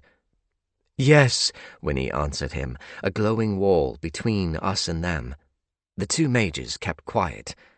"Stop!" Sasha cried. The whisper blocked the next stairwell. Guns were cocked, a horrible tension choking the air. "Where are you going?" the creepy blue fucker asked. Sasha gave no response. "Running," he said. "Running from me, running from your sins, running from the fire. You will not run from your destiny." Shit, shit, shit. The whisper clapped his hands, a rush of freezing wind howling through the corridor. I covered my face under the icy sting. Death grabbed me, cradling me against him. "What's going on?" I heard Jen cry over the howl. "Get out of here!" I yelled at her. She'd be okay. All the ghosts would. Unless the whisper hid a nasty plan up his sleeve for them. Jen and Louise disappeared. Good. Winnie's warmth engulfed me. "Come closer," she said.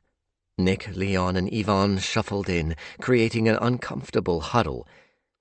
"You are the chosen ones to petition the gatekeeper," Winnie said. "The only hope we have." "I thought he wanted to burn our sins," Nick huffed. "What's with the ice?" The wind stopped. None of us popsicles, everyone alive yet shivering.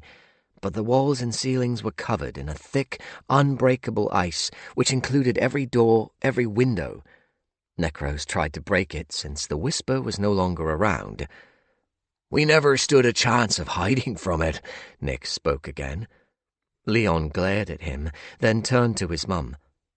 "Shall we try a spell?" She shook her head. "We can't risk it, son. Who knows what consequences inside the ice?" "I'm sick of that word," Nick said. "You opened the door," she countered. He turned his back on her, inspecting the icy wall. "We can't just wait to die," someone cried. "No shit," I mumbled. Winnie tried to teleport again. "Useless." "But your other powers are still active?" Death asked. "They are, dear one, though I feel the whisper's attempts to break them." "There has to be a way out of here," someone said. I couldn't see one. That was some tough ice. The whisper reappeared, this time standing directly before me like a twisted mirror image. Everyone recoiled, trying to put as much distance between themselves and the creature as possible. Death's arm shot out as a shield, keeping me back. I didn't resist, just stood there like a deer in the headlights, waiting for the truck to strike. I have to do something. My powers were dry leaves standing up to an inferno. "The fires of earth will cleanse," the whisper said. A tremor rumbled underfoot, the ice cracking. Winnie's glow brightened in response. The whisper's left eye twitched, an icicle dropping off his chin. "Start here. End everything." The corridor shook violently, chunks of ice collapsing, the floor splitting open. Steam hissed through the crack, causing a split in the crowd. Death dragged me away from the spreading fissures. They released more steam, hissing violently. The ice melted as the temperature rocketed, freeing the windows and the doors. Shouts, bids for freedom, a lot of shoving, and, well, plenty of chaos. Just how the whisper wanted it. Doors banged open, windows smashed, all while Death kept his grip on me, Winnie's light on my skin. "Stay close," she said. "All of you. Move with me." Nick's arm bumped mine. I tried not to be sick, to elbow him as hard as possible in the ribs. "What about everyone else?" I asked. "You are my priority," Death responded. A twinge in my guts. All about me again. A sulphur smell filled the corridor, more steam pumping out of the cracks to smother the space. I took in a lungful, coughing violently. Fuck. The heat increased by the second, sulphur and steam stinging my eyes and the back of my throat. A chorus of coughs followed mine. Earth's fires. "Oh, God," I wheezed. "Oh, God." An aggressive quake brought part of the ceiling down, the cracks widening. "Here," Winnie said, pulling back her fist. Death held me tight. The mirror-born wonder smashed her fist into the ice-free wall, opening a doorway, fresh air beckoning me to flee the heat. "Go," Winnie ordered calmly. "We are only one floor up, but be careful." Quickly, we escaped, faced with more steaming cracks in the field, but able to suck in fresher air. Steam spilled from the windows, people jumping out and running for their lives. The fire alarms were silent, which didn't surprise me with the whisper involved. Earth's fires. "Keep moving," Winnie said. "But the others," I tried again. "I have to focus on you, Marcel." "So shut the fuck up," Nick spat. Death went to break his jaw. Winnie caught his fist at the last moment. "This is not the time for that, dear one." At least people were escaping. "Head for the trees," Winnie commanded. "Stay close to my light." The ground tremored again. "As soon as I can teleport, I will get us out," she added. "Then let's go," Yvonne responded, following it up with a chesty cough. The tremors continued as we moved across the wet field, heading for the forest. Death held me and I held him right back. We were a team, not me, the delicate flower in need of saving. Not that I was above being saved from fiery doom. Where was that doom?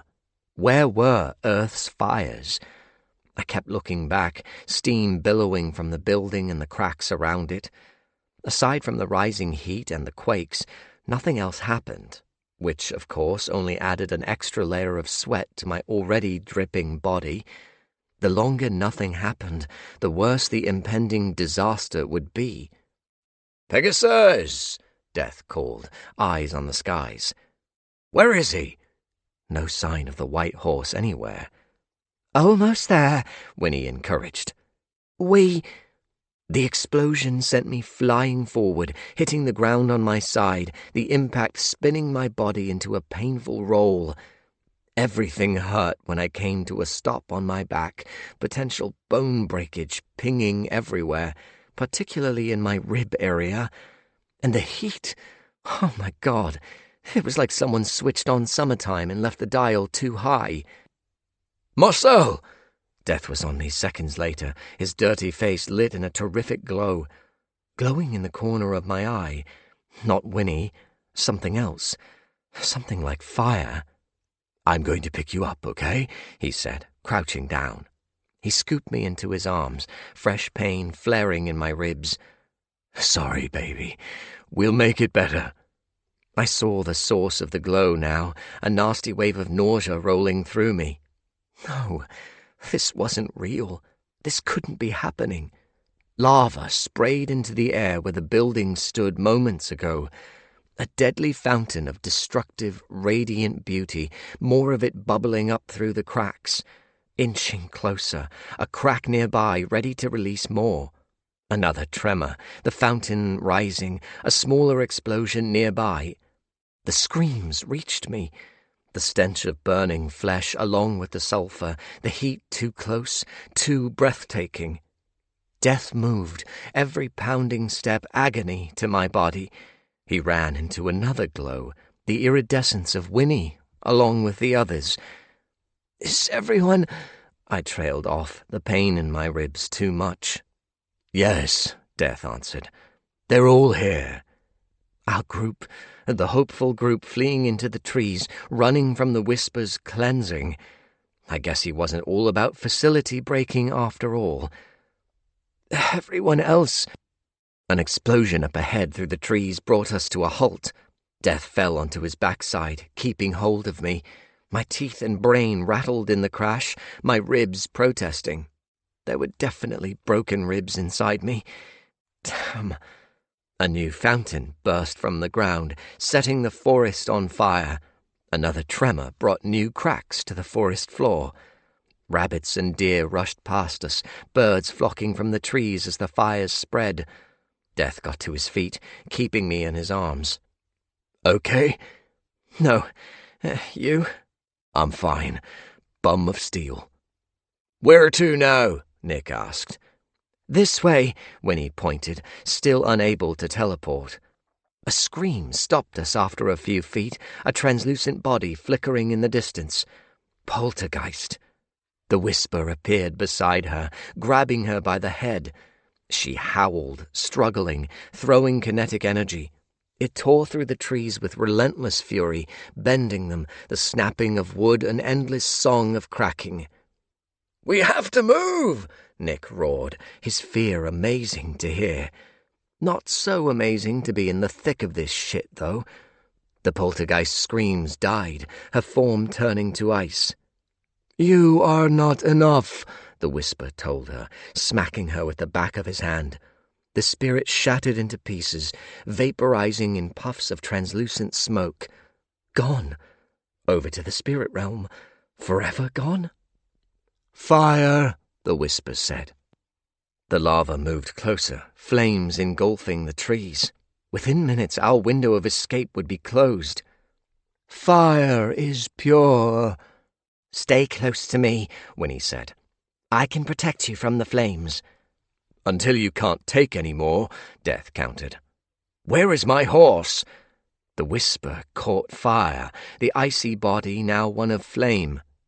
"Fuck this," Nick complained. "I feel so pure, so incredible," the whisper said. "So clean." But hopefully still vulnerable. My ribs flared with their own fire, my body in dire need of medical attention once again. Flames spread from the whisper, joining the rest of the fire spreading through the forest. He began to walk toward us, shimmering like the lava, sweeping his arms artfully, sparks falling from his smoking fingertips. The heavy beating of wings above, followed by a caw, drew our attention. Death's head snapped in the direction of the sound. "Did you hear that?" "I did," Leon responded. We saw a flash of white before we heard the rhythmic beat of a giant bird's wings. "Is that life?" Death wondered as the tree next to us came down. Chapter 27. Death. Winnie threw herself at the falling tree in a burst of light and the strength of a mighty shield. I cradled Marcel, braced for pain. The tree rumbled against my friend's protection, a dark mass so close to our heads. She roared, her light brightening, drowning out that mass, the cracks and grind of a heavy tree under strain filling my ears. "Be gone!" Winnie cried. A heavy crash followed, her light dimming. The tree lay in the opposite direction. I swallowed, fear a band of insects invading my skin. "Thank you." The giant bird cawed again, flying past. Aurora, life's beautiful eagle. Pegasus followed her. Excellent. They soared above the trees, circling the rising inferno. "Don't land here," I called. "They won't," Life said from behind me. Resplendent, gown billowing, she summoned us closer. "Join hands. I'm getting you to safety." "You're not frozen anymore." "Thankfully." The whisper appeared not to notice, too busy twirling in the flames. "Does your teleportation work?" Winnie asked. "Yes, I teleported in and I can get you out. Join hands. We will talk when you are safe." We did as she asked, each one of us connected. Aurora and Pegasus were no longer in the sky, the flames and the heat reaching new intensities. No way out on foot now, only with Life. If she hadn't shown up. The whisper fell to his knees, humming a tune and waving his hands over the grass. Life removed us from the danger, arriving at what appeared to be an old, crumbling castle, possibly in Scotland, a biting wind and a heavy downpour battering the ruin. A chorus of coughs and relieved sighs at being away from the heat were the only other sounds. Marcel remained in my arms, needing medical attention. "This is only temporary," Life said. "While I establish something." She turned to the Lich. "You are about to enter my palace. Before you do, I want your word." "My word of what?" he responded, dripping in sweat. "Peace, Lich. I will not have your viciousness in my home. You will be quiet, you will refrain from your wicked ways, and you will obey me. Do you understand?" "Does that go for everyone else?"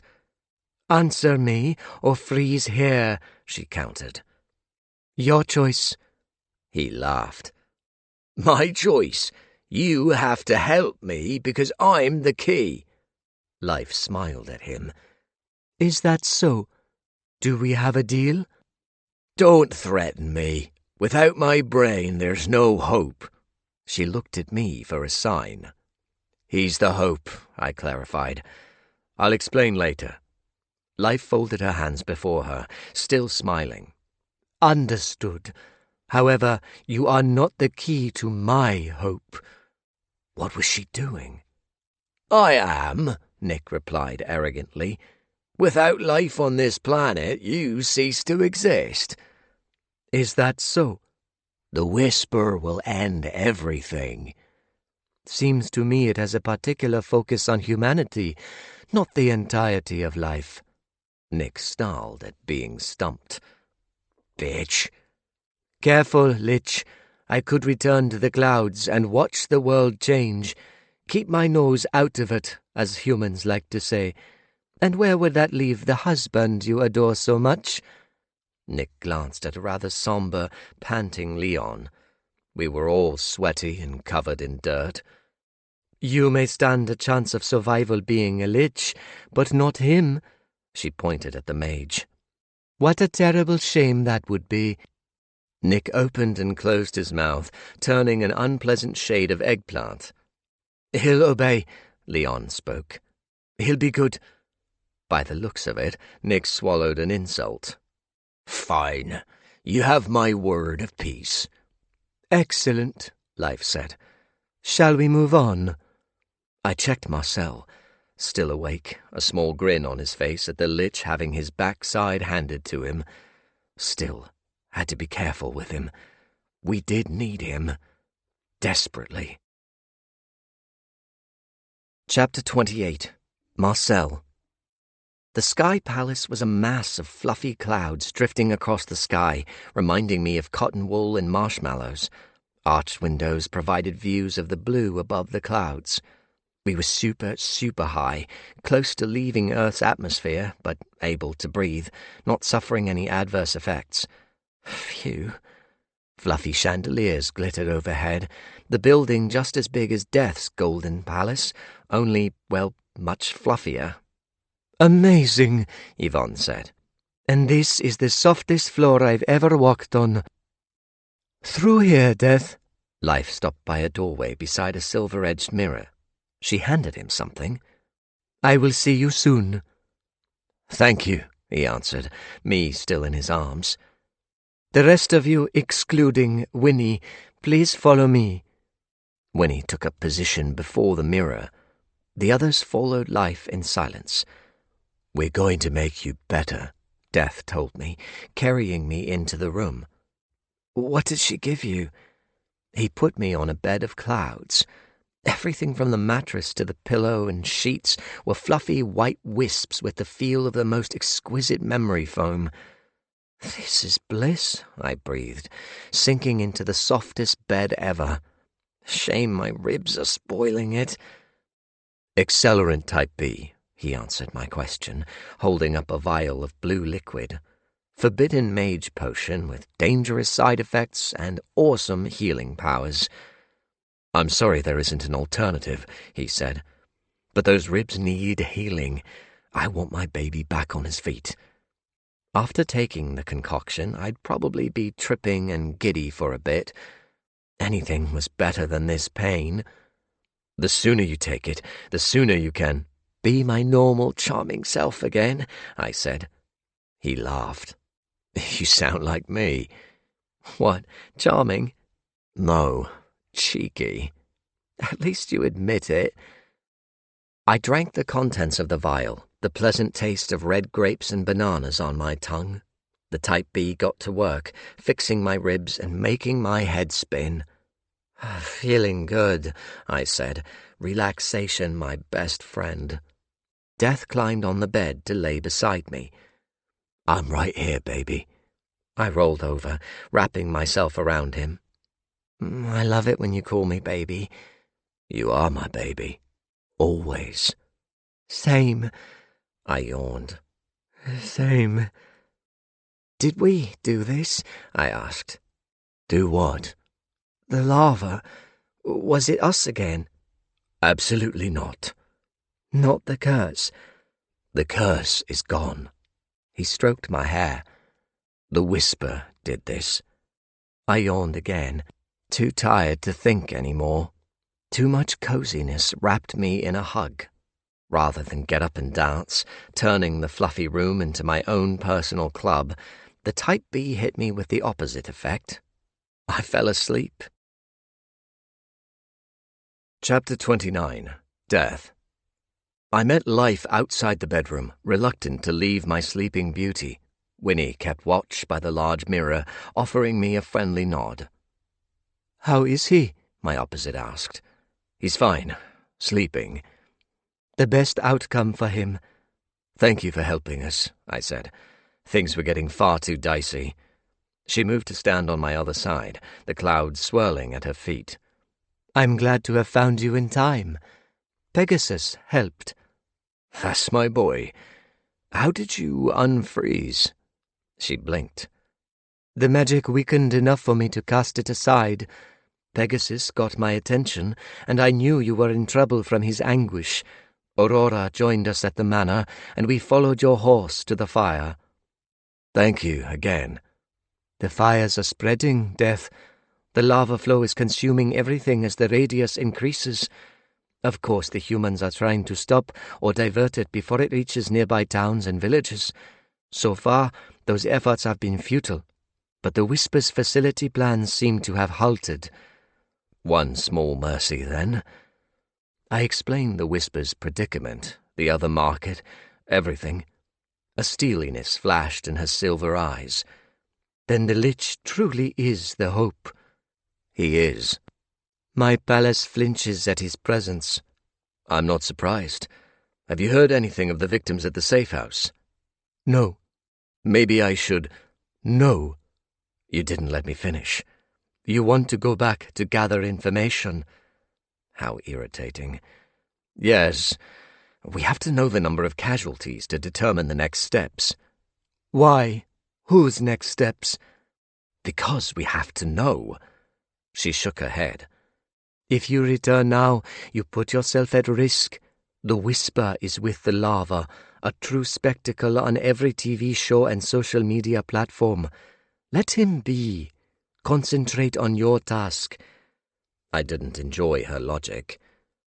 "But do nothing to draw his attention. I understand your reasons, but your concern is the other market, to succeed at petitioning to get in. Flitting back and forth for information will hinder your plans." Her sensible logic let the sorrow in.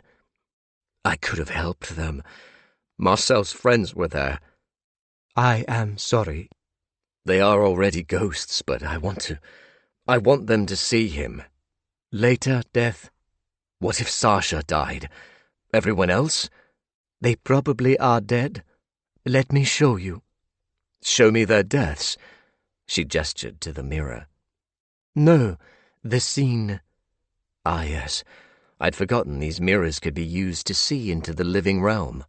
Winnie stepped aside for us. Life tapped the glass, the surface rippling, colors pouring down from the top.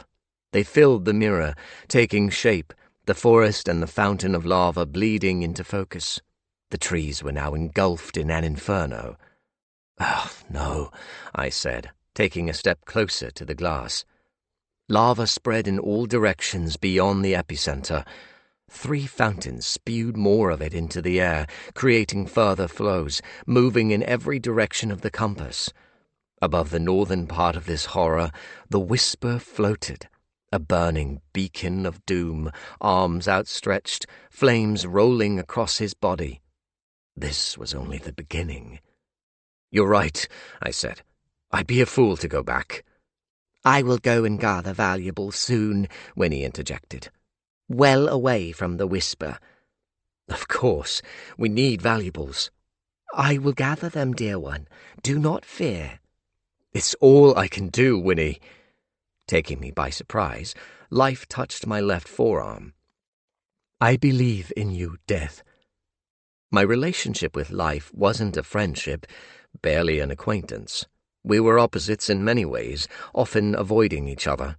But recently I'd seen a different side to her. She'd helped me find the onyx key, supported me, and now offered her haven to us, even Nick. "I owe you so much," I said, covering her hand with mine. Her eyes shone every time she smiled. "Stopping the whisper will be reward enough, and you reconnecting with your stone. 2 things I ask of you." "Thank you for everything." She moved away from me, shutting down the mirror. "If my power granted me entry to this market, I would do so, yet I know it will not. Daisy pockets are fickle," meaning even Winnie's skills were off the table. It all came down to the petition. "Take this time to be with Marcel," Life said. "We are not truly safe, but the whisper is sufficiently distracted for the time being." "There's nothing to do but wait anyway," I responded. "Yes, embrace the wait, seeing as you will not leave his side for your stone." Ah, here came the clash of opinions. "Can we not fight about this?" "There is no fight here, Death. I understand your choices." "Yet you don't agree with them?" "I admire them." "You do?" "It cannot be easy," she said, "torn between your desires. I know you desire the stone." "Not as much as Marcel. I will not leave him here." I know. "So you don't want to lecture me?" "Why would I?" "History?" She chortled, a soft chime. "Touché, as the mortals say. Marcel speaks French, does he not?" "Beautifully, fluently." "Good. I will leave you to it. I can get you fresh clothing when you need it. You cannot be petitioning strange creatures covered in dirt and smelling of sulphur." She went to walk away, but paused. "Do you know what these creatures are? Any ideas?" "No. You?" "I'm trying to think of anything at birth that might be a clue." "And I for deaths," I returned. "I can't recall anything from another world dying here." "Strange. Do let me know if anything comes back to you." "I will. Please do the same for me." "Certainly. Goodbye for the time being." She left for real, nodding at Winnie as she passed. I joined my friend. "How are you doing?" "I'm fine, dear one." "Waiting is the worst part of anything." "Indeed it is," she answered. Like waiting for Marcel to return to me each time, years of throwing myself into work, of burning away energy on the spirit plane on my motorbike, Pegasus 2, trying to think about anything other than my love. An impossibility for sure. "Go and be with him," Winnie said. "Make the most of this time. We do not know when another opportunity will come until everything is done." I hugged her. My body reacted to her warmth, forcing me to take her into an embrace. "This feels nice," she whispered. "I love you, Winnie. So much. 1 year. 1 more year, and she would be gone." Ending our hug, I kissed her cheek. "Sorry about the smoke smell." "A shower would not go amiss." "I take your hint, my friend." I really did smell, as did Marcel. "Speak soon. I'm right in there if you need me." "Thank you." 1 year. 1 year until I lost her forever because of her sacrifice. Because she is amazing. I held back my tears, finding some solace under the hot spray of the shower, washing away the horror of the burning with lavender-scented soap and shampoo. Chapter 30. Leon. The flying horse and the giant bird grazed on the clouds below my room. What did it taste like? Air? Cotton candy? Something beyond my comprehension? All of the above? I leaned on the windowsill in my fresh white clothes provided by Life, enjoying this peaceful altitude, so far away from the crap and grief down there. "Anything interesting?" Mum asked from her bed. We were sharing a room with twin cloudy beds and one attached bathroom. She'd lost interest in the view after like 2 minutes. "Don't you find it amazing?" "It's the sky, son." What if you never got to see it again? I've seen the sky plenty of times. Not like this. I'm good. I steered things in a new direction. How did it feel to... I stopped, hesitant. What, Leon? I cleared my throat, unsure if I should continue. What's the matter? She pressed. Don't worry. But I do worry. Talk to me. I heard her move closer. I turned to face her. Crap. She rubbed my arm. Talk to me. It's hard. Take your time. Curse Nick to the hottest corners of hell for ruining my life, for still whispering to my heart, for stealing time from me and Mum. I went for my question. How did it feel, knowing I believed you were dead? Her shoulders immediately slumped. Devastating, and that isn't doing the pain justice. So many times I wanted to fight him, to get you out of that marriage, but his hold over me kept me from acting. I believed he'd kill you if I tried anything, if I didn't help him.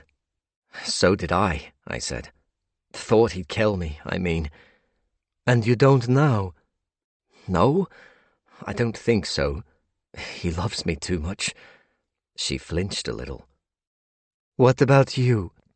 I shrugged, returning my gaze to the horse and bird for soul-soothing purposes. Yes, no, it's complicated. It will be for ages. I understand.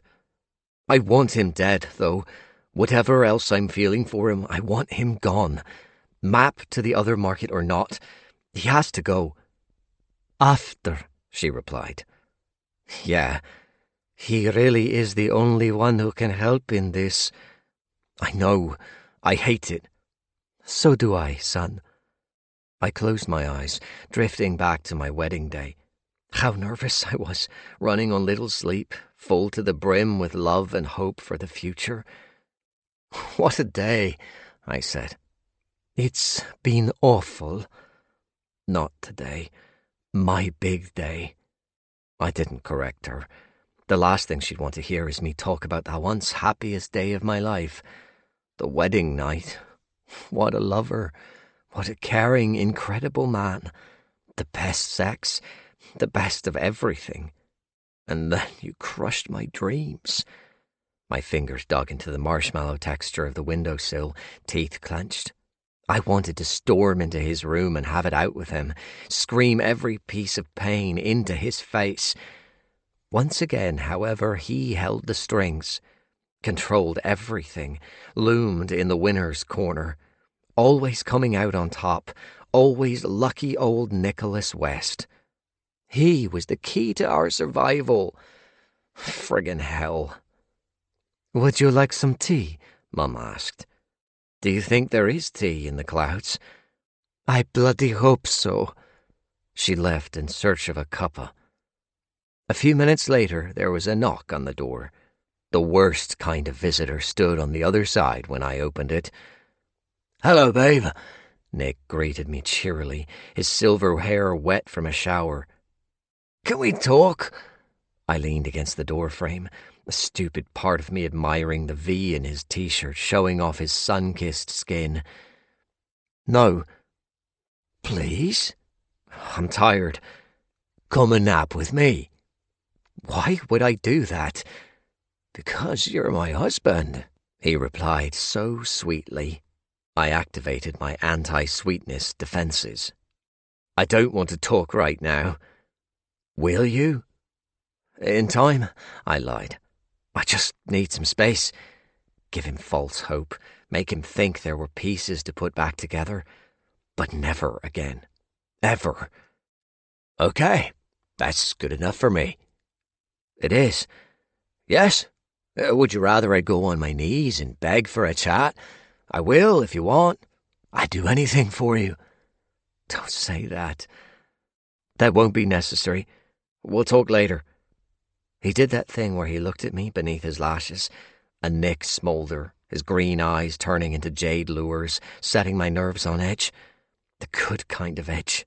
Just one look and he could make me his. Even here in this fluffy palace of clouds, after so much shit, I wanted him. Nick might be toxic, but what did that make me? Even after he killed my mum, I stayed married to him, too frightened to leave, confused by the lingering love for my husband. What sort of man loved a murderer, especially a killer who'd killed said man's mother? You read about the families of killers sticking by their side, of people marrying dangerous inmates, claiming they were in love with the person behind the monstrous facade. I'd watched plenty of documentaries on the subject, often with Nick, passing down judgment while munching popcorn, cuddled up to my husband.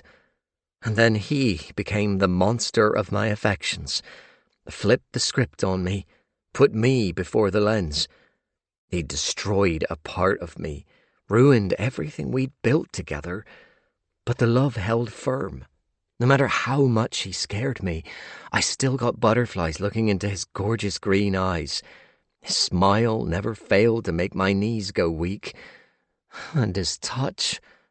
I gave in to my lust all the time with him. Even when my heart said no, my dick screamed a resounding yes. He was a beautiful man, blessed in the looks and personality department. Charming, strong, perfect partner material on paper. The first night we met, he swept me off my feet. "Leon," he spoke huskily, sending familiar sparks into my groin. I rubbed at the base of my throat, consumed by confusion. He offered me his hand. He's trash. He's my husband. He needs to die. One final fuck. He used me to go against Marcel and Death, almost turned me into their enemy. The fact they helped or trusted me was nothing short of awesome. I liked those guys, wanted to hang out with them, cook for them, throw a big dinner party. I missed cooking so much. It always made me feel better. "Come with me, babe," he said. "If you want to." Monster. I love you so much. I miss you. Monster. I fucked up badly. I want to make everything right again. Too late, monster. I just want to hold you. Smolder, smolder, puppy dog eyes drawing me in, my dick begging for one last go at it, the last supper of fucks before the true finale. Screw him out of my system. Hate fuck him. Use him for my pleasure and one final stroll down memory lane. It's up to you, babe. Up to me. My choice. Left or right. Sex or no sex. Let him touch me. Don't let him touch me. Too many voices. Too much of everything. But one voice broke through clear and strong. I just need some space, I finally answered. My voice of self-respect. He nodded, unable to hide his disappointment. That's fine. I'll give you space. See you in a while, crocodile. You haven't said that to me in years. I suppose I haven't. Enjoy your rest. You know where I am if you need me. Thanks. My throat closed up. Bye. I closed the door, legs losing the ability to keep me upright. I tumbled to the cloudy floor, falling into sadness. Cried for him again. More tears spent where they didn't deserve to be. At least I hadn't gone to his room. Honestly, it had been a close one. So close. By the time Mum returned with actual tea and a packet of chocolate biscuits, the tears were dried up. Chapter 31. Marcel. Awake on the fluffy bed, craving coffee, I stewed in worry. For Jen and Louise, for Sasha and the rest of the people caught in the safe house, for the whole world.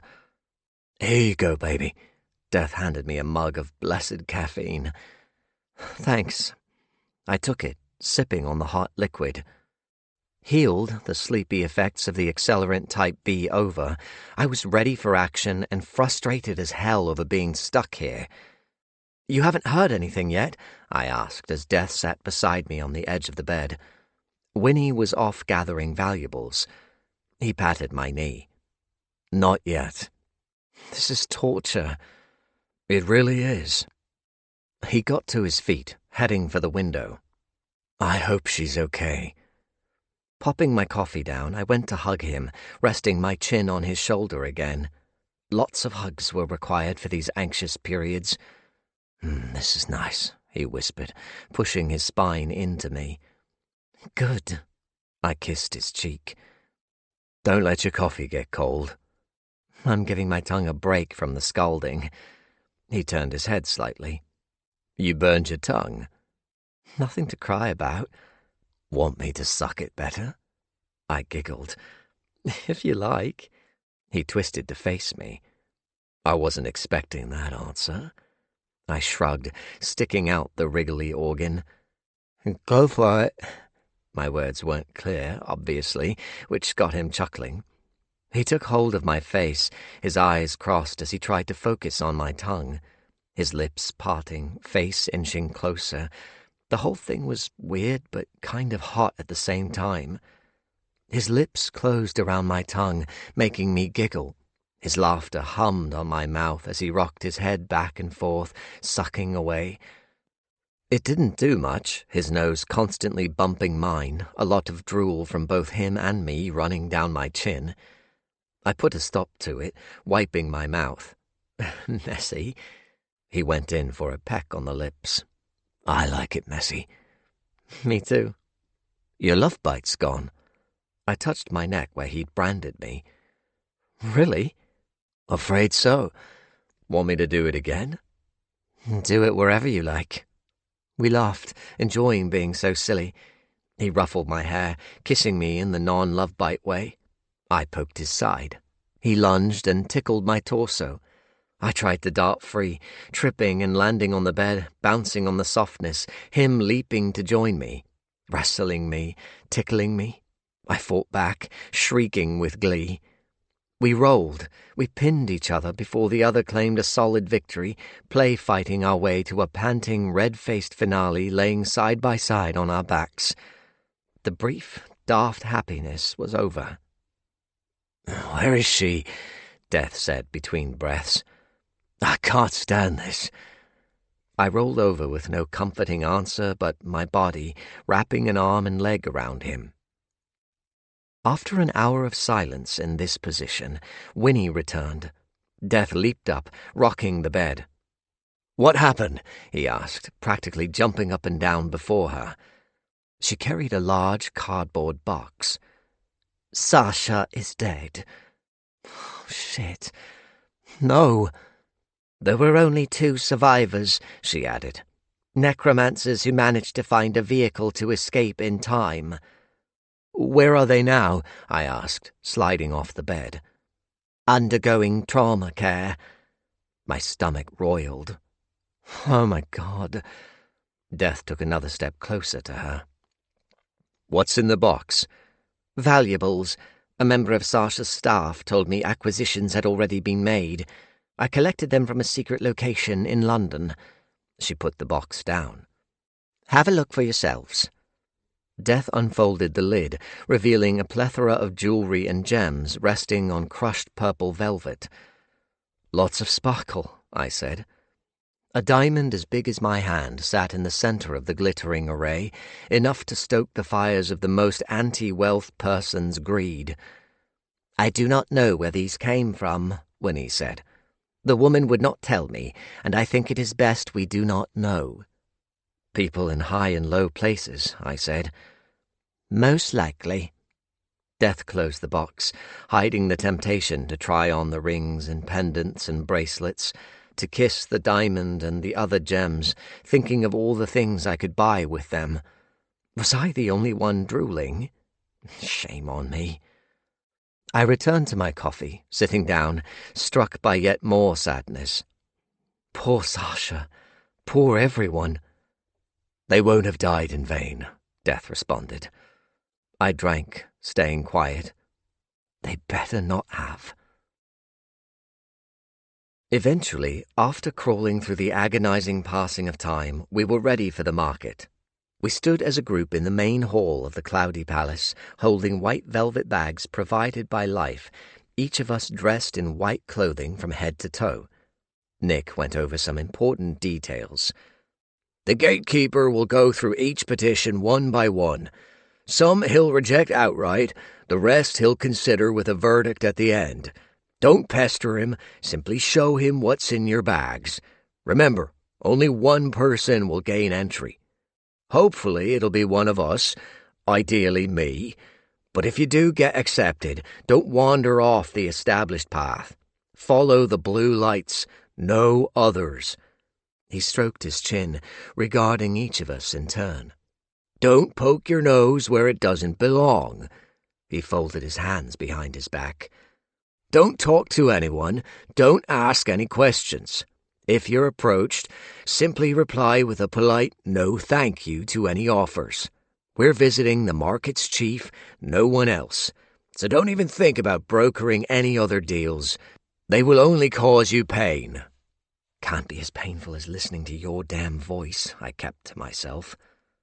If you get in, tell the chief my name. I know her. How? Death asked. She helped me out a long time ago. To become a lich? He didn't answer the question. Ask her for a vial of shimmering blood. What's that? I wondered. Just ask her. How much will it cost? The price is the entry fee, he said. Oh. He looked at me like I was a bug. Do you all understand these rules? We responded with a yes or a nod. If this chief did help Nick become a lich, then my God, she was old. How long did these mysterious creatures live for? Whenever life is ready, Nick added, we will head off with our treasures. For some reason he found that amusing. 7 chances. 7 final chances. Does anyone need me to go over the rules again? The lich asked. I need you to swan dive into a tar pit. No one needed a refresher. Life arrived shortly after, asking us to join hands again. Winnie could have taken us over easily, but Life wanted to help us when she could. Where to? She asked the lich. Their hands joined. Chapter 32. Marcel. Deep in an abandoned mine in the north of England, the air close and hot and choked with dust, we waited with 30 other people for a chance to speak to the gatekeeper in a larger cavern within the mine. Small turnout, Nick said. This is good. Right, because there weren't more than enough people here to beat us to entry. Wanker. I stayed close to Death, watching the strange, scaly creature listen to and observe petitions before the bent daisy of the Daisy Pocket's entrance. It stood like a man wearing grey jeans, his big chest bare, covered in jagged silver scales.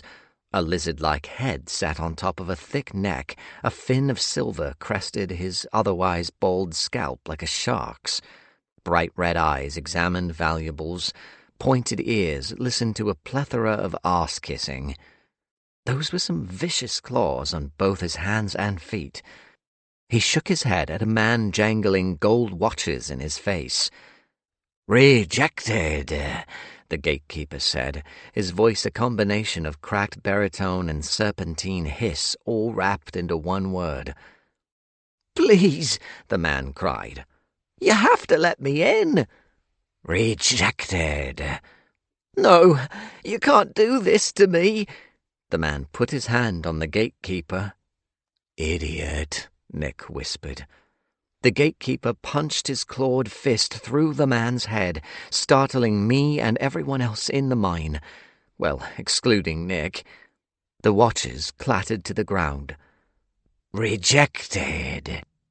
He pulled his hand back, a hole where the face and the back of the man's head used to be, blood and brain matter everywhere. He gestured for the next person to approach, the woman stepping over the corpse, offering up what looked like a real Claude Monet painting. Okay, stick to Nick's rules. Seriously take them to heart.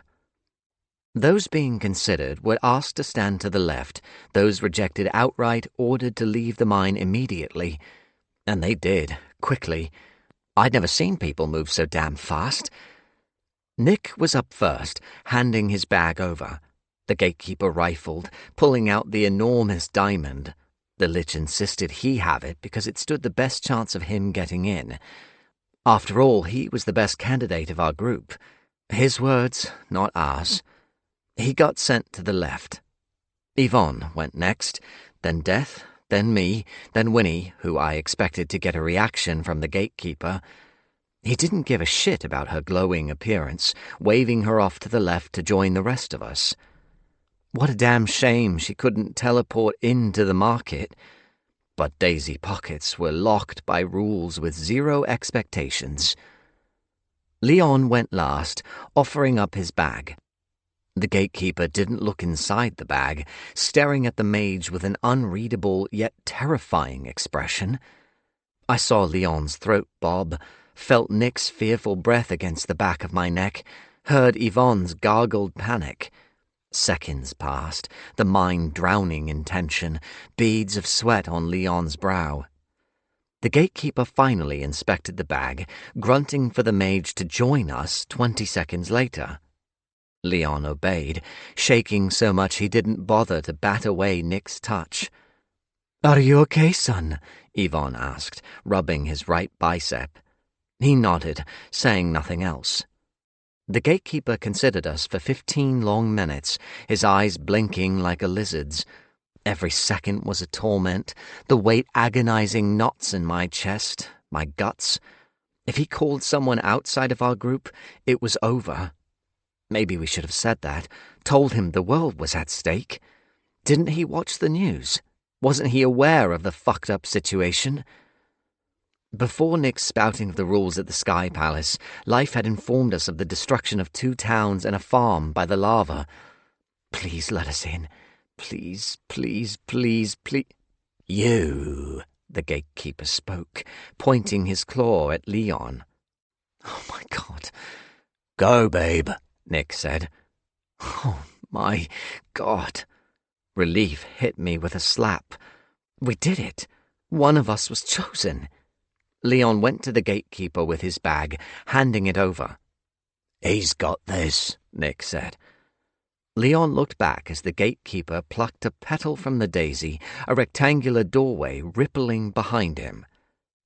"Go," he grunted at the mage.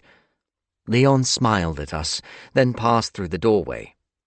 "Rest of you out," the gatekeeper ordered. "Can't we wait here for him?" I quietly asked Nick. "Outside we can. Come on." His complexion was pale with fright. We left the mine silently under a cloud of disappointment from the other petitioners. They didn't express any jealousy or exchange one cross word with us, but you could tell they were pissed off. Regardless, they went off into the crisp, sunny morning, probably planning for next month. "I hope he's okay," Nick said, taking a seat on a grass verge on the side of a dirt road. He looked like he was ready to throw up, and it didn't sit well with me. None of his loving glances at Leon or his fear for him sat right. To me, Nick was the Lich, a cruel, murderous wanker in need of putting down. There were no blurred lines with him, no shades of grey, not even now. These glints of humanity did nothing to assuage my hate. But my own humanity stirred nonetheless. Monster or not, he loved Leon, and I understood love. As much as I hated to admit it, a tiny piece of me went out to him in sympathy. A microscopic piece. Yvonne's fear for her son hit me on a different level. She kept a distance from the rest of us, staring at the mine entrance. I knew from her body language that offering any comfort wouldn't help and would only irritate her. She wanted to wait and watch and wouldn't move until her son strode out of that damn place. Her stance spoke 1,000 words. And so, once again, we endured a painful wait. Chapter 33. Leon. The sky was the color of sunset, vibrant orange and pink clashing together, the hint of a moon and stars within it. Strange and pretty. I wasn't entirely sure it was real. 3 paths lay before me with 3 different lighting systems: green lights, white lights, blue lights. Taking my husband's advice, I followed the path of blue lights, completely overwhelmed by my surroundings. Piles of grey rocks with dirty white awnings lined the paths. More of those scaled creatures making trades of coins, potions, animals in cages, birds, rats, even a few rabbits. All sorts of things were being exchanged between these lizard-like creatures. Eyes fell on me. Crap. Time to keep my head down and get to the chief. I followed the blue lights, not looking up. A lizard woman approached me with a rattlesnake draped across her shoulders. "Hello there," she said. I kept going, realizing her snake was dead. More accessory than pet, then. Yikes. More tried to stop me, beckoning me over to their stalls. One guy boasted about his brownies, how they'd take me to new heights of pleasure, that I'd never need to eat anything else ever again. Nah, a diet consisting of only brownies didn't appeal to me one bit. The path curved to the right, then the left, weaving through the rock piles until it ended at the tallest rock pile of them all, with a purple awning. Outside, a tall woman with purple scales, wearing rainbow-striped flares and sporting a massive white mohawk, waved me over. "Welcome, Leon West," she greeted me. "I'm Chief Scylla." All these creatures spoke with a hiss in their voice.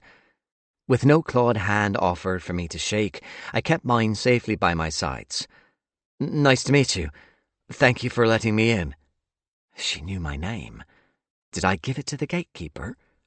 Come in, come in." She entered the rock pile via a curtain of what looked to be deer hide. Yeah, it was. Heavy and furry, a little bloody, and something I didn't want to think about. Inside, the rock pile was a spacious room with lots of rainbow-colored furniture and a small kitchen area. Chief Scylla asked me to sit at a square table in the kitchen. "Tea? Coffee? Something stronger?" It smelled like beer and expensive perfume in here. "Nothing for me, thank you." She sat opposite me. "Then we will get down to business." I nodded, bearing silence in mind unless forced to speak. "Welcome to Sunset Market," she said. "Thank you." "Your husband is quite the man, isn't he? And I say that from a negative point of view." Okay, what a way to open. I kept my gob shut. "You see, Leon West, I was the one who helped him become who he is. The Lich. Offered him the services of a dear friend of mine in exchange for many, many precious stones. He happily paid, happily spilled blood to get what he wanted. He is certainly tenacious." One of many labels you could pin to him. "I suppose you're wondering what we are," she asked. How to answer? I didn't need to. "Don't bother. It's none of your concern.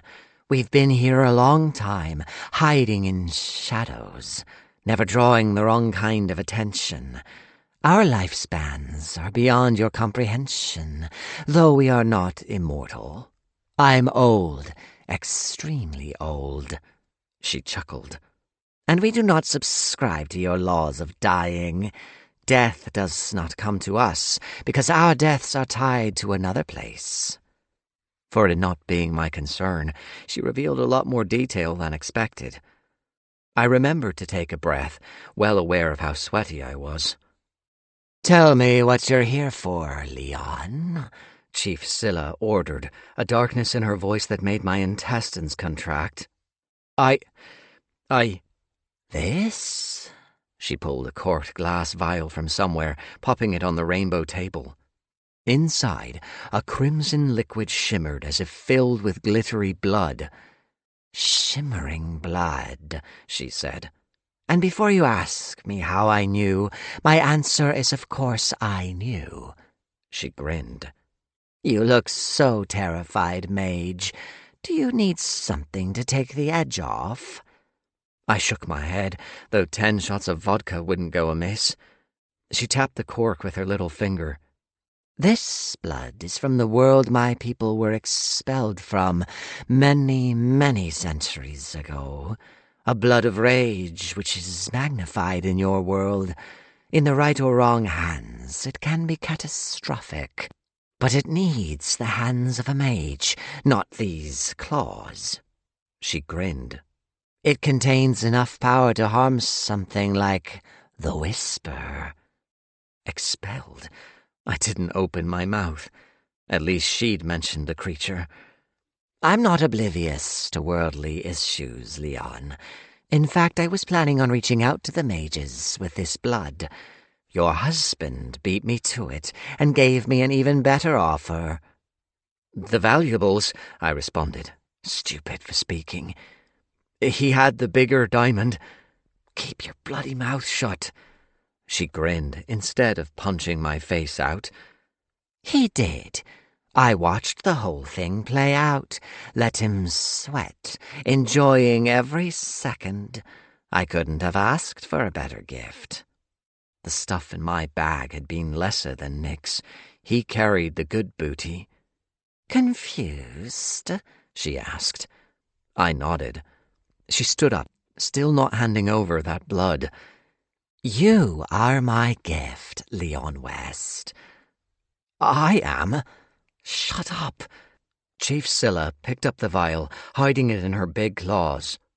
After your husband became a lich, he became arrogant, dangerous. I suppose that was to be expected, wasn't it? And who am I to say anything about it when I helped him find what he needed?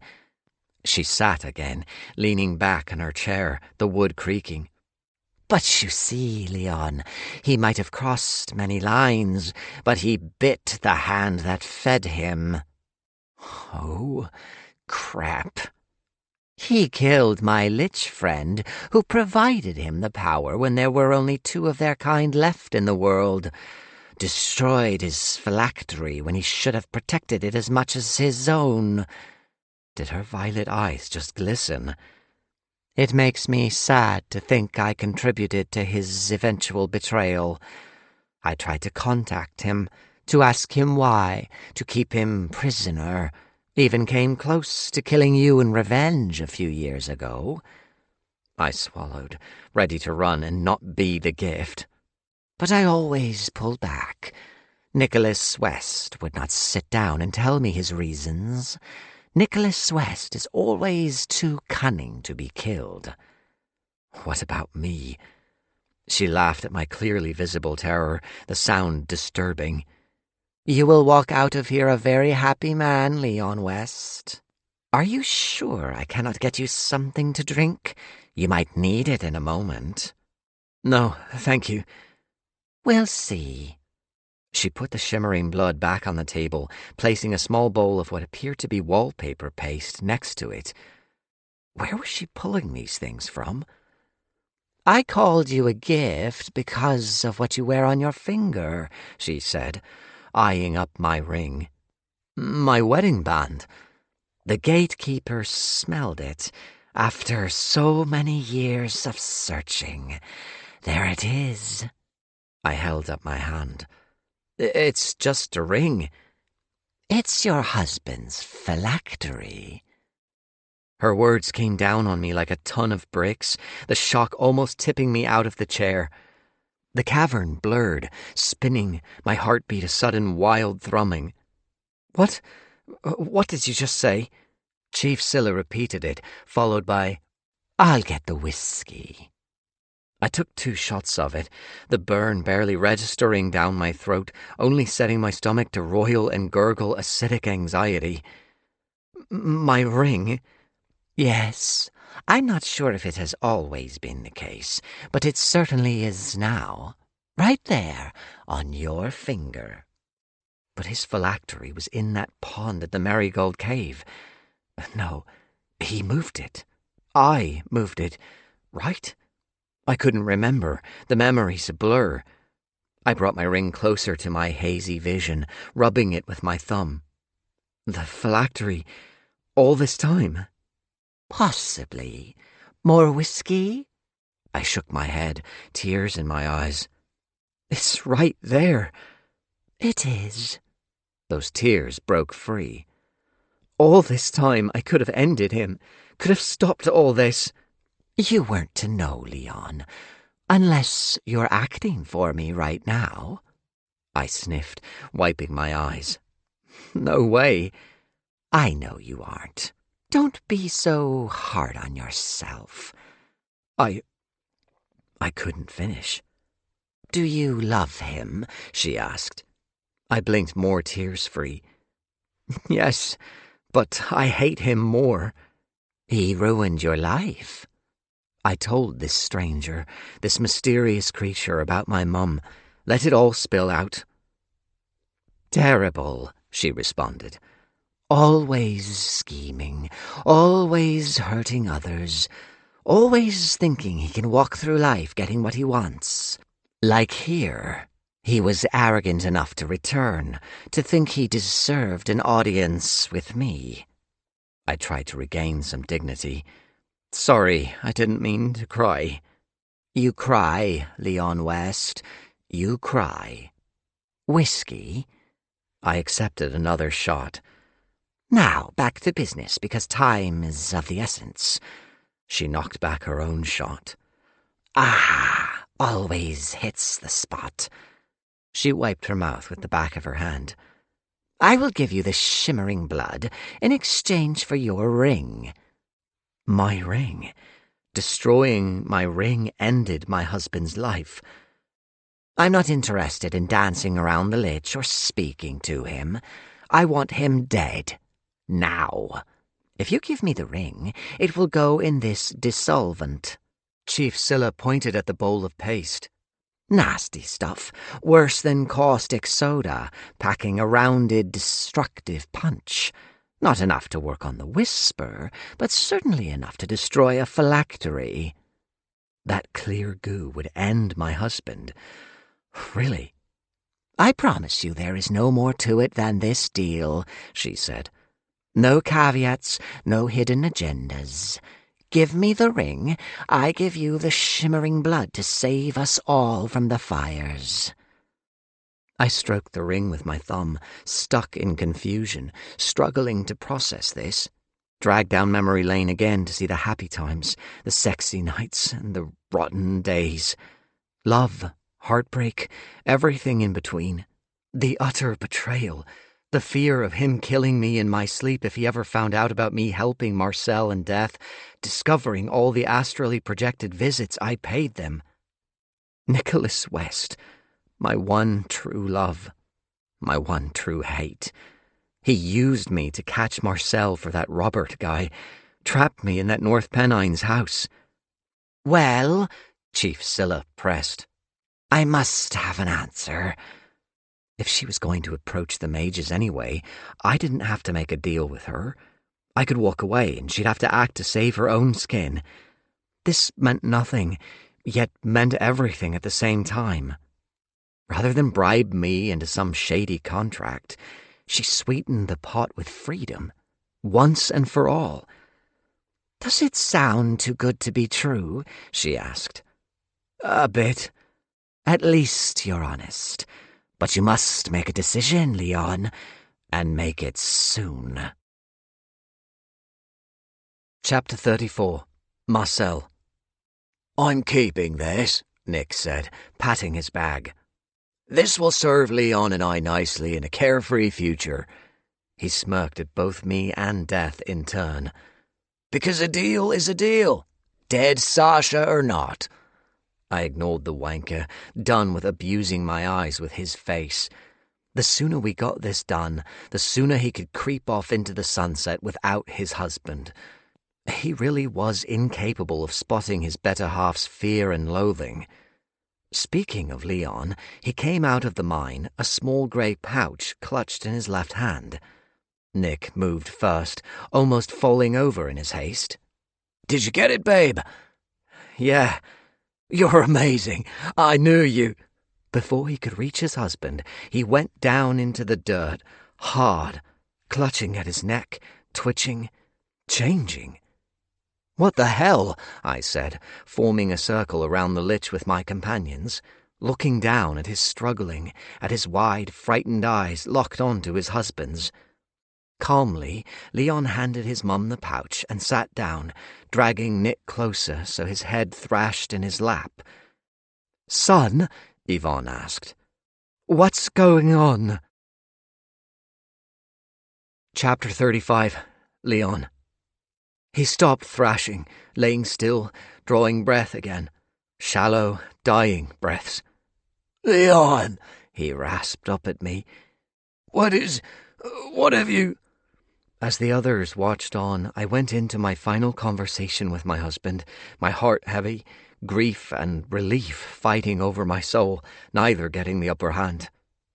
"Your phylactery is gone," I said, showing him my ring-free finger. "You're dying, Nick." Rather than hand Chief Scylla the ring, I dropped it in the paste and claimed my prize. She laughed as I left her rocky place, striding out of the daisy pocket as if I wasn't of my body anymore. "I did it," I said, "with Chief Scylla's help." Why?" I smoothed his brow, his lovely cheek. "Because you have to die." His sun-kissed skin dried and cracked, time hurtling him into old age and beyond, shriveling up, the weight dropping off him, his hair thinning, his eyes becoming cloudy with cataracts. But I loved you." "And I love you." "Why?" "It's too late," I said. "We were over years ago. You made sure of that. I can't—" My tears surprised me every time I shed them for him. "I can't live in your shadow anymore. You'd never stick to that deal you made. We all know it. I'm tired of you hurting people." You've killed me." "I have." His hair vanished completely, cracks appearing across his skull. "And I'll have to deal with that."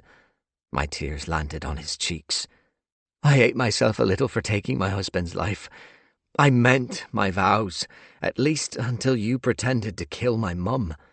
You destroyed a part of my heart I'll never get back. You spoiled my capacity to trust, to love like I used to. I think maybe forever.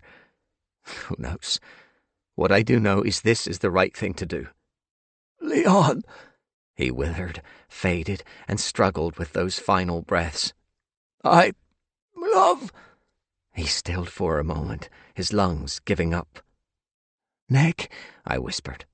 A green-white shimmer passed across his skin, his body breaking apart. He collapsed into ash, part of him dusting my jeans. Gone. The ash shimmered green-white, then was just ash on the ground. Nick? Gone. I waited for his ghost to appear, but there wasn't one. Did liches have ghosts when they'd already put their bodies and souls through so much hellish transformation? I suppose the answer was no. Mum joined me on the ground, holding me as I spent more tears on the man, weeping for the good times, the dead love, the crushed dreams and trust, for all of the wasted time. I let him have 5 more minutes of my life before I got to my feet. Mourning and emotional anguish would have to wait. We had a world to save. Chapter 36. Marcel. Winnie took Yvonne and Leon away to do something with the shimmering blood. 5 hours later, they returned to the Sky Palace with hope in a bottle.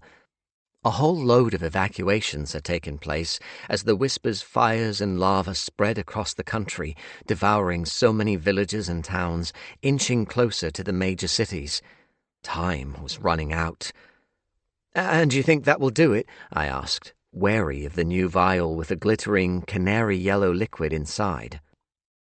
"The blood has been blended with an explosive mage potion as a base and a few drops of our blood," Yvonne answered.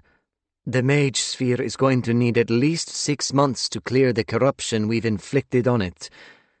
"She means yes," Leon said. Yvonne didn't react to him. "It will work. We are all 90% sure of it." Fingers crossed for no 10% bullshit then. "That's good." "Will it explode?" Death wondered. "We're not sure," Yvonne replied. "We hope not, but it will destroy the bastard." Better than nothing. Better than wasting our time trying to take the Whisper down with stuff that wouldn't even scratch it. I had so many questions about those creatures, but I knew I wouldn't get any answers. From what Leon told us, the scaly folk wanted to keep up the mystery, not crack it wide open. "How are you doing?" I asked him. He shrugged, saying nothing more. If we were struggling to let it sink in that Nicholas West was finally dead, then it would be magnified for Leon. Despite my hatred for Nick, I kept reminding myself Leon was married to the man, tangled up in a shitload of baggage.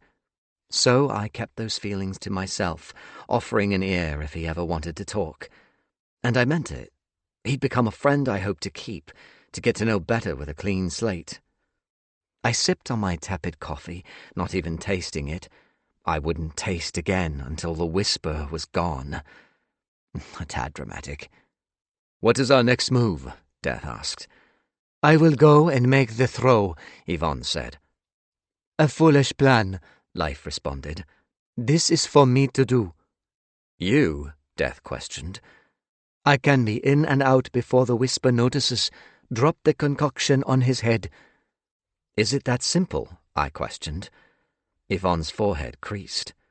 "I suppose it is, but it must be a direct hit. If the potion even lands close by, it won't be enough." "Direct hit," Life said. "I understand. Give me the vial." This was it. This was the end. This was really happening. As the vial exchanged hands, a swirl of flames whipped upward in a cyclone of heat from the center of the room. I jumped back, dropping my coffee. "There you are." The Whisper manifested within those flames, a magnificent body of embers, lava dripping from his brow, falling through the clouds without setting them alight. He sniffed the air, smiling at the surroundings. "Fascinating." I shouldn't have allowed myself to hope for an easy ride. Death said something I didn't quite catch. Before I knew it, Winnie had me and the mages bathed in her light, taking us away from the palace.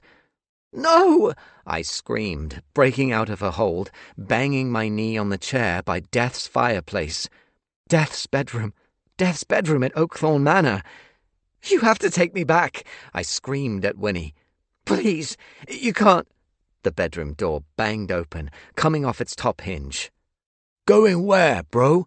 Robert asked, pulling the trigger of his gun. Chapter 37. Death. At least my love was safe. He would be safe forever. "You hide from me," the Whisper said, bending to touch the clouds. "You hide and cower and try to avoid your cleansing. Yet, oh, I see there are no humans here." Neither Life nor I answered him. "Where is false death? Where are the other mortal bloods I smell upon the wind?" The Whisper sniffed deeply. "They are not here. I must go to them." "Wait," I said, stepping closer. The Whisper cocked his head. "I must return to clean things." His attention was fully on me. "What will happen to us?" I asked, allowing Life to position herself out of the Whisper's eyeline. Lava ran down his arms, dripping from his fingertips. "I have no idea, Death. There will be plenty of dying, though you are not who you once were. And you are not my concern. Cleansing the rotten hearts of those below is. It is my duty, what I came from beyond the door to do. The Maker must have known, must have planned this all along, seen the wrongness of their creation, the horrors humans have inflicted upon the garden, Life threw the potion. It struck the Whisper in the back, the glass bursting with a powerful bang. He staggered forward, body erupting in yellow sparks. "What?" The sparks became a foam, dousing the flames as it moved around his body, violently hissing as loud as his screams. The Whisper panicked, reaching behind himself in a desperate bid to smack the foam away. But it kept growing, spreading over his body, cresting his scalp, swelling over his feet. What have you done? The Whisper's face contorted, stretching, melting like candle wax. This cannot happen, he howled. This is not for me. Ending is not for me. The yellow foam settled on his front, smothering his torso, spreading up to swallow his face. Silence, save for the squelching of the yellow substance. Is that it? Life asked. The foam hardened into a shimmering shell. I think so, I answered. I was expecting an explosion, something far more violent, she said. I nodded, wondering where we were going to put this thing if it didn't disappear of its own accord. What now, Death? Back to Marcel, for me. We can't leave this thing here. Give it 10 minutes. See if it vanishes. It didn't vanish. It exploded. Chapter 38. Marcel. Riddled with bullets, I hit the ground. Warmth left my body, blood soaking the bare floorboards beneath me. As Winnie reacted, Robert vanished. "Oh, fuck!" Yvonne cried. Robert appeared again, looming over me. "Just to be sure," he said, madness in his eyes. Winnie rushed him before he landed the killing blow, though maybe he already had, based on all the blood leaving my body. The wanker roared. The gun going off sounded like thunder, smashing glass somewhere. 2 rogues teleported in, drawing Winnie's attention, firing their guns in the direction of Leon and Yvonne. Winnie howled with rage, her light blindingly bright. I heard bones crunching, rogues screaming, guns popping.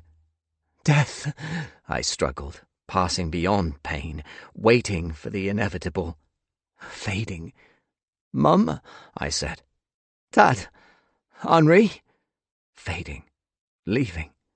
Not ready. Winnie appeared, her glowing arms scooping me up. "Everything will be okay." Ties to flesh and bone breaking, hearing the call of the other side. It was like birdsong, but a lament, the saddest song I'd ever heard. Confused by the shift in power, in the big change in the rules. But it wanted me to follow, to leave this place of life. So close to the end, so close to death. Death! Chapter 39. Leon. We were safe. A close call, but we dodged the rogue bullets for the time being. When they spotted us, they didn't murder us on the spot, but ordered us out of the manor, marching us down the drive with our hands over our heads. What about Marcel? What about Death? What about the Whisper? I looked to Mum, getting a jab in my spine with a gun for not keeping my eyes straight ahead. "Didn't say to look anywhere but forward," the man barked. "Don't piss me off." Beyond the manor gates, 2 big black vans idled with more rogues around them, ghosts by their sides and reanimated dead bodies. I shivered under the scrutiny of those vacant eyes and zombie mouths ready to tear my flesh from my body. Crap. A rogue cuffed my wrists and shoved me toward a van. Mum bundled into the other one, also cuffed. There were too many of them to fight back, but we had to do something. Robert climbed into my van, taking the seat beside me.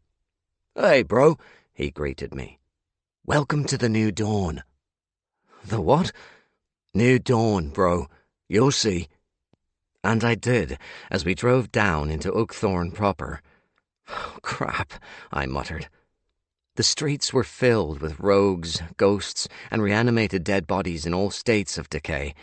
Not just a regular necromancer reanimation, but a summoned graveyard of bodies, just like when Marcel called up a graveyard army in Center Square, the videos of it going viral. "Do you see it?" Robert asked. "Drop dead. What's happening?" "My army, bro. Utilizing my powers. Now I'm the top fucking dog." Ghost slaves stood by their rogue masters. A necromancer's throat was cut as we passed the cemetery, her ghost immediately claimed. "I'm taking over," he added. "Things are about to change.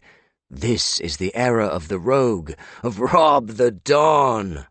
He roared with laughter. Knobhead. "Where's your hubby?" he asked.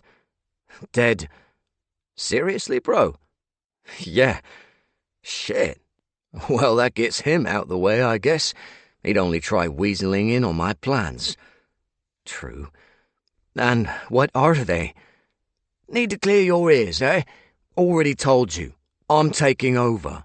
I'm the new death. I'm the Don, the Mac-fucking-daddy.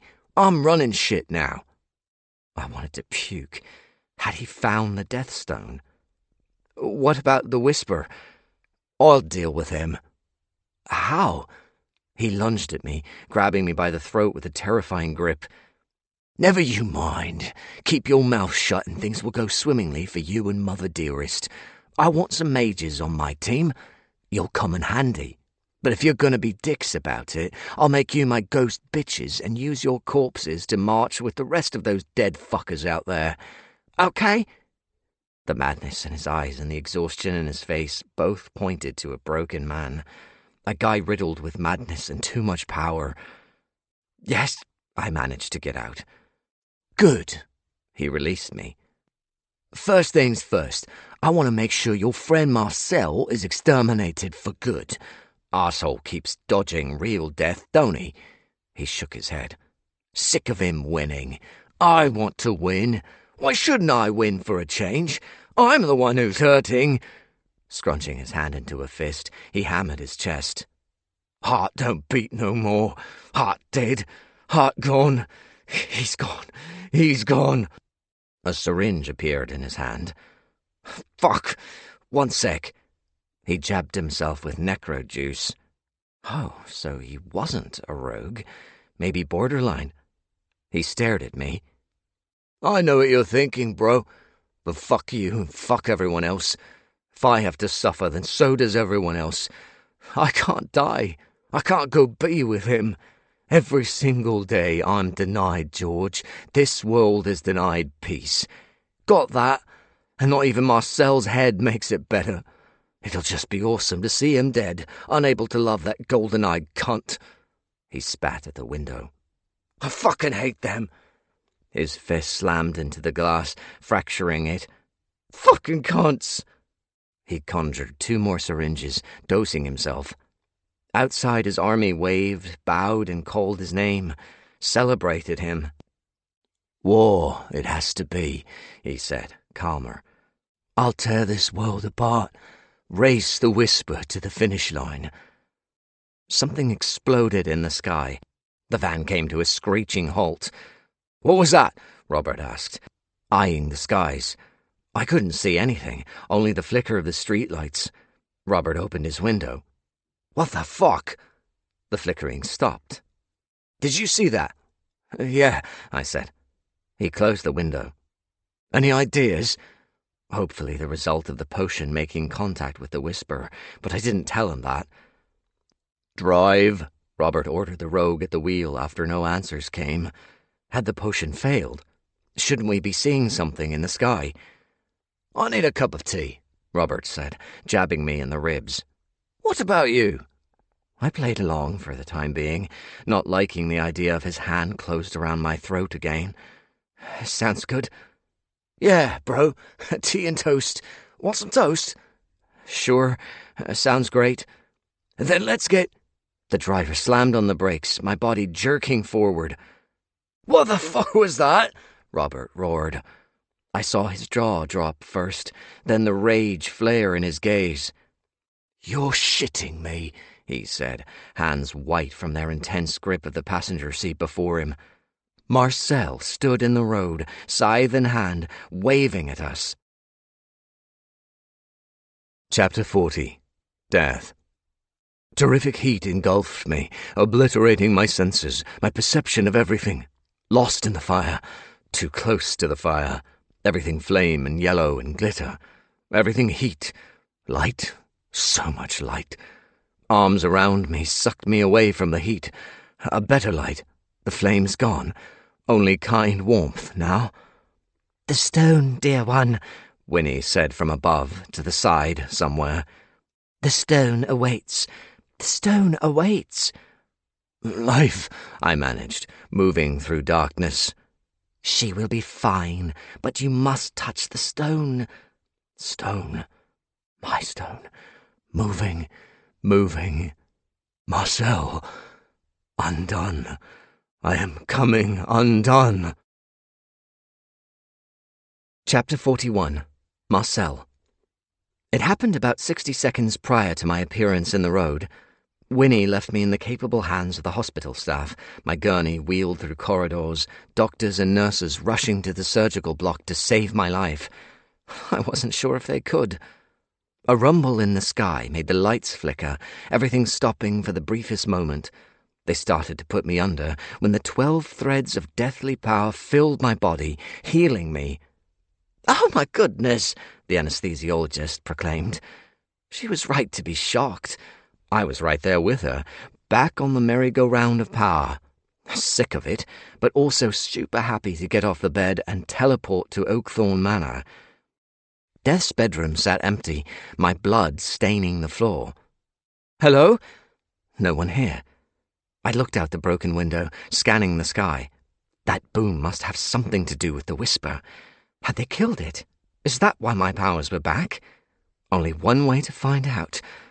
My teleportation wouldn't allow me to go up to the Sky Palace. I tried and tried, even testing the power down here, moving around the manor. Worked everywhere else, just not there. Closed. Death. Oh, God, what if something was wrong? Of course it would be. When did a shitstorm ever pass up the opportunity to land on our shores? Spikes of pain shot into my heart, spreading through my chest, throwing my insides into an endless loop. I tried to breathe against the anxiety, get myself a level head and fix this. I can do this. I can do this. I can't do this. You can. Jen stood in the doorway, Louise behind her. The sight of them knocked my fear off course. Shit. Jen folded her arms. Is that how you greet your bestie? I sucked down oxygen. Oh my God, I was about to fall apart. Don't do that. We need you, Louise said as the two ghosts came closer. I hunched over, my head spinning. What the hell is going on? Looks like you're back, Jen replied. Which means Robert isn't the one and only like he thinks. We need you to stop him, Louise added. I straightened, breathing in through my nose, out through my mouth. Easy does it. What's he done now? I asked. Has himself an army of rogues, dead bodies, and ghosts, Jen said. I think he might have tempered a few poltergeists too. Basically, he's gunning for world domination, I think. It's wild in town. That finally snapped me out of my spiral. The fuck? Louise nodded enthusiastically. He's captured Leon and Yvonne. We managed to avoid him and his rogues, but it's only a matter of time before he enslaves us. Hell no. I won't let that happen. The call of the dead crept around me, whispering, reaching out for me, longing for me to send them to the other side. Where is he? They told me, and I went right to him, forcing his van to a stop, scythe at the ready. The wanker jumped out of the vehicle, spinning his own curved weapon. You're the bad smell that won't piss off. Not the worst insult I've received. I've got plenty more if you want to hear them, bro. I'm not your bro. No, you're not. His nostrils flared. How'd you do it? As if in answer, yellow fire pulsed in the sky, dark clouds rolling after it. The wind picked up, the metallic scent of rain licking at my sense of smell. Yellow lightning rolled through the clouds, and a shimmering rain began falling, making the asphalt sparkle. I guess the whisper's gone, I said. Annoying. Where's the real death? No idea. I offered him indifference, but my heart wept for every second I didn't see my man's face. There can only be one death, Robert added. Agreed. Me. I tried not to snort. You? Nope, you're not death. And you are? I shook my head. Obviously not. He spat on the ground, shooting me dagger eyes. Don't talk down to me. Or maybe don't be so sensitive, a rogue said, putting his hand on his shoulder, just like that woman had before Robert took her out. Stay out of this, Robert warned. But we can help you defeat him. There is no defeating him. We're equals. Must have hurt him to admit it. Now get the fuck away from me, he bellowed at the rogue. He skulked away, vanishing into the crowd. Robert sniffed, rolling his neck. Ready for this? I rolled mine, too. More than ready. Just you and me, the final showdown. The final pointless showdown with no winner, no weakness for either to seize upon. Oh well, the fight might do my fear for death some good. Landing blows on Robert's face, a decent distraction. Oh, did he have it coming? Please show me you're okay. Robert and I charged at the same time, scythes clashing in an explosion of screeching metal and green sparks. He pushed off me, going for a sweeping slice of my legs. I jumped back, twirling my weapon, aiming for his neck.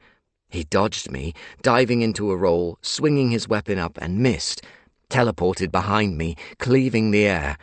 I teleported away, leaping over his slide and slice move, missing his face with a kick, only just avoiding being kebabbed. And so the dance went on like that, near misses, frustration, the pointlessness not as fun as I thought it would be. Chapter 42. Death. Winnie carried me through the terrible darkness of the ruined council realm, the skies choked with ash and forgotten time. She did her best, moving us meter by meter as my growing weakness left me useless, teleporting us over ruins, her light the only source of illumination. There was nothing here but an ending. She found the broken doors, the keys still in them. For what? What was the point of them now? Marcel, I said, coming undone. Undone. Undone. We will get to him, dear one. She is safe, I promise. She will have to repair her palace, but she is unhurt. You are a different story, dear one. What happened? The whisper is gone, but we must get to your stone so you will not be. I lost my ability to speak after that. Here it is. Winnie picked me up, carrying me over to the craggy onyx stone threaded with flickering green light. All you have to do is touch it. She lay me next to it, lifting my limp arm, placing my hand on the cold surface. And I came undone, fully undone. Chapter 43. Marcel. Robert brought 3 reanimated bodies into the fight, sending them at me in a high-speed rush. The snarling corpses bared their teeth, reaching for me. I left them in pieces, parrying Robert's sneak attack. "Cheater," I said. He commanded a ghost to his side. "Show me the rule book." "I thought this was between us." "I'm just using what your boyfriend gave me." "Funny." "Yeah, such a fucking riot." Robert forced the ghost to unleash his kinetic energy on me, leaving me no choice but to move the soul on. Robert's left eye twitched, betraying his triumphant grin. "How about a poltergeist next? How about you stop pissing around and come at me? At least you didn't ask me to piss on you." "Hilarious. Let's rumble." "Boring." "Tell me about it." My charge became a lumbering move as a wave of dizziness struck me. The scythe vanished, my strength taking a downward turn. Still there with my years of physical training, but not on the level of a false death. More like a human level. Damn the whisper's stupid label. "Oh, fuck," Robert groaned, lowering to the ground in a crouch. "What the fuck?" Power outage. A return to my basic necro state once again. "What have you done?" Robert said, staring at his hands as he fell back on his arse. "What have you done?" Vulnerable. Still equal. This was my chance to put this to bed. Robert would never stop coming for me, power and no power. A truce wasn't for us, only one outcome on the horizon. Him or me. Seemingly, he came to the same conclusion, getting back on his feet. "Now I'm fucking ready." We clashed again, him landing the first blow to my guts. Oh, wow. What force behind that knuckle sandwich? I pushed through the breathlessness, dodging his second punch and landing a kick to his shin so hard I winced in solidarity. Several ghosts vanished from the crowd, disappearing in a spiral of rising green-white energy with big smiles on their faces. My distraction scored Robert another punch, this time to the side of my head. I staggered to the side, struggling with my balance, coloured dots exploding across my vision. The wanker really knew how to use his fists. "Best kill you before he comes to save you." He grabbed me by the shoulders, trying for a headbutt. I managed to avoid his forehead kissing mine, but went down for my troubles. A hard landing on the asphalt, a loud groan dragged out of me. Damn, I didn't want to give him the satisfaction of my pain. He came at me, spitting a hefty glob of saliva. More ghosts vanished. The rogues were confused and weeping. If there were poltergeists in there, they weren't showing off their destructive sides.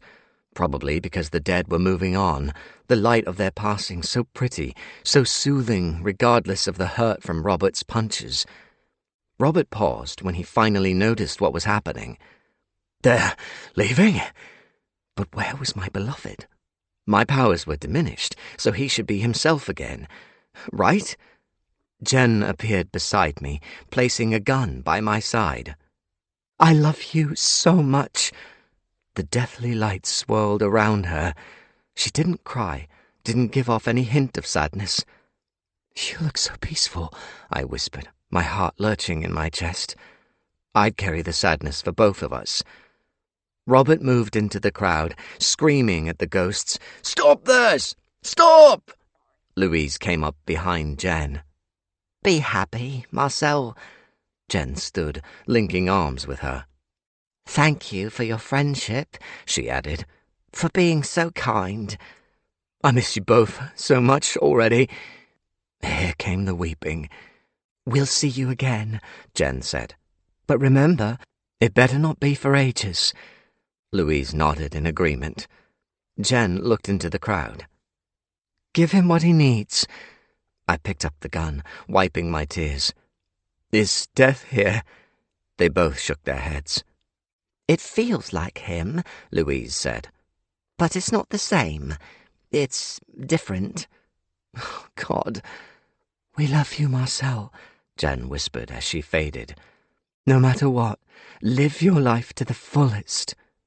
Not without death. My two dearest friends left this life, moving into the next. My heart broke. "No!" Robert roared. "One of you fuckers, help me!" He punched a sobbing rogue in the face. My adrenaline kicked in, forcing me to my feet as he charged at me. I fired the gun, putting a bullet between his eyes. He crashed to the ground, his body rolling, coming to a stop at my feet.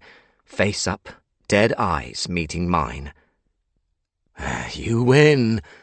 His ghost stood a few feet away, already bathed in the deathly light. "I never wanted this." "It's done, bro." Whatever I said, whatever I tried to offer Robert in the name of peace would never stick. He hated me. I couldn't change that. "I hope you have a happy afterlife with George," I thought at him instead. What was the point in saying or thinking anything else? He vanished with his arms folded, staring down at his body.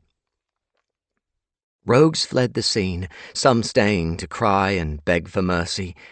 None of them tried to attack. "Death," I said, desperate to see his face. He didn't show up. "Show me this is you." Most of the ghosts were gone now. "Please." Avoiding the cavalry racing to the scene, I ran to Oakthorn Manor. I waited all day there, hiding from the world, sending so many prayers and wishes into the universe. Played our song, Frederick by Patti Smith, on his record player repeatedly in a bid to summon him back to me. "Please." I sat on his bed, rocking, unable to face life without him. My turn to be alone, waiting for him to come back to me. Please come back." Necromancers found me at sunset, taking me out of the manor with a blanket over my shoulders. My voice stopped working. I wouldn't speak again until I saw him. No reaction for anyone, only Marcel the empty shell until I got to kiss him. Those were my conditions. But he never relieved my torment. Not that day, not the next day, or the day after that. By the end of the week, the glittering rain stopped falling, and my hope took a brutal hit. Not my hope for the world. Things were moving in a new direction. The whisper was gone, the lava and fire cooling, but so much damage remained. Global crisis averted, though. Necros were back to being regular necros, the original variety, and the dead were finally allowed to be dead, no longer trapped here, moving on pretty much straight after dying. But no sign of death. I asked the necros watching me at the house on Maple Lane about my love. A few others and I occupied the former West residence while our futures were worked out by our superiors. Fuck them. I didn't want to work as a necro anymore. And breaking my silence hurt, but I had to know if anyone had seen him. Peter said no. The others said no. No reports. No sign of him. He wasn't anywhere. He was gone. Chapter 44. Marcel. "Is it safe?" the ghost asked, taking a step back from the rose-fringed portal awaiting her on the other side of this pocket of rose quartz. The jagged stone glittered around us, blinking as if playing a silent tune. "Yes," I told her. "Completely. I promise." She blinked at me. "You've been there, haven't you?" "I have. It's lovely." "Will I meet death?" Damn. Just damn. I'm not sure. "Weren't you like major lovers a while ago?" An interesting way of putting it. "But weren't you?" Things have changed. I'll say. 6 months without him. 6 months in a new life. I'd gained a new thread of power, one we called the carry thread. It opened portals halfway into the spirit realm, creating rose quartz outposts for those of us with this thread to carry ghosts into. We offered warm words of comfort as the dead prepared to make their transition, and we did it without the need of necrojuice, with no clue as to why we received this upgrade. Carriers. The name was under construction because it made us sound like we were riddled with a virus. "Are you ready?" I asked her. She nodded. "I think so." "Walk through when you're ready." With hesitant steps, she passed into the spirit realm. Was he in there, trapped in his realm, also working under new conditions? I waited for a moment to see if he'd appear, as I always did. I couldn't pass through the portal myself, and outposts wanted me once the ghost was gone. He had to be there. He had to be alive. He was immortal. He was the embodiment of death. No one had seen him since the Whisper's demise back in October. It was April now. 6 months without you. I left the outpost, stepping into the spring sunshine. What a beautiful day. Another in a week-long run of gorgeous blue skies, the temperature warm enough to not need a jacket or a jumper, pleasant enough not to make your balls sweat. "All good, sir?" my intern asked. Jack, a 20-year-old necromancer fresh out of the academy, smiled at me. As the new High Warden of Westminster, I trained the new recruits with the carry thread assigned to my team, making sure they understood the rules and the processes. "Yep, next one is on you." I opened my e-scroll. "There's a ghost over by the river who needs our support." "Yes, sir." We hopped into my car, making our way to the River Thames for our next assignment. Not all the dead required a carry, only the more anxious ones resisting the pull of the other side. So we stepped up to make it easier. Some ghosts simply vanished, especially the angriest of them, which made poltergeists a thing of the recent past. "Are you okay, sir?" Jack asked. "I'm fine, thank you." High Warden. I'd finally landed the top job. The landscape might have changed significantly, but it was mine.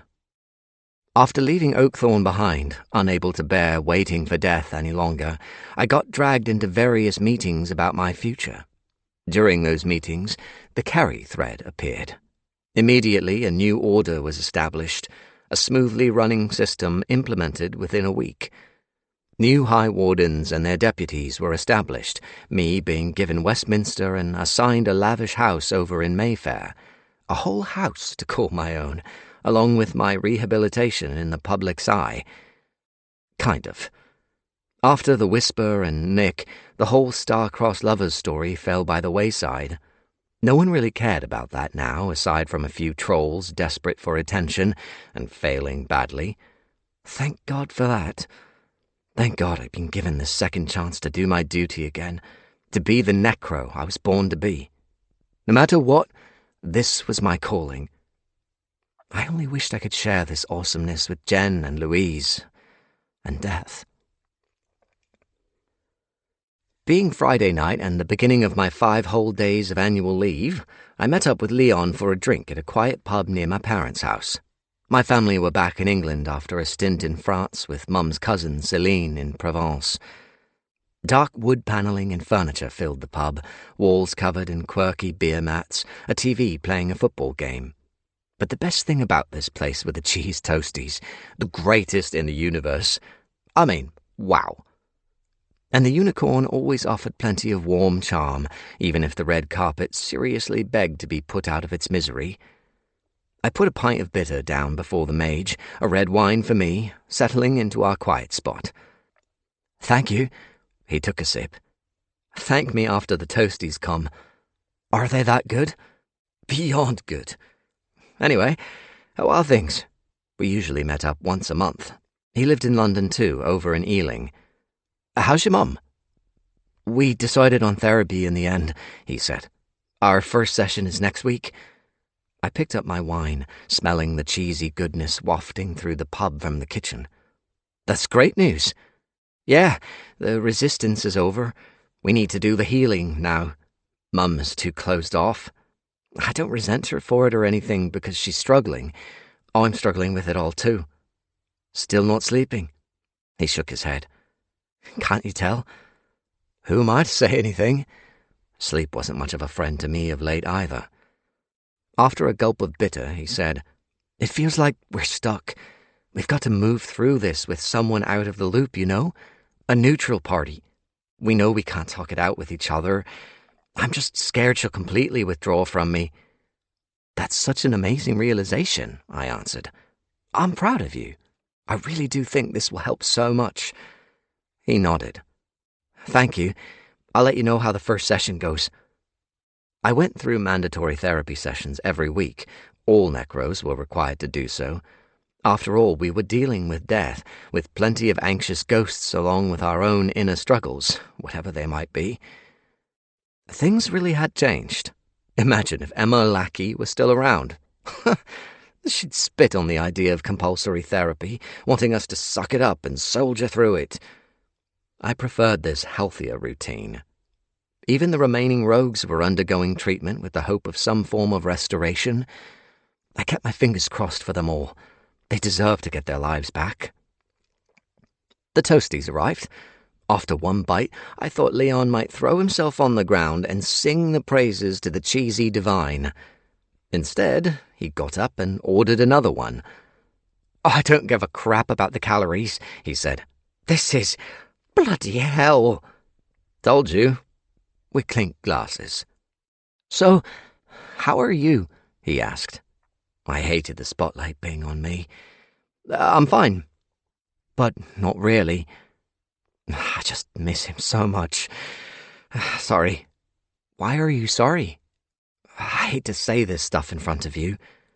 "Because I'm a widower now?" He shrugged. "I won't say I don't miss Nick, but the Nick worth missing died long before I dropped my ring in that bowl. So talk about whatever you like." He took another bite of his first toasty. "Thanks. That means a lot. And likewise, I'm here for you." "Cheers," he said, finishing his mouthful. "Who'd have ever predicted this little friendship?" "Right?" He chortled. I'm glad it panned out like this. Me too. And I meant it. I was lucky to have a friend after so much loss. We clinked glasses again. Leon's other toastie arrived. He rubbed his hands together with glee. "Excuse me," I asked the waitress. "Yes, honey." "Firstly, I love your nails. Leopard print with diamante tips. Fabulous." "Oh, thanks." She showed them off.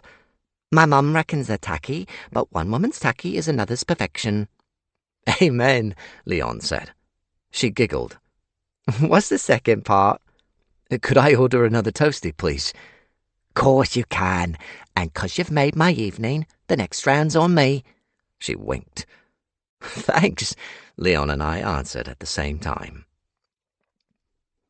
After 5 drinks and 3 toasties each, we parted ways. I contemplated heading to my parents' house, but decided to catch a cab home.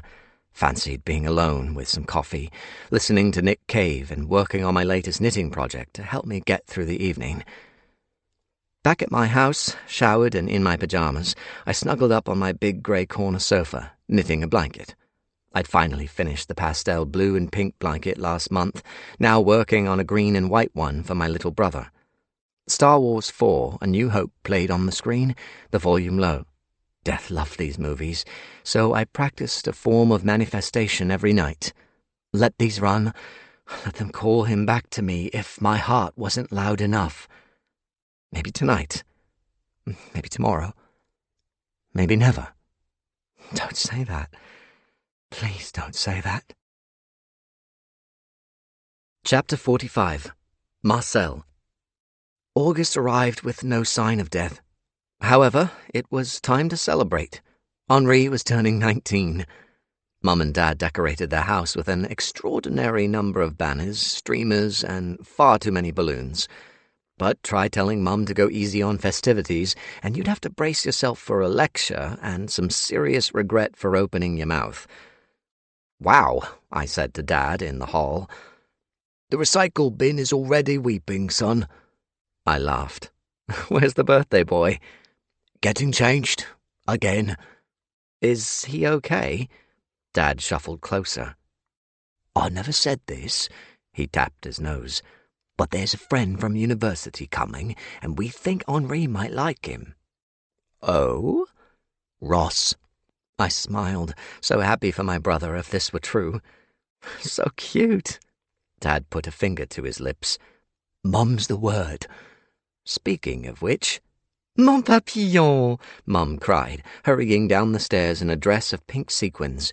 She matched the sparkle of the party decor. "Salut, maman," I replied, going to put the prezzies down. She maneuvered around the gifts to kiss my cheek. What a skill. "How is my firstborn?" she inquired in French. "Don't say it like that," Dad interjected. "Bah, that's what he is." "I'm good, maman. How are you?" "Glorious." Had she been in the gin already? "Come, put these in the kitchen." In typically grand style, she led me into the kitchen. The table was the gift spot, while the living room housed a lavish buffet and the dance floor. "This all looks amazing, maman," I said. "You've done our boy proud." "If only he'd pick an outfit." I checked my watch. "He's got 40 minutes until party time. I'll go speak to him." She took hold of my face. "Merci, mon papillon." 2 more kisses on both cheeks, probably marking me with that vibrant red lipstick. Damn. "You have a glow today," she said. "I do?" "Oui, a healthier glow. Are you all right?" "I'm fine, maman." "Any news for me?" "Not since last night." "Just checking. Go, speak to my second-born." God, that just sounded wrong. "Will do." "When you return, I'll have my new invention waiting for you." "What's that?" "You'll see." I went upstairs, knocking on Henri's door, a massive poster of Leon S. Kennedy from the Resident Evil video game staring back at me. "Yeah," he answered. "It's me." "Come in." He huffed. Wow, clothes were everywhere. Henri's olive complexion was flushed, and there was a serious air of things falling apart in the bedroom. "Thank God you're here." Wrapped in a dressing gown, despite the summer heat, he slumped onto his messy bed, running a hand through his thick black hair. I crossed the war zone to sit beside him. "What's the matter?" He pulled his knees up, hugging them to his chest. "I've got something to tell you." Was that mouldy pizza under the bedside table? "I'm here." "There's lipstick on your face." "I know." "Is it staying there all night?" I poked him in the side. "Is that what you wanted to tell me?" "No." "Didn't think so." He sighed, shaking his head. "Why is it so complicated?" "What?" "It's so stupid." "Yep, definitely mouldy pizza." "What is?" "Being into someone. I can deal with uni stress, but this is on another level. How do you do it?" I leaned back on my hands. "Where to begin, little bro?" "God." "Well, first up, is this person coming to the party?" "He is." "Tell me about him." A nice kind of sigh left my brother. "He's cute, funny, and I think he gets me. I met him in the university library, and we bonded over some medical things I won't go into." Henri was studying medicine with the goal of becoming a doctor. "He also loves Resident Evil." "He sounds perfect." He shrugged. "Who knows where it'll go? But I want it to go somewhere." "Of course." "Fuck." He hid his face. "Why did I invite him here? He's going to meet Mum and Dad and you, and it's moving too fast. We're not a thing. We haven't even kissed." Henri might be in crisis mode, but that didn't make the situation any less adorable. "Are you dating?" He looked up. "I think so. We've been to movies and bowling. You know, the usual. We look at each other in that way, the corny way." "It's not corny." Another less happy sigh. "I really like him, Marcel. What if he doesn't like me back? What if he's not on the same page? What if he takes one look at this house and my life and runs for the hills?" I put my arm around him. "Then he's a wanker." "Bit harsh." "If he can't see what an amazing guy you are, then stuff him." "What if he just wants to be friends?" "Then be friends. But something tells me you might be pleasantly surprised." He got off the bed, picking up a crumpled red shirt. "This is too much pressure." "Don't ever feel pressured into anything, do you hear me?" I stood up, taking the shirt from him. "You go at your pace. You set your boundaries and make sure you're enjoying yourself. If not, to hell with it." "Just like this shirt." He cocked an eyebrow. "What's wrong with the shirt?" "For one, it needs ironing. Secondly, I think we'll go for a summery look." "We will?" I patted his shoulder. "Your big bro will look after you." He grabbed me in a hug. "I love you so much." "I'm always here for you, Henri. And I love you too." "I'm a dickhead." "I know, but you can't help it." He pulled back, prodding me in the chest. "Rude." "You might want to throw that out, though." I pointed at the grossness of the pizza. "If you plan on bringing him up here." He blushed. "Up here?" "For privacy," I said. He went redder. "Wait, no, I don't mean for that." "I think I'm going to throw up." "Poor thing." "Me too, if you don't get rid of that pizza." "Shit." "I'm glad we're on the same page." "I can't do this." "Come here." Hug time again. "Remember what I said. You take care of yourself first, okay?" "Okay." "If you need anything from me, and I mean anything, don't you dare hesitate to ask. And when the time comes for you to, always be safe. Again, you can come to me if you need to, but don't even worry about that yet. Enjoy going to the movies and getting to know this boy." "His name's Ross," he said into my chest. I smoothed his curls. "Cool. Now let's sort you out. We're on the clock here." Action stations. We cleaned up the disaster zone, found him something cute to wear, an orange polo shirt and baby blue shorts for the summery vibes, and got Mum's damn lipstick off my face. An hour later, after Celine sang happy birthday to Henri on a video call, things were in full swing. The house was packed with Henri's university friends, some of Mum and Dad's friends, Dad's sister Janet, who only ate sausage rolls, and the boy rocking my brother's world.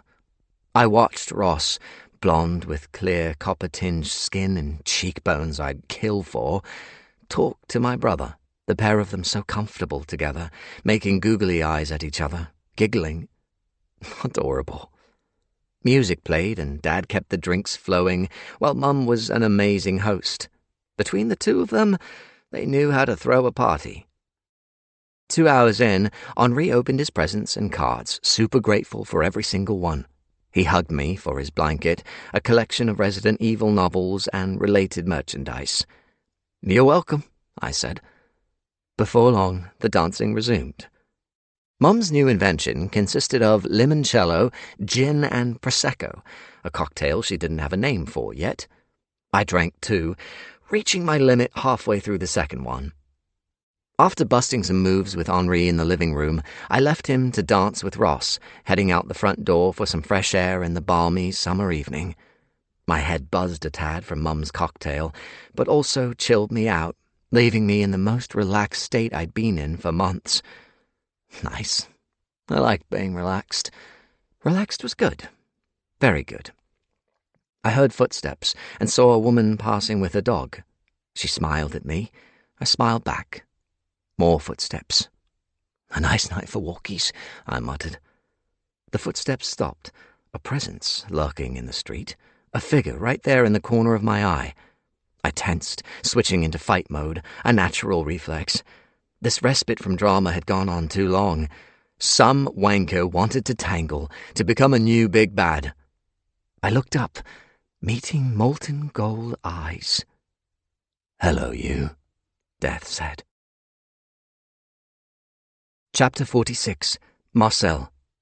He caught me as my legs gave out. "Careful, baby." His deep, rich voice hit me as hard as the shock. "What?" I tried, head spinning harder, wilder. It's the damn cocktail." "Combined with seeing my face again." Don't cry. Give me a second." "Take your time." I regained my ability to stand, taking a step back, confused, not quite believing my eyes after 10 months with no word. He smiled at me, showing off his dimples. Radiant and pure perfection, dressed in a cerulean shirt and tight black leather trousers, as sexy as ever, his usual heart-stealing self. And I couldn't find any words, do anything other than stare at him, the sounds of the party rolling on behind me. "Is it Henri's birthday?" he asked, breaking the weird tension between us. What is this? Where have you been? His smile faded into sorrow. "I'm sorry I've been so delayed." Don't cry. I clasped my hands tightly together, trying to curb my trembling. "Can we talk in private?" he asked. "Yes. I can't leave my brother's party." Laughter drifted from the house. "I understand. What about after?" Why were we acting like this? Why was I not falling into his arms, declaring my love for him from every London rooftop? "Are you really standing there?" I asked. "I am, Marcel." Tears rolled free. "I don't understand." "Oh, baby." I lifted a hand to stop him coming closer. "Why? What's your problem?" He obeyed the gesture. "I can explain everything. Go back to the party. Enjoy—" "I can't go back now, can I said, sniffling. "Then do you want to talk?" "Marcel!" Henri called. "I'll be in shortly." If I turned, he'd see my tears. He didn't see death. "Are you okay?" he asked. "Yep, just shaking off Mum's cocktail." He laughed. Yeah, us too. See you in a bit. Will do, I signed off cheerfully. Who is the blonde boy? Death asked. Little brother's love interest? I sniffled, wiping my eyes. I gather you're hidden from view. I am, but we can talk about that when you're ready. Go and... Whatever had been holding me back, making me so resistant to him, died at the root. I crashed into his arms, crying my heart out, joy and sadness colliding with pure relief. Oh my God! Oh my God! Oh my God! I got pretty hysterical in his embrace. Thankfully, his touch hid me from view just like it did him. Marcel, he whispered. Eventually finding the strength to lift my head, I put my lips to his, kissing him through my endless tears. Let's talk, I breathed into his lips. He pressed his forehead to mine. Yes, please, but not here. Where? His deathly powers enveloped us, teleporting us to his bedroom at Oakthorn Manor. I stepped back, the waterworks on pause from the surprise. Back here? He nodded. You've been here this whole time. There was a lot more dust than before. No, he answered. I haven't been here since the Whisper debacle. An observation reached my lips. You teleported? I did. Then your powers are back. Somewhat. He wrinkled his nose. I thought it might be romantic to come here, but it's far too dusty. Somewhat. It's fine. It's not. He offered me his hand. The roof will be better. I sat on the bed. It's fine here. Fresher air up there. I'm good. You're not good, though. He conjured me a box of tissues. I happily took them. Thanks. Anything for you. He sat beside me, the bed bouncing slightly. You look amazing. He touched my thigh, sending sparks racing across my skin. So do you. Thanks. But let's not do this delaying thing. I'll give you the answers you deserve. Makes me sound entitled. But you are. What? He smirked. You're entitled to answers, I mean. Oh, sorry. He cleared his throat and told me the story. Chapter 47. Death. It took every inch of my willpower not to tear his clothes off, kiss every corner of his body, and wrap myself in his flesh and caramel scent. My Marcel. And it took every inch of my strength not to mirror his tears. He was here with me again, my silver-haired love in his white polo shirt and pink shorts, showing off every curve of muscle, hinting at the body I knew so well. Beside me, again, his knee touching mine, a sweet tingling on my lips from our reunion kiss. After the initial hesitancy he showed, I wondered if my absence had destroyed us. A flutter of terror that we might not be such fated mates after all reached my heart. But he'd come to me. He was still mine. Then the whisper exploded, I said, after explaining the foam of the potion, desperate to kiss him again, but keeping a firm grip on my self-control. The force of it almost destroyed me. Unable to do anything, I felt like I was coming apart, like I was dying. If it wasn't for Winnie, I never would have got to my stone. He took my hand. Thank God for that, not quite a fish. Absolutely.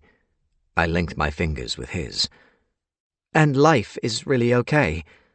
Yes, her palace is back to being fluffy, and she carries on performing her duties. What about Pegasus and Aurora? Healthy and wonderful. Really good to hear. Which brings me to the next part. Marcel's grip on my hand tightened. What does that mean? I'm glad you're already sitting down for this. Shit. I came out with it, never enjoying a fearful or sad Marcel. When I touched the stone, it didn't want me. My powers returned, but not for good. Silence filled the room, my love holding his breath. It rejected me, Marcel. It wanted a new order, one you're experiencing for yourself. I wasn't being as direct as I planned to be. At midnight, I'll be mortal. These are my final few hours as death." He released that breath. "Are you okay?" I asked. He nodded, holding up a finger. "I know this is a lot to take in." "Shit." "I'm not surprised this happened," I continued. "I let so many people down, even if I did it for love. I brought so much chaos, set myself on this path by shirking my responsibilities. And so, as the Creator has the right to change, there is now change. An automated system is in place, an instant transition into the spirit realm. The caretakers now the true masters of the realm. I had to stay behind to help set things up. The spirit realm wouldn't let me leave until I performed this final task." Marcel tried to speak. Shit. "Take your time, baby. Your carry thread will remain. That's part of the new system to help the struggling ghosts." How are you feeling about this? At first, resistant, but now I couldn't be happier. I think this is the right thing, the best thing. He shifted his body to face me side on. But your death, everything about the afterlife is connected to you and who you are. I brought his hand up to kiss. "Not anymore." But, oh my God, you're mortal. Just like you. That's so sad. Why? You've lost who you are. Bless his beautiful heart. On the contrary, I found a new me, a mortal me with an exciting future ahead of me. But everything you've ever been is death. And now it's time not to be. I won't lie, a part of me is sad to leave it all behind. It will take me time to adjust, to understand the vulnerabilities of my body once my power leaves me. In truth, that did scare me. You can die, he said. And so can you. His eyes sparkled. You're mortal. And so are you. I kissed his hand again. I watched his Adam's apple bob. We have a future. A peaceful one, hopefully, as long as we can sort out your snoring. He laughed, dragging me into a hug. This is wild. It was. It really, really was. But necessary and unstoppable. When the clock reached 12, my new life would begin. I'm so thankful to have you with me in this, I said. If you'll still have me. He pulled back, tilting his head. Seriously? I don't want to presume you'd stick by a guy with no deathly powers. No more teleporting, no more of the old lives. Just us, living out our mortal days. In response, he swung around, straddling me. "What's this?" I said, cock instantly firm. He pulled off his polo, flinging it behind him. With a wicked smile, he crushed his lips to mine, grinding his buttocks into me.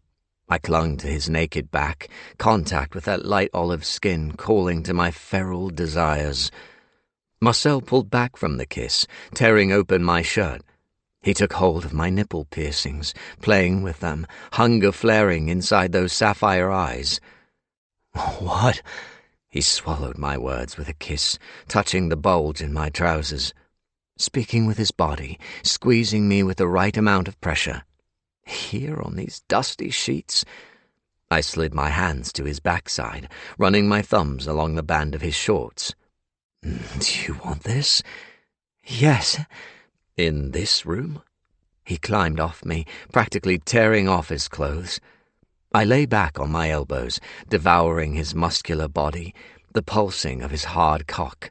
He gave me a twirl to remind me of his wonderful backside, as if I would ever forget. "Get naked," he commanded with a lascivious tone. I quickly obeyed. "Better." He licked his lips. "So much better." I conjured lube, covering my cock, stroking myself as I enjoyed the view. Without another word, he climbed back into my lap, taking the bottle to prepare himself before taking hold of my shaft, working his crevice along the tip. "Oh, Marcel," I whispered, body on fire. He pushed down, his muscles clamping down on me with velvet grip, moaning as I went all the way in. I gripped his hips, holding back tears at the sheer happiness rolling through me. He was still mine. His fingers sliding into my hair, he worked his hips, bouncing, not taking long to build a frenetic rhythm. I met his ferocity, his raging lust, moaning as loudly as him at the exquisite back and forth. No time for foreplay or standing on ceremony. This was the re-establishment of our everlasting bond. I came after 5 minutes, hips bucking, feet scraping against the floorboards with every burst. He followed, exploding over my chest, thrashing in ecstasy, crushing my head to his sweaty chest. It was then that I shed my happy tears. Mine, still mine, forever us. Chapter 48. Marcel. Pegasus waited outside the manor, the glittering carriage attached to his stunning white body. Death stroked his flanks, pressing his face against his friend. One final flight. Pegasus neighed gently. I had no idea what to feel. Death mortal. Death forced to say goodbye to everything he knew, like this horse and Winnie. It seemed so unfair. "Where is Winnie?" I asked him. "We've said our goodbyes." "Oh." His smile didn't reach his lovely eyes. "She's fine. She's helping out over there. Said she will until the time comes for her to go in 2 months. He sighed. Time really does fly by, doesn't it? Fuck this. Can you still access the spirit realm before midnight? Yes. I checked my watch. 10 o'clock. Then you know where to spend your last 2 hours as Death. Marcel, Nope. We have the rest of our lives. You don't need to be here yet. I had to come here. It's been 10 months too long. Thank you for coming, in all senses of the word. I winked, giving back the cheeky energy he often threw at me. Now go. But the carriage is here for us. Nope, not interested. Okay, maybe a tad. One more time in the skies? It takes away precious Winnie time. He took a moment to think on this. You're right. The carriage disappeared. Are you sure? He asked. 100% sure. I can already take an airborne carriage ride off my bucket list. It's all good. But if you could teleport me back to the party, that'd be awesome. Marcel, you're the best. I fake flipped my hair. I know.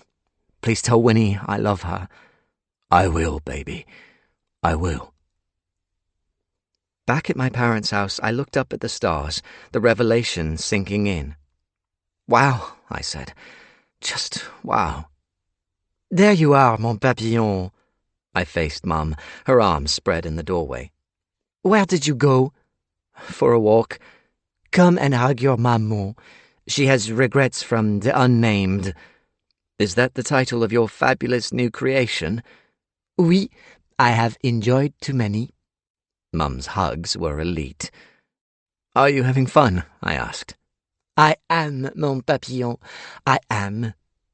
I got a flash forward of future possibilities, of Christmases here with Death, of more birthday parties, of buckets of family love. A changed family. Mum kissed my cheek. Come and have coffee with me. Sounds perfect, maman. We didn't make it to the kitchen. Dad fired up the karaoke and distracted us into a duet of Wham's Club Tropicana and other pop classics. Chapter 49.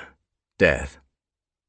We sat in the gardens of the Golden Palace, enjoying the rose moon, Pegasus happily grazing in his one true home, right where he belonged. As midnight approached, my fear swelled. How do I say goodbye to you? I wish I held the answer, dear one, Winnie replied. So do I. But we always have this, she said. We will always have our memories. Even when you fade away? Even then. I'm sorry things turned out this way. She threw her arm around me. No more regrets. No more apologies. I don't want to hear them. But I have them. I'm sure you do, but that does not mean you have to let them weigh you down. You have been given a gift. I have. Yes, you have been given the chance to love Marcel freely with no other attachments, nothing but the freedom to be his. Of course you should find your own interests, get out of bed now and again. I chuckled. Do not spend your time dwelling on the past or allowing pain to rule you. Be happy. Find your peace. When you think of me, know that I am happy to have served as your companion, and that I am seeking my own solace in my next stage. You'll make me cry, Winnie. You can cry.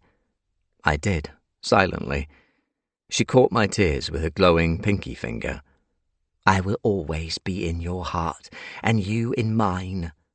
This may be goodbye, but our love will never die. We hugged. I sobbed, and she consoled me. You will be okay, dear one. You have so much love to go back to. I cried for her, for everything I would lose and everything I would gain. Come now, dear one. Let us take one final stroll together. I gathered the strength to stand, linking my arm with hers. And when we are done here, she added, do make sure to buy that wonderful fiancé of yours a ring. Chapter 50. Marcel. In a circle of people, all eyes on us, we wrapped ourselves in a bubble of happiness. Our first dance as husband and husband, two mortal men facing their futures together. Mum sobbed. Dad kept her steady while crying his own tears. Henri beamed, holding hands with Ross, his super-sweet boyfriend. Even Life showed up in disguise, enjoying the canapes and stealing the heart of Dad's best friend, Ronnie. Leon acted as my best man. His mum even showed up to wish us well. They were doing okay. We were all doing okay. Moving on. And somehow Death managed to stay under the radar, drawing zero attention from the media or anyone. He was just another man. My man. Things really had changed. Death led the dance, so resplendent in his white suit, matching mine, of course. Frederick by Patti Smith played, its beautiful lyrics and music washing over us. "I've been thinking," he said gently. "About what?" "About a new name." "Really?" He leaned in to plant a gentle kiss on my cheek. "I can't go through life calling myself Death anymore. It doesn't suit me." I'd wanted to talk to him about this, unsure of how to broach it, the marriage documents in limbo for this reason. "Do you have anything in mind?" I asked. "I do." "What?" For tension purposes, he twirled me, drawing applause for the flawless execution. "Freddie." "Really?" "In honor of our song." "Okay. What's wrong with it?" "Nothing. I love it." "Do you really?" "Well, I did think of Freddy Krueger initially, but I'm adjusting by the second." He pulled me closer, noses touching. "Are you taking the piss?" "A tad." "I'm not talking about Freddy, but Freddy, as in Freddie Mercury." "Ah, much better." "Fred, then," he said. "Leave out the D part." I laughed. "This is taking such a weird turn." "You made it weird." He kissed me. "Sorry, Freddie. Go with Freddie." "That's Freddie August, I think you'll find." "Sounds so amazing when you put it like that." "You're amazing, Marcel." "I love you." "I can't wait to get you into bed. I have so many naughty plans." "Patience, my horny love." "If it weren't for all these guests, I'd be tearing that suit off you right now." "Oh, and I love you too." My cheeks flushed. "But it's such a nice suit." "Your bare skin is nicer." I gazed into his golden eyes, still flabbergasted by this new reality. I stopped dancing, taking his head in my hands. "I'll never take any of this for granted." "Neither will I," he whispered back. "Ever." "I love you so much." "I love you, Marcel August. Then, now, and forever." I held him close, burying my face into the crook of his neck. I'd never felt such peace across any of my lives. Peace was amazing. Peace was everything. And so was love. This concludes Death Undone by Richard Amos, narrated by Cooper North. Copyright 2023 by Richard Amos. This unabridged audiobook is published by arrangement with Richard Amos and was produced in the year 2024 by Tantor Media Incorporated, a division of Recorded Books, which holds the copyright thereto. Please visit tantor.com for more information on our growing library of unabridged audiobooks.